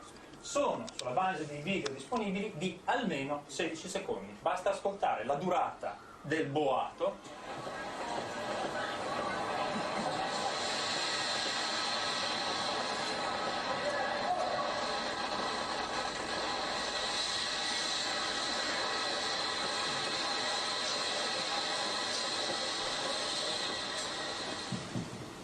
Quindi, se avete contato con me, sono un po' più di 10 secondi. We couldn't count with him, as it's very difficult to establish the exact duration of a collapse by listening to the sounds only. Furthermore, a couple of seconds more or less would not make a big difference, as the time for the transfer of momentum between each collapsing floor must be considered anyway. So a floor impacting on a floor below would transfer momentum, and that floor, those floors would transfer momentum such that in the Twin Towers, if you didn't have any columns whatsoever, it would still take a minimum of 30 seconds for these towers to collapse just by transferring the momentum of the floors. In any case, the near free-fall speed of about 10 seconds has been confirmed by different official sources. The 9/11 Commission wrote that the South Tower collapsed in 10 seconds. Mr. Sunder from NIST has confirmed similar timings. The measurements have indicated that Tower 1 collapsed in about 11 seconds and Tower 2 collapsed in about 9 seconds. Mr. Sunder has also acknowledged that the towers came down practically at free fall speed. As a result, the entire top of the building came down pretty much in free fall. The same admission is present in the official report. Since the stories below the level of collapse initiation provided little resistance, the building section above came down essentially in free fall. At this point, we can pose the following question. Given that the building section above came down essentially in free fall, given that for free fall to occur, no supporting structure must be present, and given that the falling sections didn't have any extra energy to destroy the structure below, can you suggest anything different from some kind of controlled demolition for the removal of the supporting structure, which was necessary for near free fall speed to be achieved? At this point, one may wonder what the response by the debunkers has been to all the scientific arguments presented by architects and engineers. There has been no response. All the debunkers have done is to either belittle this association of professionals or to ignore it altogether. Et pour les ingénieurs, quand vous regardez les ingénieurs qui ont signé, alors là, c'est hallucinant. C'est-à-dire que vous avez des ingénieurs en électricité, en hydraulique, en sûreté nucléaire. Enfin bon, c'est vraiment la tour de Babel de l'ingénierie. Les personnes qui sont compétentes en calcul de structure, alors je les ai regardées, une petite trentaine, je suis gêné. Hein. Whether the experts in structural engineering are 30 or 300, it should not make any difference. It's their arguments that must be refuted, and Quirant has never done so. Attivissimo instead has chosen to belittle architects and engineers as a whole by terming all its members as gymnasium builders. Abbiamo soltanto Richard Gage e I suoi 1200 costruttori di palestre che dicono ma secondo noi. But Attivissimo has never responded to their arguments either. But the most shocking statement comes from Popular Mechanics. In their book, Debunking 9/11 Myths, they wrote, "Not one of the leading conspiracy theorists has a background in engineering, construction, or related fields."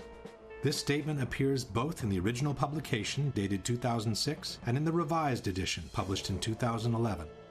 By then, architects and engineers had been active for almost 5 years, listed more than 1,300 experts in civil engineering, had made presentations in 20 different countries in the world, and had been invited on national television several times. And what caught my eye is their claim that more than 1,300 architects and engineers examined the evidence about Building 7's collapse and disagree with the official report issued by the National Institute of Standards and Technology.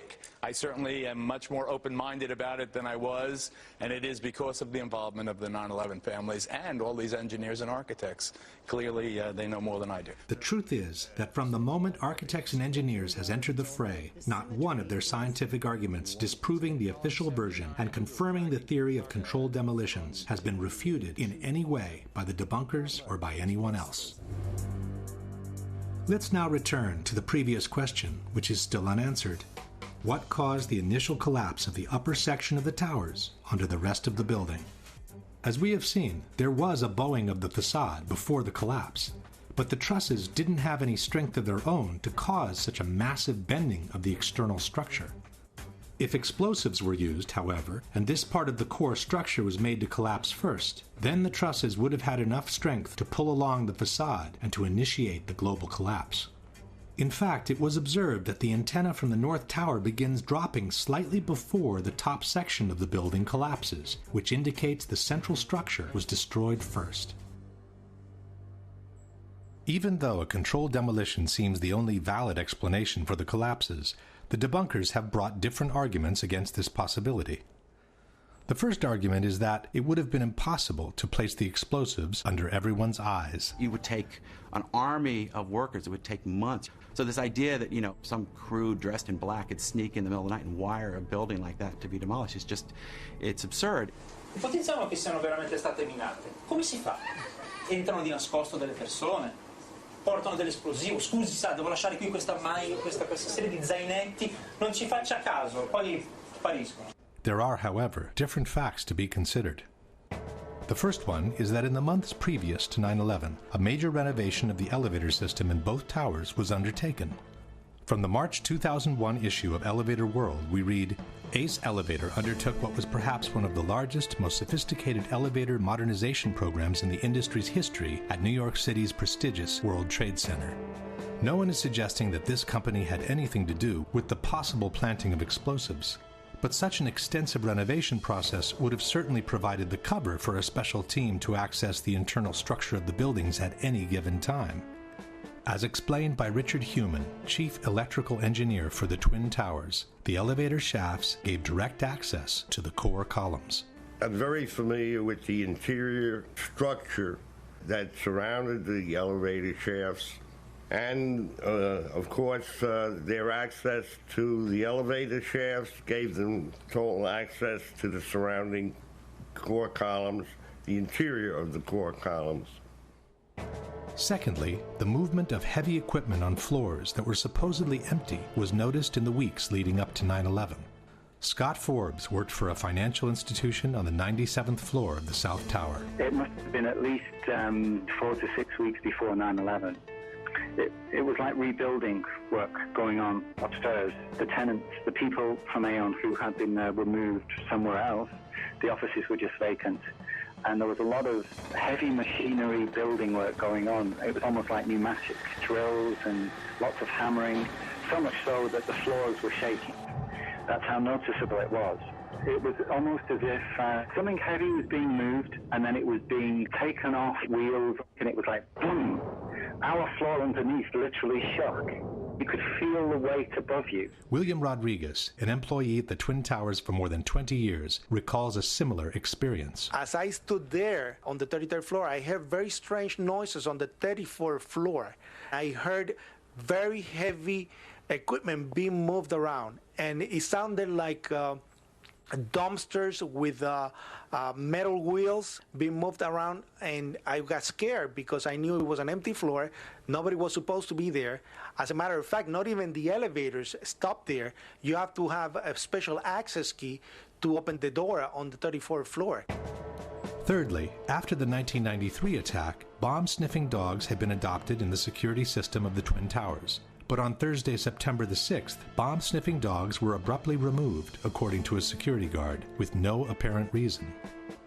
And lastly, there was an unprecedented power down in the South Tower on the very weekend before 9/11. For the first time in 30 years, all the security systems in the building had become useless at the same time. People could come and go as they pleased, even in protected areas, without being seen nor recorded by surveillance cameras. The previous weekend, there had been a power down. Because of the power down, there was a complete breakdown of security that weekend. We had guided tours coming into secured areas by mistake and nobody picking it up because there's no intrusion alarms or anything else. Scott Forbes was also present during the power down. There was a power down in the South Tower on the weekend of the 8th and 9th of September. And it wouldn't have just have affected camera security, it would have affected all the secure systems on doors for either key locks or security badges and so on. To undo them, they weren't working because they're all powered by electricity, so there was no power, there was no backup system, therefore they were all open. What again was the excuse that the Port Authority gave you, Scott, for this 36-hour period of the power being down in the South Tower? The explanation was that there was a recabling exercise to increase the bandwidth of networks that were available in the towers. But what I can recall is that there were plenty of toolboxes, there were plenty of spools of cable, there were men around wearing overalls. They appeared to be like engineers. At the time, it seemed perfectly legitimate what they were doing because this was the story we were given, that there was a recabling exercise. The debunkers are right. It would have been very difficult to bring in the explosives without being noticed.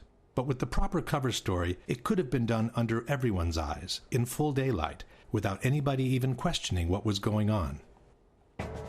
Another argument by the debunkers is that controlled demolitions, they say, always begin from the bottom, while the destruction of the Twin Towers clearly started from the top. Controlled demolitions always begin from the bottom of a building. You cut the bottom columns and then the building falls. If you look at the World Trade Centers, both of them began at the impact wounds where the planes hit.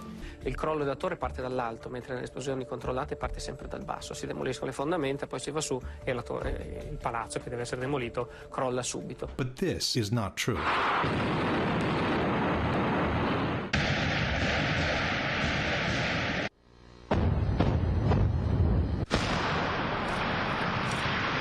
Every controlled demolition can be designed according to the needs. In fact, sometimes it's not a good idea to start from the bottom.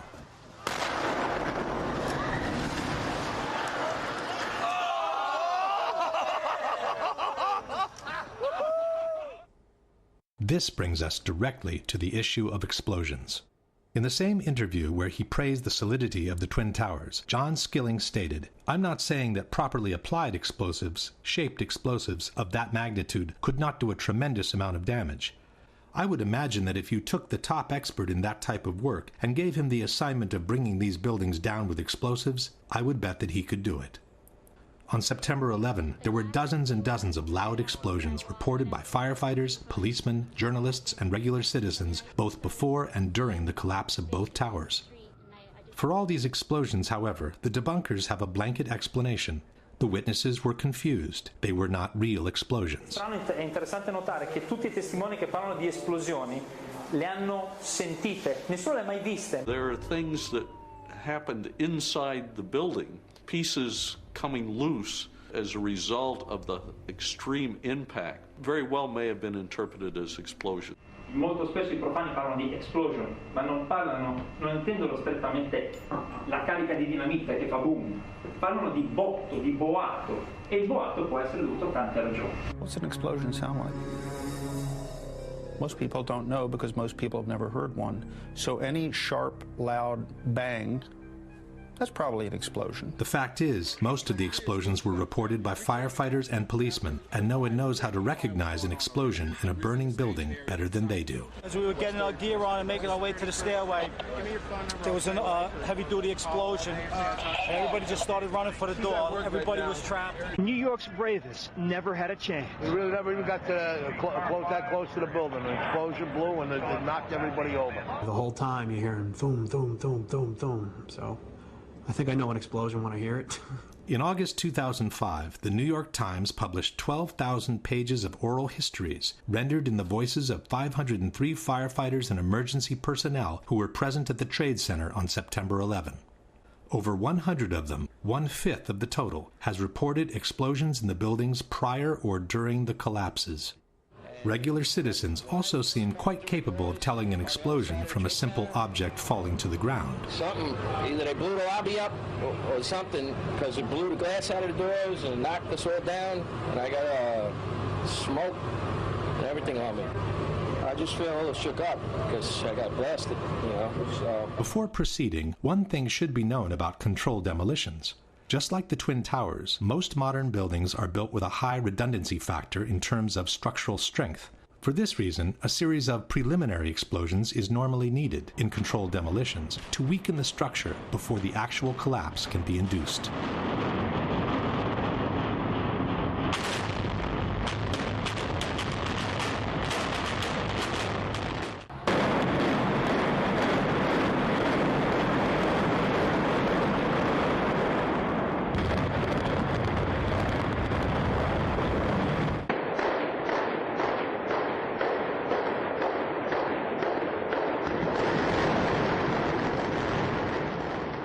Obviously, in the case of the Twin Towers, it would not have been possible to set off the preliminary explosions all at once, just before the collapse.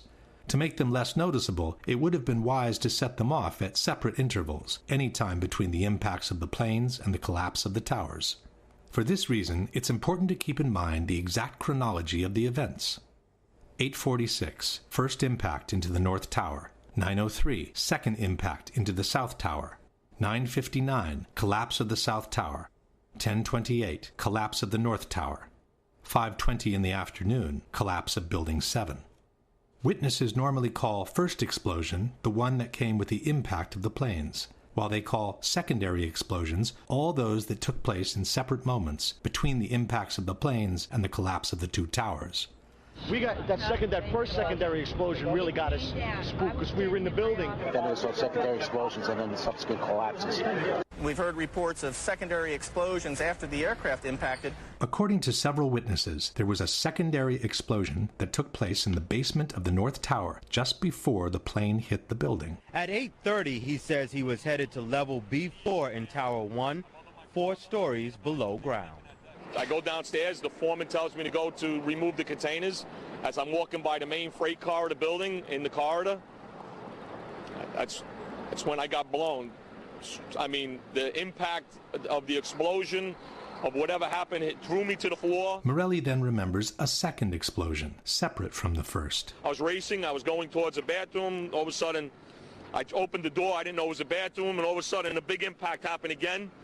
And all the ceiling tile was falling down, the light fixtures were falling. According to the 9/11 Commission, it was the jet fuel pouring down the elevator shafts that caused the explosion in the basement. From the final report we read, a jet fuel fireball erupted upon impact and shot down at least one bank of elevators. The fireball exploded onto numerous lower floors, including the B4 level, 4 stories below the ground. But the witnesses described an explosion that took place in the basement before the impact of the plane. Very strong. Boom! An explosion so hard that pushed us upwards. Upwards. And it came from the basement, between the B2 level and the B3 level. And at that moment, I thought it was the mechanical room where they have all the pumps and the generators for the building, that maybe a generator just blew up on the basement. Now, 20 years in the building, you know something that comes from the bottom and something that comes from the top. And when I went to verbalize that it was a generator, we hear, boom, all the way on the top, the impact of the plane on the top. 2 different events, 2 different times. There are others who remember several explosions after the one from below. It came from, I believe, at first we believed that it came from the mechanical room. Then we heard a series of other explosions that sounded up on the above levels of the building. I was in the B4 level, and on my way, I heard a bomb. So I says, probably the transformer again blew up. So I stepped back, finished what I had to finish, and I started towards the door again. And there come a big blast with a big ball of fire. The 2 separate explosions were recorded at a distance of about 9 seconds from each other during a business meeting that was taking place in a building nearby, One Liberty Plaza.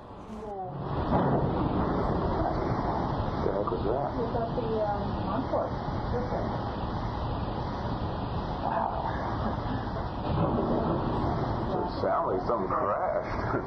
When faced with this precise question, the editors of Popular Mechanics chose not to answer it and fell back on the generic explanation of the jet fuel in the elevator shafts. Ask what your guys' explanation is for Willie Rodriguez's testimony that he heard, experienced, and his coworkers were actually burned by an explosion in the basement of the North Tower prior to the plane hitting, and this has been verified by at least 20 different eyewitnesses. Jim Meggs of Popular Mechanics.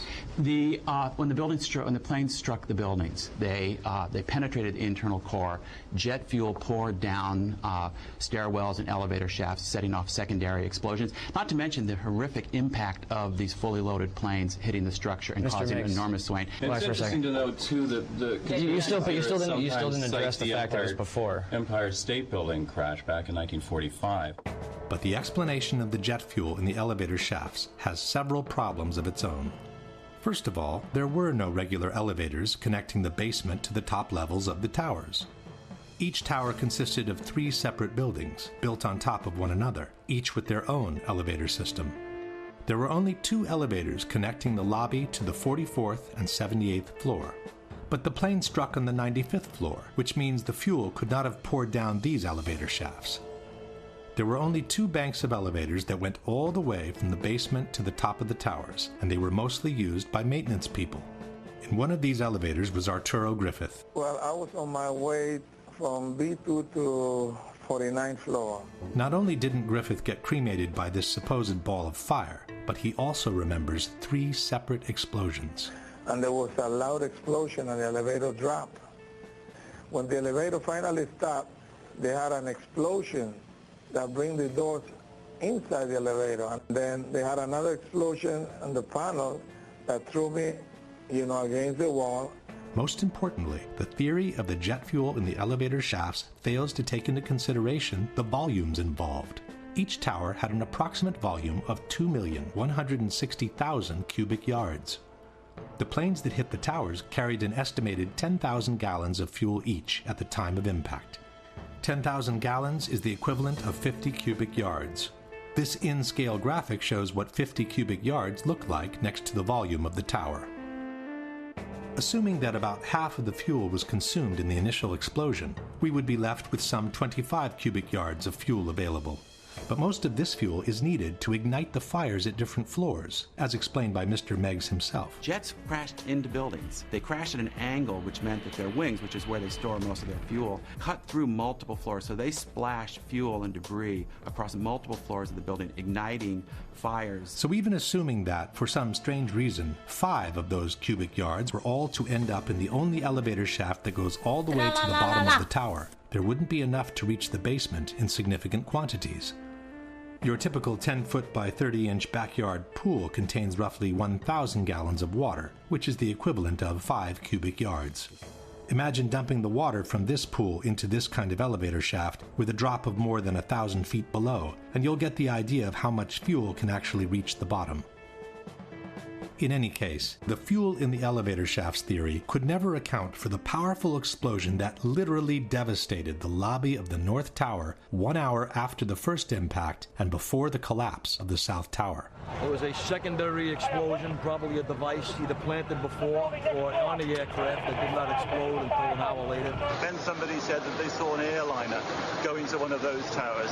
Then, I don't know, an hour later than that, we had that big explosion from much lower. I don't know what on earth caused that. In fact, these firemen reported 3 large explosions in Tower 1, which took place after the plane's impact. They also confirmed it was the 3rd explosion to devastate the lobby of the tower. We was in an explosion. We was in the lobby and the 3rd explosion, the whole lobby collapsed on us. What you told me is that there was a plane or whatever hit the building, then a secondary explosion. It was like 3 explosions after that. We came in after the fire. We came when the fire was going on already. We was in the staging area inside the building, waiting to go upstairs.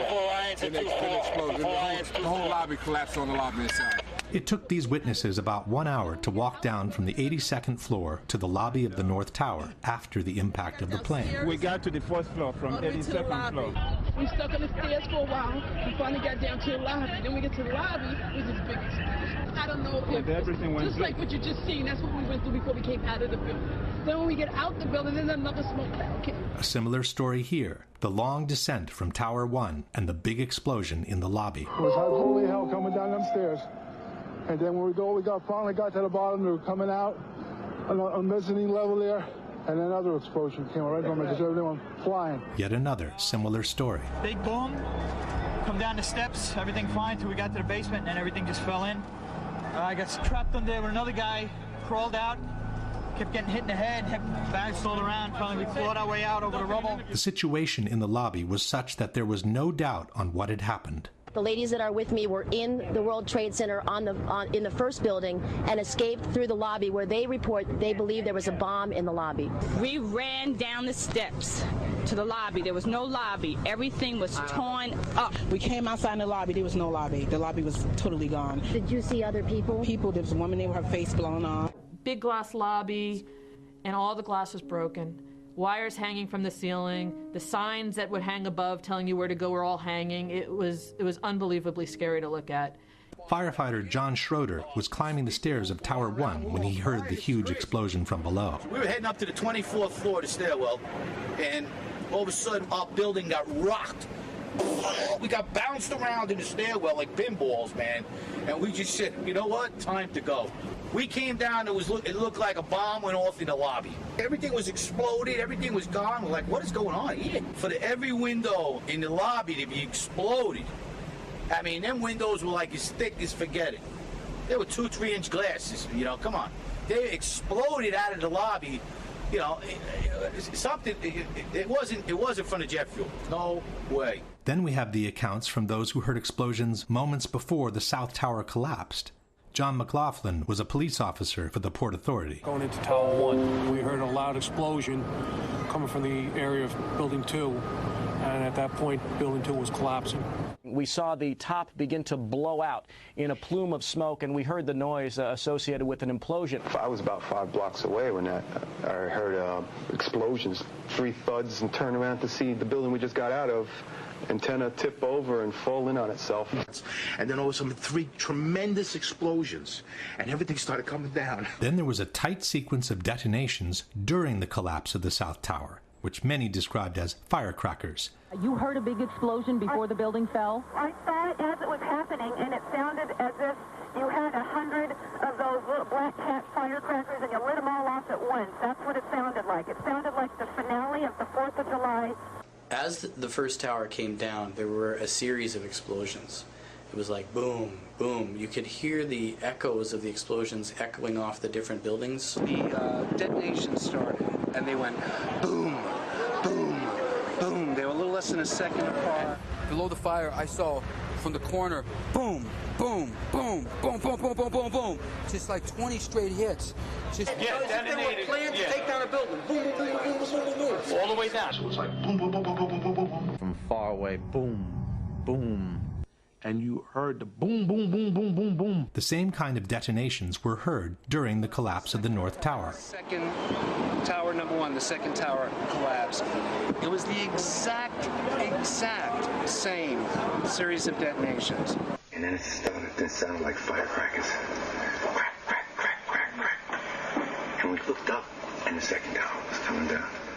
The debunkers doubt that there were explosions, they say, because no explosions were recorded in the videos from the collapses. Le demolizioni fanno rumore, fanno dei botti estremamente precisi, fortissimi come li avete sentiti. Come mai nelle immagini delle torri gemelle non ci sono le esplosioni, ma c'è un solo boato continuo? Lorsqu'il y a une explosion, on la ressent. On la ressent comme il faut. Ça se mesure, on l'enregistre. Aucune bande de son ne les enregistre. Aucune. First of all, the debunkers forget that most of the television shots were taken from a distance with long telephoto lenses, and they don't carry the actual sound from the towers. While in the videos shot by amateurs, the soundtrack is usually covered by the screams of those standing around the camera.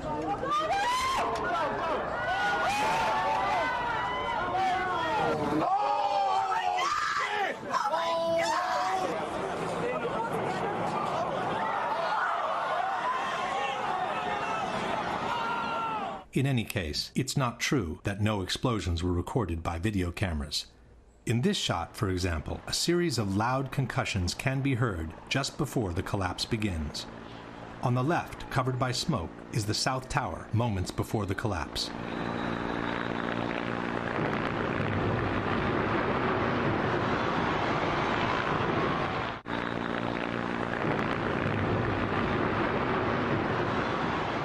In this shot by ABC television, the initial explosion can also be heard. Listen carefully after the words FBI agents. This is as close as we can get to the base of the World Trade Center. You can see the firemen assembled here, the police officers, FBI agents. You can see the two towers. A huge explosion now raining debris on all of us. The explosion can be heard even better by separating the stereo track of the microphone from the one of the camera. Here, the police officers, FBI agents. Here, the police officers, FBI agents. The same explosion can be heard in the same clip used in a PBS documentary. But a key question remained. Did their ultimate failure? But a key question remained. Did their ultimate failure? And then there were several explosions recorded after both towers had collapsed, like this one from this BBC video. This one was recorded after both of the Twin Towers had collapsed and before Tower 7's collapse.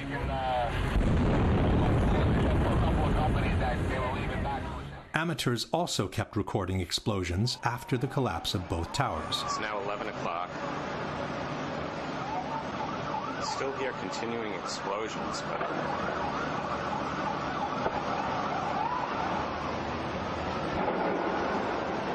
it's another explosion. This recording was made between 10 and 11 o'clock. The explosion came from the direction of Building 7.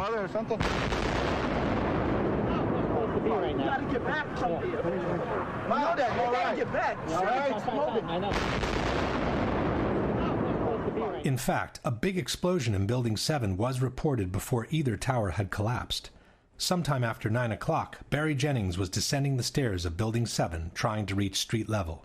Well, me and Mr. Hess, the Corporation Counsel, were on the 23rd floor. I told him we got to get out of here. We started walking down the stairs. We made it to the 8th floor. Big explosion. Blew us back into the 8th floor. Jennings was trapped in the building for several hours, together with his colleague, Michael Hess. Mr. Hess! 8th floor, 7 World Trade. I passed the word. After they were rescued by the fire department, Mr. Hess confirmed the big explosion on the 8th floor. So, Mr. Hess, you were trapped in, I believe, 7 World Trade Center. Go ahead, sir. Yes, I was. I was up in the Emergency Management Center on the 23rd floor. Another gentleman and I walked down to the 8th floor where there was an explosion. In a later interview, Jennings has confirmed the explosion took place before either tower had collapsed. Both buildings were still standing. I was trapped in there for several hours. I was trapped in there when both buildings came down. While he was trapped, Jennings kept hearing more explosions. All this time, I'm hearing all types of explosions.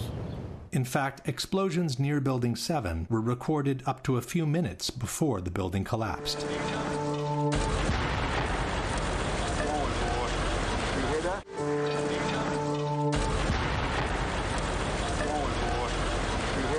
And finally, there is also someone who saw an explosion up close, through his very eyes. It's Ron DiFrancesco, the same person who had descended from the 91st floor of the South Tower all the way to the lobby. When he was exiting the building, he heard an explosion. He spun around, and a fireball was coming down the hallway at him. He put his arms up, blew him across Church Street. He woke up in the hospital 2 days later. Yeah, I had burns, they say, on 80% of my body, and I had a broken bone in my back, and I guess my ears were turned inside out just with the burns. My head was very swollen. You know, I had my contacts in, so they were melted to my eyes, and... To doubt the content of all these accounts does not mean to have debunked the claims of explosions. It means to willfully ignore dozens and dozens of dramatic testimonies which describe a story of September 11 quite different from the one we have been told so far. Question. Given that after the initial explosion and the ensuing fires, there wouldn't have been enough jet fuel left to pour down the elevator shafts in substantial quantities, can you explain the at least 3 separate explosions reported by multiple witnesses at the time of the first impact in the North Tower?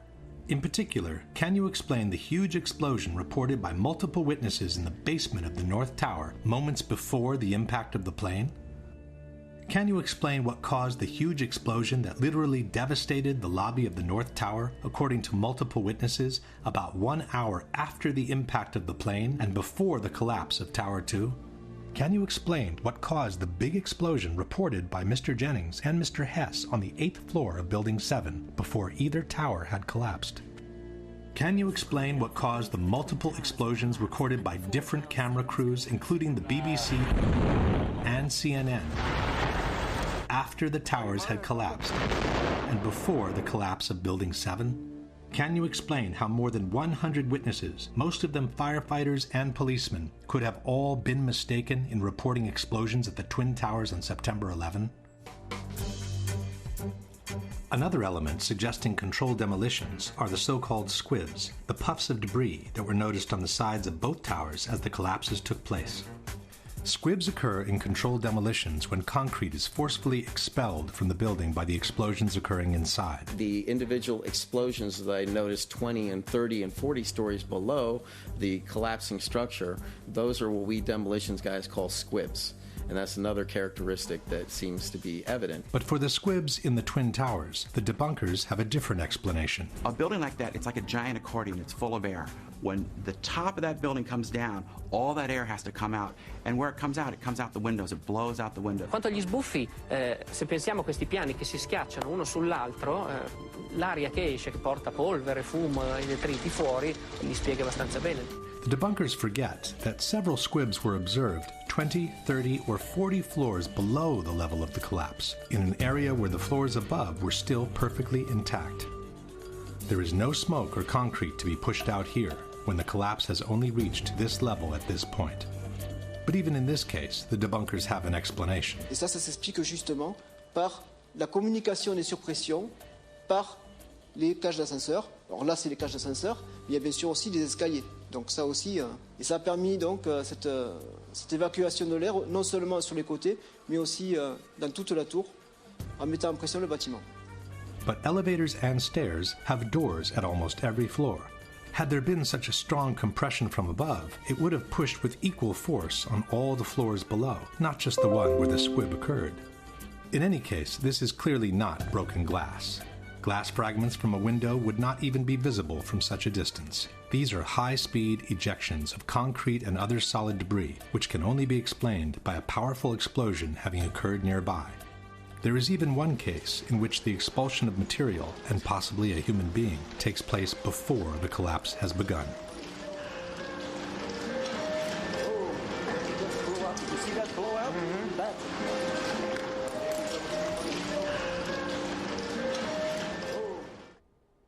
Question. Given that what we see is clearly not glass from a broken window, but concrete and other debris, can you explain what caused the squibs observed 30 or 40 floors below the level of collapse? Technically speaking, squibs are just a particular case of explosions occurring below the level of collapse. But powerful ejections of concrete and other material have been observed throughout the entire collapse of both towers.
The result of such explosive force is the lateral ejection of large chunks of the external structure all around the towers. The spread of debris in a large radius around each tower, what we see is an outward explosion of material beyond the perimeters of each footprint.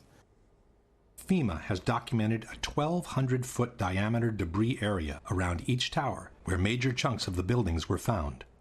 This means that parts of the structure were ejected laterally at a distance twice as large as the width of the tower itself. Large multi-ton beams were hurled hundreds of yards laterally. Gravity works vertically, not laterally. The debunkers contend that the material ejected laterally was only the aluminum foil covering the structure, not the steel beams themselves. Ces éléments qui sont là, certains disent, vous vous rendez compte des poutres qui font plusieurs tonnes? Non. Ça, c'est pas des poutres qui font plusieurs tonnes, c'est tout simplement le parement qui était prévu sur les tours, qui étaient des plaques d'aluminium qui étaient collées sur les poutres en acier. Les poutres en acier, elles sont là et là. Ça, c'est juste des choses très légères qui ont volé, comme tout à l'heure ma touillette à café. Voilà. Voilà. Kiran is mistaken. The chunks of material being hurtled hundreds of feet away are not just aluminum covering. They are the same prefabricated blocks of steel structure used to build the two towers.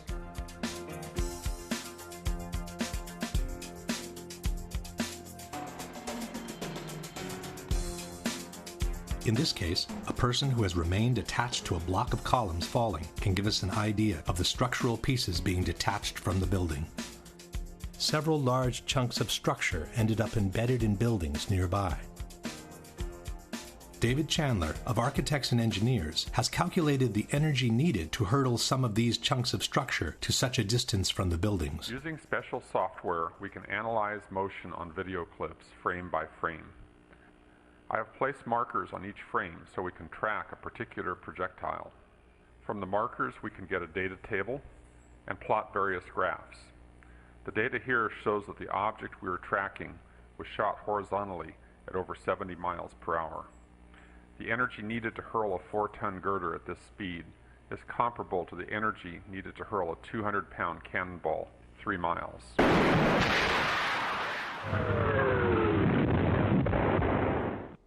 Question. Given that the falling upper sections of the towers had no additional energy to destroy the healthy structure below, where did the energy to hurtle these large chunks of structure at such a distance from the towers come from?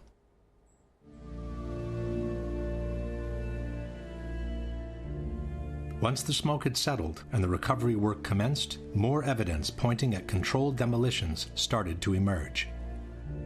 One example are the supporting columns cut at a 45-degree angle that were noticed sticking out of the ground. This kind of cut is typical of controlled demolitions and is obtained by placing linear charges on the columns at a 45-degree angle. Now this is a linear shaped charge, and it's wired in with the dynamite. When it cuts, it'll cut this column right on this angle, and then this piece will be deflected and displaced in that direction.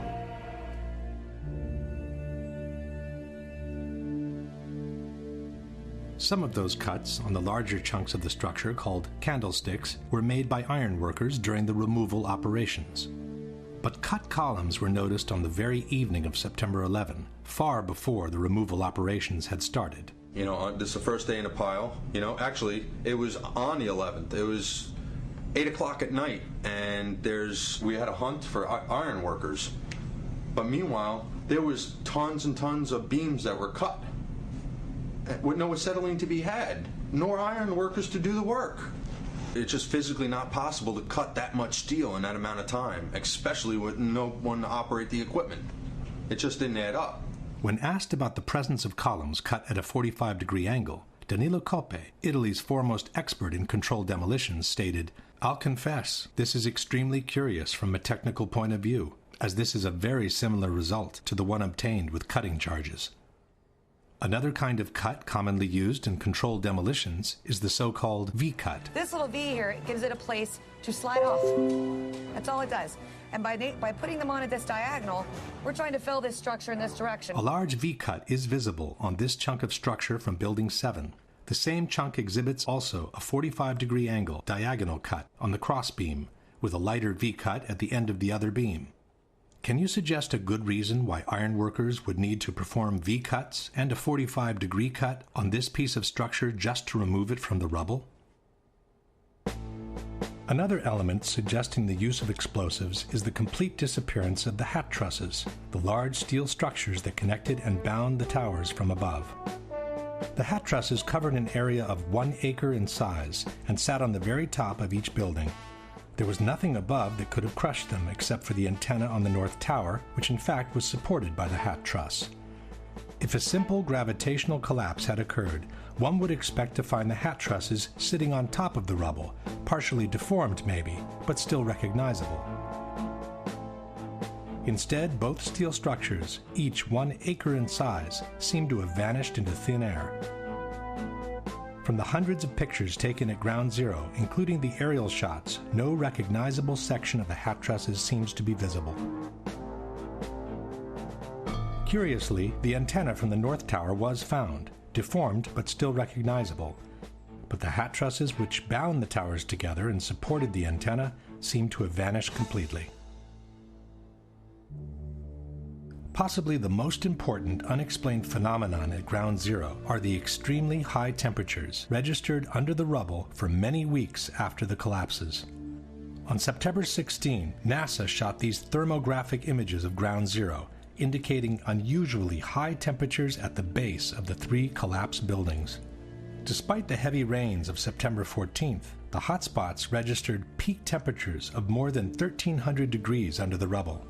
10 days later, the fires kept burning. What's to explain, Governor, the smoke that still comes out of the fire? There's still fire down below. There is such an incredibly deep pile of rubble, and the tower goes down 5-6 stories underground. But we had ABC crews come back just in the last few minutes and telling us there are still flames coming out of the base of the trade towers. For the rescue workers, this became an additional burden on their already gruesome task. Out still on the rubble, it's still, I believe, 1,100 degrees. The guy's boots just melt within a few hours. On October 8th, the hotspots under the 3 collapsed buildings remained clearly visible. 6 weeks later, as the excavations progressed, the situation seemed only to get worse. Oh, it's unbelievable. And this is 6 weeks later, almost 6 weeks later. And as we get closer to the center of this, it gets hotter and hotter. It's probably 1,500 degrees. We've had some small windows into what we thought was a core at some point, and it looked like an oven. You know, it was just roaring inside. And it was just a bright reddish-orange color. The consequences of such extreme temperatures were quite visible on the steel that was being extracted from the rubble. Where the grapplers were pulling stuff out, big sections of iron that were literally on fire on the other end. They would hit the air and burst into flames, which was pretty spooky to see. You would create an air pocket by moving steel, fueling the fires underground. But, you know, these underground fires were just like the fires of hell. If you could make a video of what you perceive hell to look like, from fire shooting up at times, that's what would happen. You would be in the middle of what would look like steel, and then fire just would pop up. Firemen were coming out and ironworkers with their boots literally melted, and then the hose would come over and they would try to put that part out. I got there. Charlie Vichers was a supervisor of removal operations at Ground Zero. From PBS's America Rebuilds page, we read, Vichers' crew picked up 40 to 60 foot long pieces of steel impaled in the pile, where the bottom 20 feet would be glowing red hot. Vichers said, trucks loaded with steel would pass by and you could feel the back of your neck burning standing 20 feet away. In an article called A Dangerous Worksite, the U.S. Department of Labor wrote, underground fires burned at temperatures of 2,000 degrees Fahrenheit. This was confirmed by Mayor Giuliani. There were fires of 2,000 degrees Fahrenheit below the ground. The Journal of the American Society of Safety Engineers wrote, thermal measurements taken by helicopter each day showed underground temperatures ranging from 400 to more than 2,800 degrees Fahrenheit. 8 weeks later, and the fires still had not subsided. You see how this debris is still smoking? That's from the fires that are still burning. 8 weeks later, we still got fires burning. So, I mean, these things are burning. At one point, I think they were about 2,800 degrees. 11 weeks later, and the fires kept burning. As recently as the end of November, it was still 1,100 degrees down underneath the rubble. As November turned into December, ice was noticed in the mornings above the ground, but the debris underneath was still smoldering. The weird thing was it was very cold when we were up there. I believe it was in the middle of the winter, but the ground wasn't frozen. The ground kind of like bubbled underneath your feet, which was kind of strange to me. It took until December 19, more than 3 months after the collapses, for the last underground fire to be extinguished. The debunkers have suggested different possibilities for this unexplained phenomenon. Ad esempio, può essere il fatto che all'interno sotto c'erano i piani interrati, all'interno c'è un parcheggio con le automobili. I piani interrati ci sono i generatori delle torri gemelle. Quindi ci sono molti materiali combustibili. Neither of these, however, seems to be a valid answer.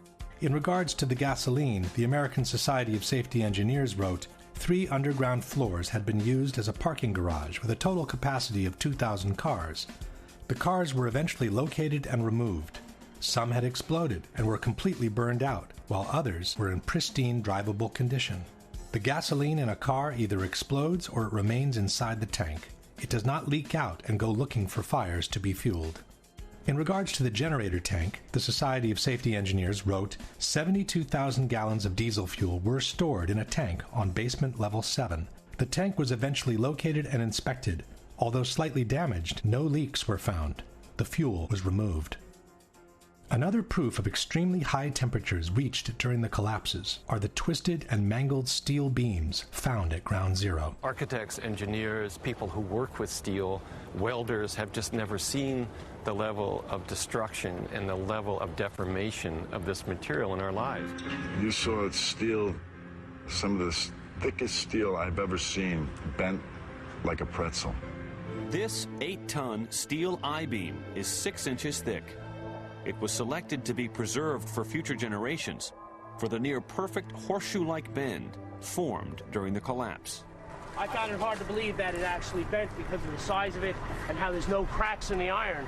It bent without almost a single crack in it. It takes thousands of degrees to bend steel like this. In fact, the temperature of 2800 degrees mentioned before is not casual at all, as that's exactly the temperature at which steel melts. And molten steel was repeatedly found under the rubble at Ground Zero. You'd get down below and you'd see molten steel running down the channel rails. Like you're in a foundry. Yeah, like lava. Like it was lava from a volcano. The fires got very intense down there, and it actually melted beams where it was molten steel that was being dug out. Just like they did for the explosions, the debunkers simply doubt the testimonies on molten steel as a whole. NIST has also denied any knowledge of molten steel at Ground Zero. I'm curious about the pool of molten steel that was found in the bottom of the tower. I know of absolutely nobody, no eyewitness who said so, nobody who's produced it. I was on the site, I was on the steel yards, so I don't know that that's so. It is true, Mr. Gross did visit the steel yards where the remnants of the towers had been collected. But he must have been in a big hurry, as he didn't even notice the high degree of deformation of massive steel beams sitting only a few feet away. In any case, there are several highly credible witnesses who have reported the presence of molten steel at Ground Zero. Rich Garlock, a structural engineer working at Ground Zero, said, "Going below, it was smoky and really hot. Here, World Trade Center 6 is over my head. The debris past the columns was red hot, molten, running." A supervisor from the National Environmental Health Association, Ron Berger, stated, "Feeling the heat, seeing the molten steel, the layers upon layers of ash, like lava, it reminded me of Mount St. Helens." William Langevisha is the author of American Ground, a book containing detailed descriptions of the conditions at Ground Zero. One passage mentions streams of molten metal that leaked from the hot cores and flowed down broken walls inside the foundation hole. Greg Fushek, who provided the rescue workers with global positioning equipment, stated, "Sometimes when a worker would pull a steel beam from the wreckage, the end of the beam would be dripping molten steel." Peter Tully of Tully Construction said that he saw pools of literally molten steel at the World Trade Center. Marc Loiseau, president of Controlled Demolitions Inc., was told by contractors at Ground Zero about hot spots of molten steel in the basements at the bottoms of the elevator shafts of the main towers. Dr. Abalassan Astane, a professor of civil engineering at Berkeley University, examined the remains of the Twin Towers. He said, "I saw melting of girders at World Trade Center. If you remember the Salvador Dali paintings with the clocks that are kind of melted, it's kind of like that. That could only happen if you get steel yellow hot or white hot, perhaps around 2000 degrees.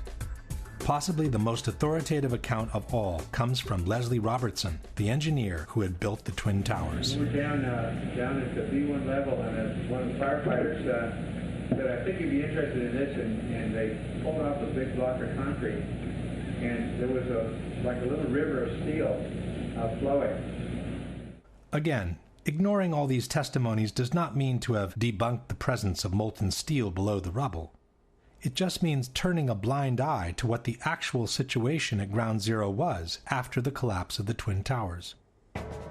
And there's more. Concrete normally doesn't melt in regular fires. In fact, one of the reasons it's used in civil construction is its resilience to high temperatures. Yet molten concrete was found at Ground Zero. Preserved at the New York Police Museum, this artifact caption reads, "During recovery efforts, several handguns were found at Ground Zero, including these 2 cylindrical gun casing remains and a revolver embedded in concrete. Fire temperatures were so intense that concrete melted like lava around anything in its path." Some debunkers have argued that this cannot be molten concrete, as the higher melting point of concrete would have also melted the steel from the gun.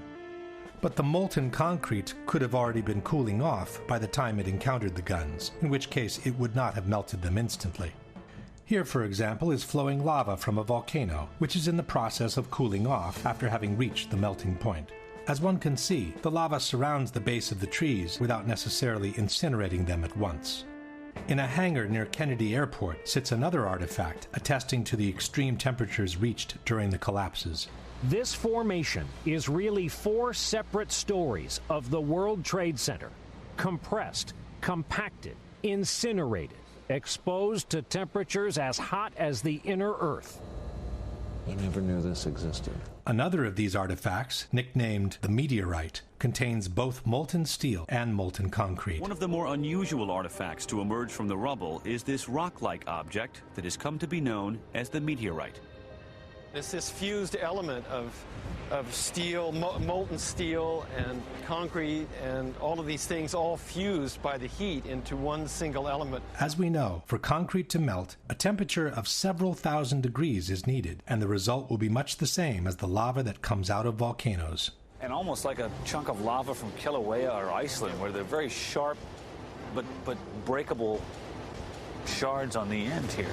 Question. Given that most of the jet fuel was burned after the impacts, given that only office fires were burning at the time of the collapses, and given that no major source of combustibles seems to have been available underground, can you offer a comprehensive explanation for the temperatures up to 2,800 degrees reported at ground zero, for the long-lasting fires underground, for the incandescent beams repeatedly extracted from the rubble, for the massive steel beams bent like a pretzel, for the molten steel and the molten concrete observed and found at ground zero as caused by the office fires and the gravitational collapses only?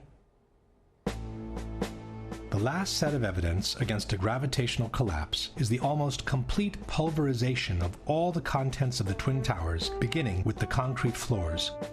Had a simple gravitational collapse occurred, one would expect to find 110 floors pretty much stacked up on each other, like it happens in regular collapses.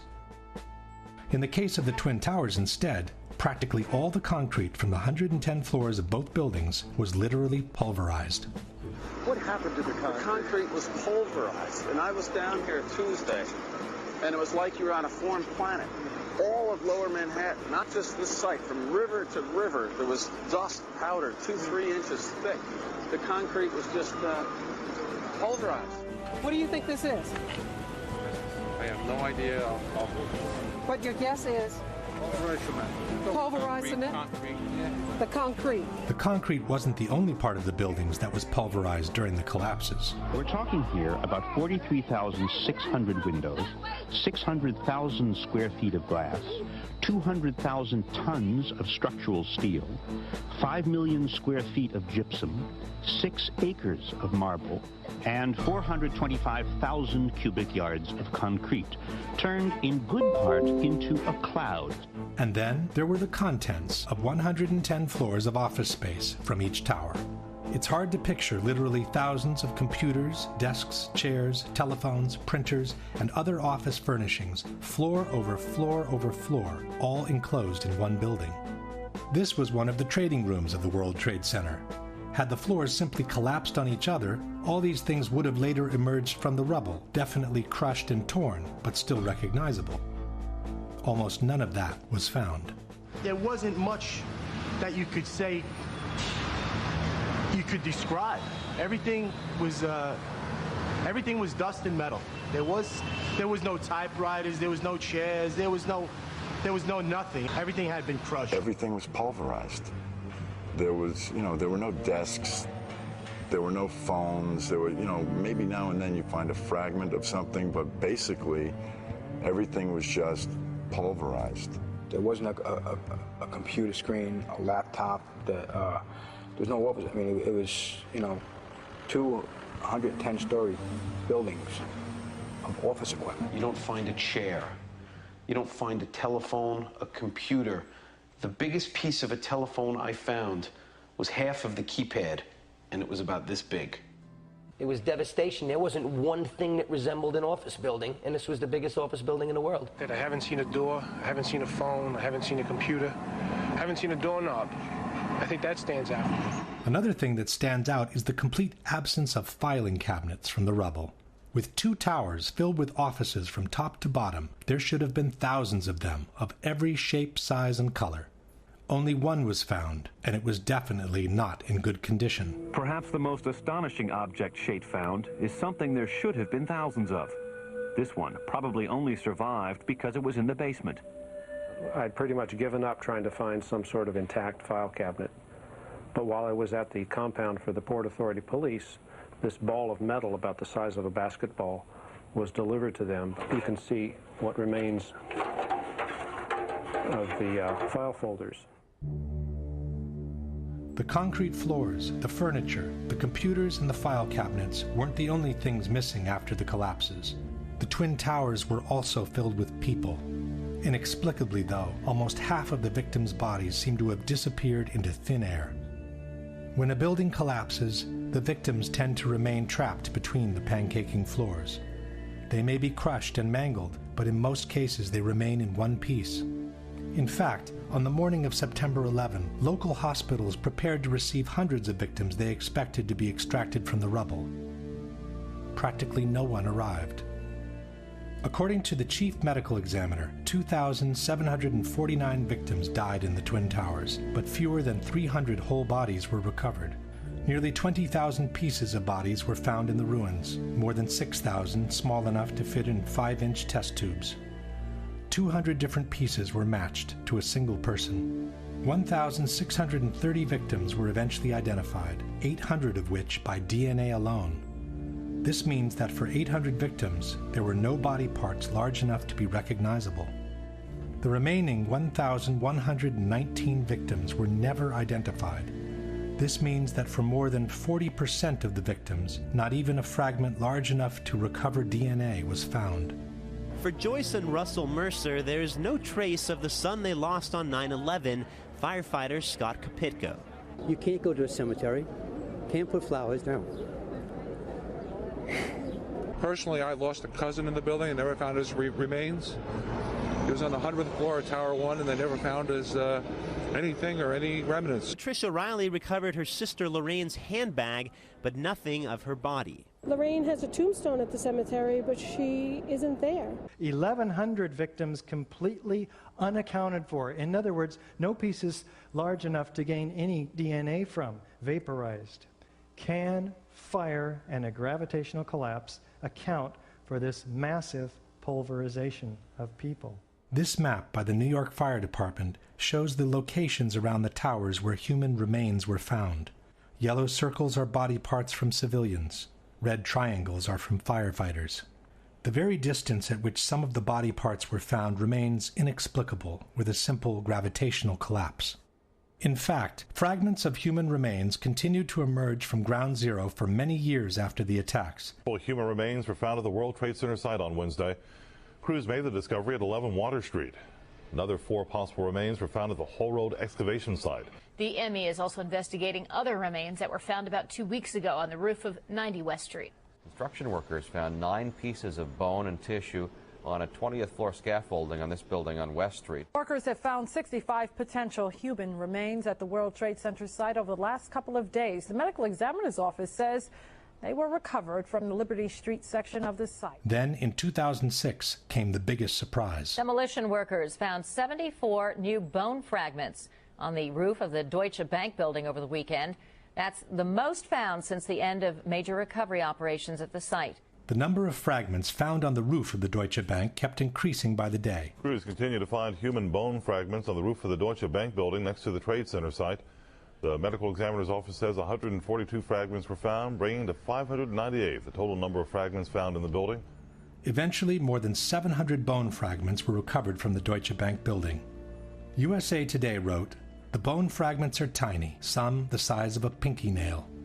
Some debunkers have suggested that the bone fragments could have reached the roof of the Deutsche Bank after the impact of American 11, as some debris exited the opposite side of the tower in a southerly direction. But the view of the Deutsche Bank was blocked by the South Tower at the time of impact, and there was no direct line between the exit hole in the North Tower and the roof of the Deutsche Bank. Furthermore, as seen in this map, the body parts found on the roof belong not only to civilians, but also to firefighters, who were clearly not present in the North Tower at the time of impact. Question: can you explain how a simple gravitational collapse, where the bodies remain trapped between pancaking floors, could have produced more than 20,000 body parts out of 2,700 victims, while more than 1,100 bodies left no fragments large enough to extract a DNA sample? Can you explain how a simple gravitational collapse could have produced the bone fragments and body parts from civilians and firefighters that were recovered from the roof of the Deutsche Bank building? At this point, we can summarize the evidence for a gravitational collapse and compare it with the one for controlled demolitions. The official explanation for the initial collapse, or sagging trusses theory, is fundamentally flawed for at least 3 reasons. There is no evidence that the fireproofing was widely dislodged from the steel trusses, no evidence for temperatures high enough to seriously weaken the steel, and no valid explanation on how the trusses could have pulled and broken the external structure on their own. At the same time, the initial collapse is fully compatible with a controlled demolition. The official explanation for the total collapse of the Twin Towers does not exist, nor was a scientific calculation ever attempted by NIST, as they have repeatedly acknowledged. At the same time, the full collapse of the buildings is fully compatible with a controlled demolition. The vertical acceleration of the upper sections to near free-fall speed makes it impossible to explain the collapses by gravitation only, without violating at least 2 fundamental laws of physics. At the same time, the near free-fall acceleration achieved by the collapsing towers is fully compatible with a controlled demolition. The amount of witnesses who reported powerful explosions and the ensuing devastation in the Twin Towers is overwhelming. Such explosions cannot be explained by jet fuel alone, while they are fully compatible with a controlled demolition. The squibs observed 30 and 40 floors below the level of collapse cannot be explained by the air pressure in a gravitational collapse. At the same time, squibs are the typical signature of controlled demolitions. Not all the diagonal cuts and V-cuts observed on the columns at ground zero can be explained by the removal operations. At the same time, these kind of cuts are another typical signature of controlled demolitions. The large area of debris around the towers, with the lateral ejection of elements weighing several tons, cannot be explained by a gravitational collapse. At the same time, these ejections are fully compatible with the use of powerful explosives. The long-lasting fires, the extreme temperatures under the rubble, the incandescent beams extracted during the cleanup, the high degree of deformation of massive steel beams, the molten steel and molten concrete observed and found at ground zero cannot be explained by jet fuel alone, nor by regular office fires. Highly effective destructive devices capable of developing extremely high temperatures must have been used as part of a controlled demolition. The almost complete pulverization of the contents of both towers, from the concrete floors to the office furnishings to the actual vaporization of victims' bodies, cannot be explained by a simple gravitational collapse. At the same time, these results are fully compatible with the presence of powerful explosives, such as those used in controlled demolitions. Unless a comprehensive, scientifically sound explanation for all the phenomena observed is presented, the only conclusion available is that the Twin Towers were brought down by some form of controlled demolition. After they published their report on the Twin Towers, NIST moved on to tackle the collapse of Building 7. What they faced was no easy task. Contrary to the Twin Towers, Building 7 had not been hit by an airplane. It was only partially damaged by the collapse of the North Tower, and it suffered fires that were anything but devastating. Nothing could have suggested it was going to collapse. On the other hand, it looked like the perfect controlled demolition. It featured the sudden onset of the collapse, the rapid acceleration towards the ground, the symmetrical descent of the structure, and it even appeared to have started the collapse from the bottom, as most controlled demolitions do. Professionals in the field of controlled demolitions, such as Dutchman Danny Juwenko, seem to have no doubt on what had happened. Dit is controlled demolition. Zeker weten. Zeker weten. Er is nagesprongen. Dit is in opdracht gebeurd. Dit heeft een team gedaan van experts. We weten heel goed wat ze doen, die jongens. Zie je vanaf boven gaan? Nee, je gaat vanaf onder. Die gaat vanaf onder, ja. Toch? Ja. Ze hebben gewoon kolommen weggeblazen. Er is nagesprongen. Similar comments were made by TV anchors watching the replay of the collapse. It's reminiscent of those pictures we've all seen too much on television before, when a building was deliberately destroyed by well-placed dynamite to knock it down. In spite of what seemed obvious to everyone, NIST came up with an absolute historical first. New York City, 2001. No tall building had ever collapsed primarily due to fire. But that's exactly what investigators believe happened to the 47-story World Trade Center Building 7 on September 11th. World Trade Center 7 collapsed because of fires. We really have a new kind of progressive collapse that we have discovered here, which is a fire-induced progressive collapse. According to NIST, the collapse was triggered by the failure of one specific column, number 79, located in the northeastern section of the building.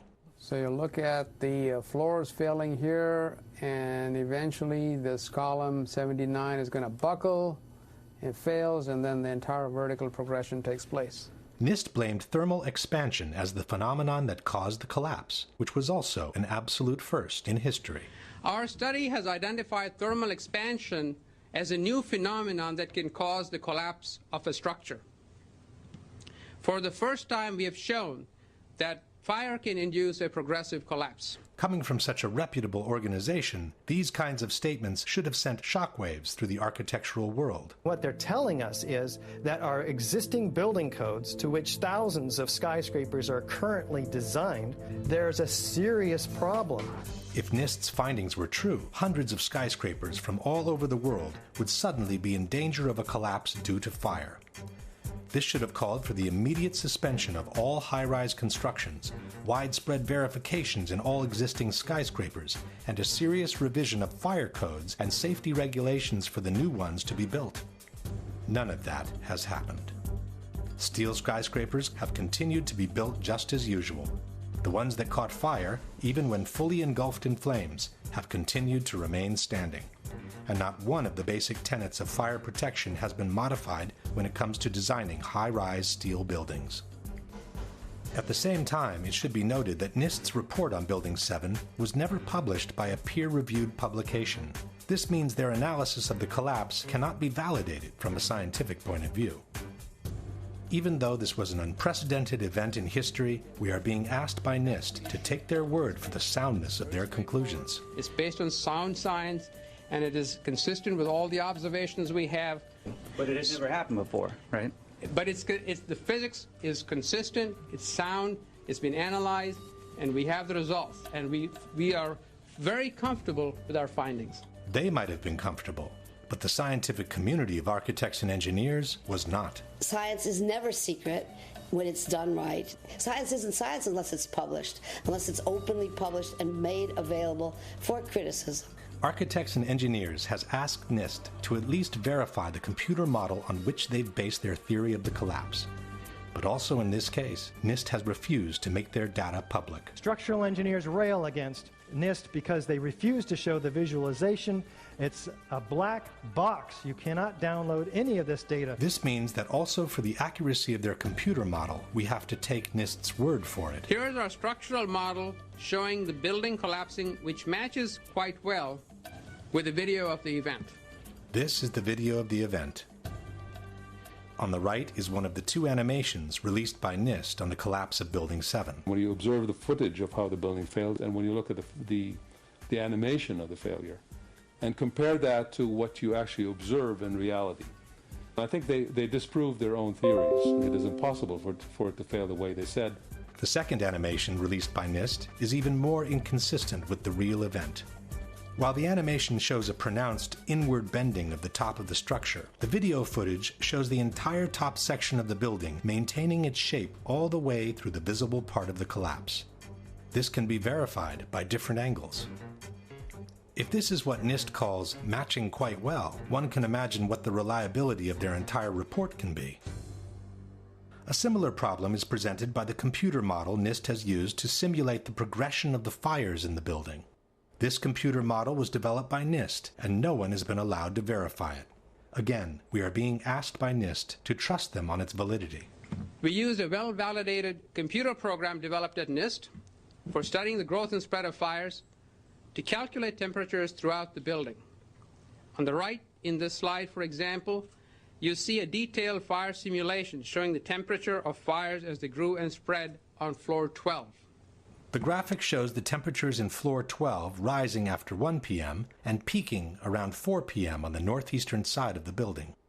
But the same picture NIST has published in their report, which was taken between 3:49 and 3:54 p.m., shows that the fires have already died off across the entire eastern section of the 12th floor. A similar picture, taken between 3:53 and 4:02 p.m., confirms that the fires on the eastern side of the 12th floor had already died off. NIST itself has stated in the same page that there is no indication of fires burning on the east side of the 12th floor at this time. In other words, the accuracy of NIST's computer model doesn't even need to be verified, as it's disproven by the very pictures and statements NIST has published in their own report.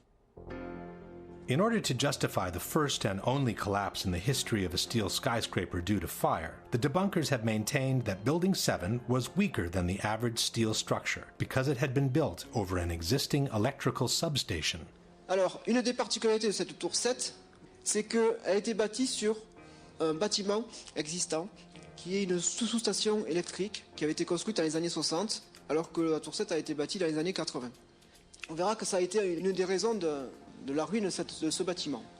The building was extremely unconventional. It had this giant Con Ed substation with enormous trusses carrying extraordinarily high loads, very vulnerable to fire and other kinds of damage. But NIST itself has refuted this possibility. From the final report we read, the transfer elements such as trusses, girders, and cantilever overhangs that were used to support the office building over the Con Edison substation did not play a significant role in the collapse of World Trade Center 7. In fact, it was the opposite. After it was completed, Larry Silverstein had the building reinforced beyond its requirements in order to accommodate the needs of its main tenant, Salomon Brothers. From this 1989 New York Times article we read, Salomon Brothers intends to spend nearly 2 years and more than $200 million cutting out floors, adding elevators, reinforcing steel girders, upgrading power supplies, and making other improvements in its million square feet of space. We built in enough redundancy to allow entire portions of floors to be removed without affecting the building's structural integrity, said Larry Silverstein, president of the company. More than 375 tons of steel, requiring 12 miles of welding, will be installed to reinforce floors for Salomon's extra equipment. If there was one skyscraper in the world that should have never collapsed due to fire, it was Building 7. While NIST has been unable to come up with a valid explanation for a collapse due to fire, there are at least 3 good reasons why such a collapse could not have happened in any case. One is the widespread pre-knowledge of the event. As we have said before, the collapse of a steel structure due to fire is considered an absolute impossibility in the architectural world. Steel structural frame buildings, high-rise buildings, simply do not collapse due to fire. We've never had a steel-framed skyscraper collapse in the United States or internationally. No high-rise steel structure has ever been destroyed by a fire in the history of construction. Consequently, if Building 7 was truly brought down by fire, it would have been a totally unexpected event, which would have taken everyone by surprise. It turns out instead that dozens of policemen, firemen, and first responders had been warned that the building was going to come down as early as 5 hours before it happened. All I can attest to is that by noon or 1 o'clock, they told us we had to move from that triage site up to Pace University, a little further away, because Building 7 was going to come down or being brought down. Did they actually use the word brought down, and who was it that was telling you this? The fire department, and they did use the word, we're going to have to bring it down. Firemen also had been warned of the impending collapse. Fireman Hollowak, we were just hanging out until Tower 7 came down. Fireman Sweeney, we stood and waited for World Trade Center 7 to come down. By 4 p.m., CNN had already picked up the rumor and was spreading it around the world. We are getting information now that one of the other buildings, Building 7, in the World Trade Center complex is on fire and has either collapsed or is collapsing. At 5 o'clock, the BBC announced that the building had already collapsed, even though it was still standing in the background. Jane Stanley. Jane, what more can you tell us about the Salomon Brothers building and its collapse? As you can see behind me... At 5 o'clock, Building 7 can clearly be seen on the right of the picture. But the BBC correspondent, who was obviously unfamiliar with the landscape, didn't recognize it. This has fueled ludicrous conspiracy theories, which accuse the mainstream media of having been informed in advance of what was going to happen on September 11. In truth, this incident only confirms that the information on the impending collapse had been circulating long enough in downtown Manhattan to have already reached the BBC, even before it happened.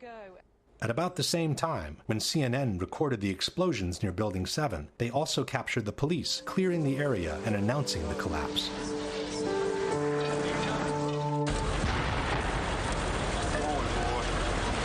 Keep your eye on that building, it'll be coming down. The building is about to blow up. Moving back. Back here. All right, guys? Sorry. We are looking back. There's a building about to blow up. This is the account by a paramedic who witnessed the collapse. You know, we heard this sound that sounded like a clap of thunder. Turned around, we were shocked to see that the building was, well, it looked like there was a shock wave ripping through the building, and the windows all busted out, and it was horrifying. And then, about a second later, the bottom floor caves out, and the building followed after that, and we saw the building crash down all the way to the ground. There's even someone who heard a countdown moments before the building collapsed. First responder Kevin McPadden was stationed near Building 7, awaiting for orders from a Red Cross representative. He kept asking the Red Cross rep, what's going on, what's going on? And all the time he had his hand over the radio while he was getting a countdown. And then he's just like, at the last 3 seconds, he takes his hand off and you hear 3, 2, 1, and he had this heartbroken face. He's just like, just run for your life. It was about a second or two after the countdown ended that you started hearing the explosions. Now, we're talking about bombs. Because, you get that bam, there's like a little explosion and then the force. And then boom, boom, boom, boom, boom, boom, boom. That was the building coming down. Question. Given that the collapse of a steel skyscraper due to fire would have been an unprecedented event, how could so many people have known about it so many hours in advance? If the police clearing the area expected a structural failure due to fire, why would they use such an expression as, the building is about to blow up? Can you explain how an unprecedented, totally unexpected collapse due to fire could be predicted with absolute precision by an actual countdown? The second reason that makes the official explanation by NIST untenable is the symmetry of the collapse. As we have seen before, the entire top section of the building falls as a single piece, maintaining an almost perfect symmetry as it descends towards the ground. The symmetry is the smoking gun. It cannot happen that when you have asymmetric damage, you will get a perfectly symmetrical collapse. And all you need to do is look at the videos and see that. The exterior columns on the outside, as well as on the inside, at the bottom would have to be severed almost at the same time. In order for the perimeter to fall perfectly and symmetrically, which it pretty much does at Building 7, all of those columns have to be removed within a tenth of a second of each other. Question. Can you explain how the almost simultaneous removal of all the columns, which was necessary for Building 7 to collapse in the way it did, can be caused by fire alone? The last and possibly most conclusive piece of evidence against the official explanation is freefall. After the initial failure of the penthouse on the eastern side of the building, the entire structure came crashing down to the ground in a little more than 6 seconds.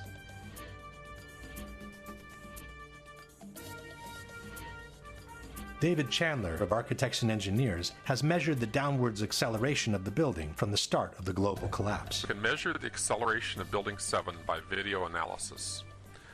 The slope of the velocity graph gives the acceleration. Note that global collapse starts suddenly, and for the next 2.5 seconds the building accelerates at the rate of 9.88 meters per second squared. In other words, the rate of collapse of World Trade Center Building 7 over the first 2.5 seconds is literally indistinguishable from free fall in a vacuum. When Architects and Engineers presented NIST with these calculations, they forced them to correct their preliminary report and acknowledge the free fall of the building for the first 8 stories of the collapse. From NIST's final report we read, a more detailed analysis of the descent of the north face found 3 stages. The first was a slow descent with acceleration less than that of gravity that corresponded to the buckling of the exterior columns at the lower floors.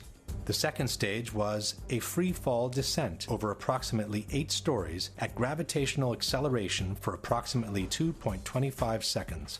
2.25 seconds is more than 1/3 of the global collapse. Once NIST had admitted the free fall for 1/3 of the collapse, the outcome of the debate was sealed. Building 7, the NIST reports admits fell at the rate of gravity for the first 100 feet. Well, that's impossible unless there's nothing resisting it. NIST has always acknowledged this. Free fall time would be an object that has no structural components below it. And, as we have seen before, the almost simultaneous removal of the supporting structure can only be obtained with a controlled demolition. The building didn't disappear so the building can fall for 100 feet at free fall speed. That's impossible.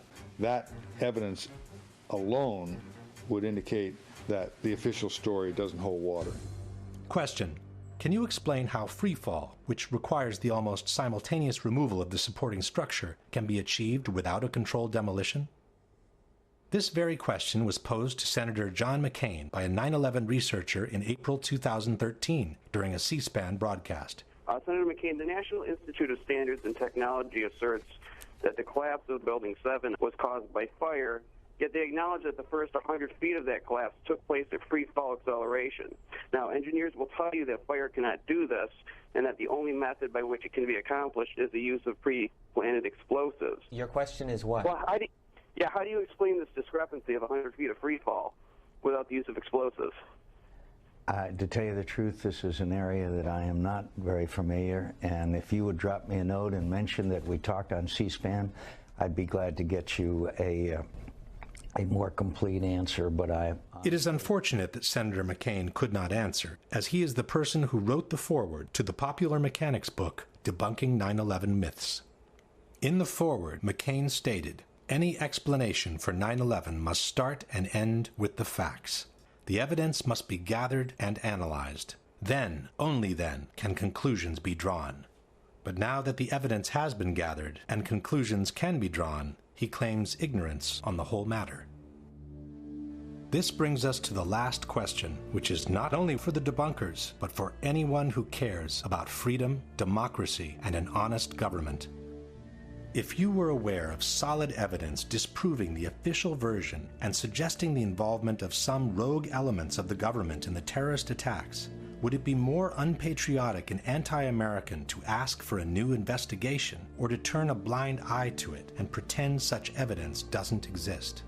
Given that the people's trust in institutions is of paramount importance for a nation's well-being, would that trust be better served by denying the evidence of a conspiracy, or by bringing those suspected to accountability in a court of law? We leave the last word to the first responders, who have been dying by the dozens after having inhaled the poisonous air from Ground Zero in the total silence of the media. I want to tell you tonight about the people we call heroes and are still in growing numbers living in terrible physical and economic circumstances as they struggle with the carcinogenic effects of the toxic chemical soup Ground Zero became. Can this side of the room, everybody stand up? Everybody on this side, if you're all rescue workers, will be dead in 4 years. Thank you. You'd all be dead in 4 years. That's our statistics. That's what's happening. In 7 years, it doubles.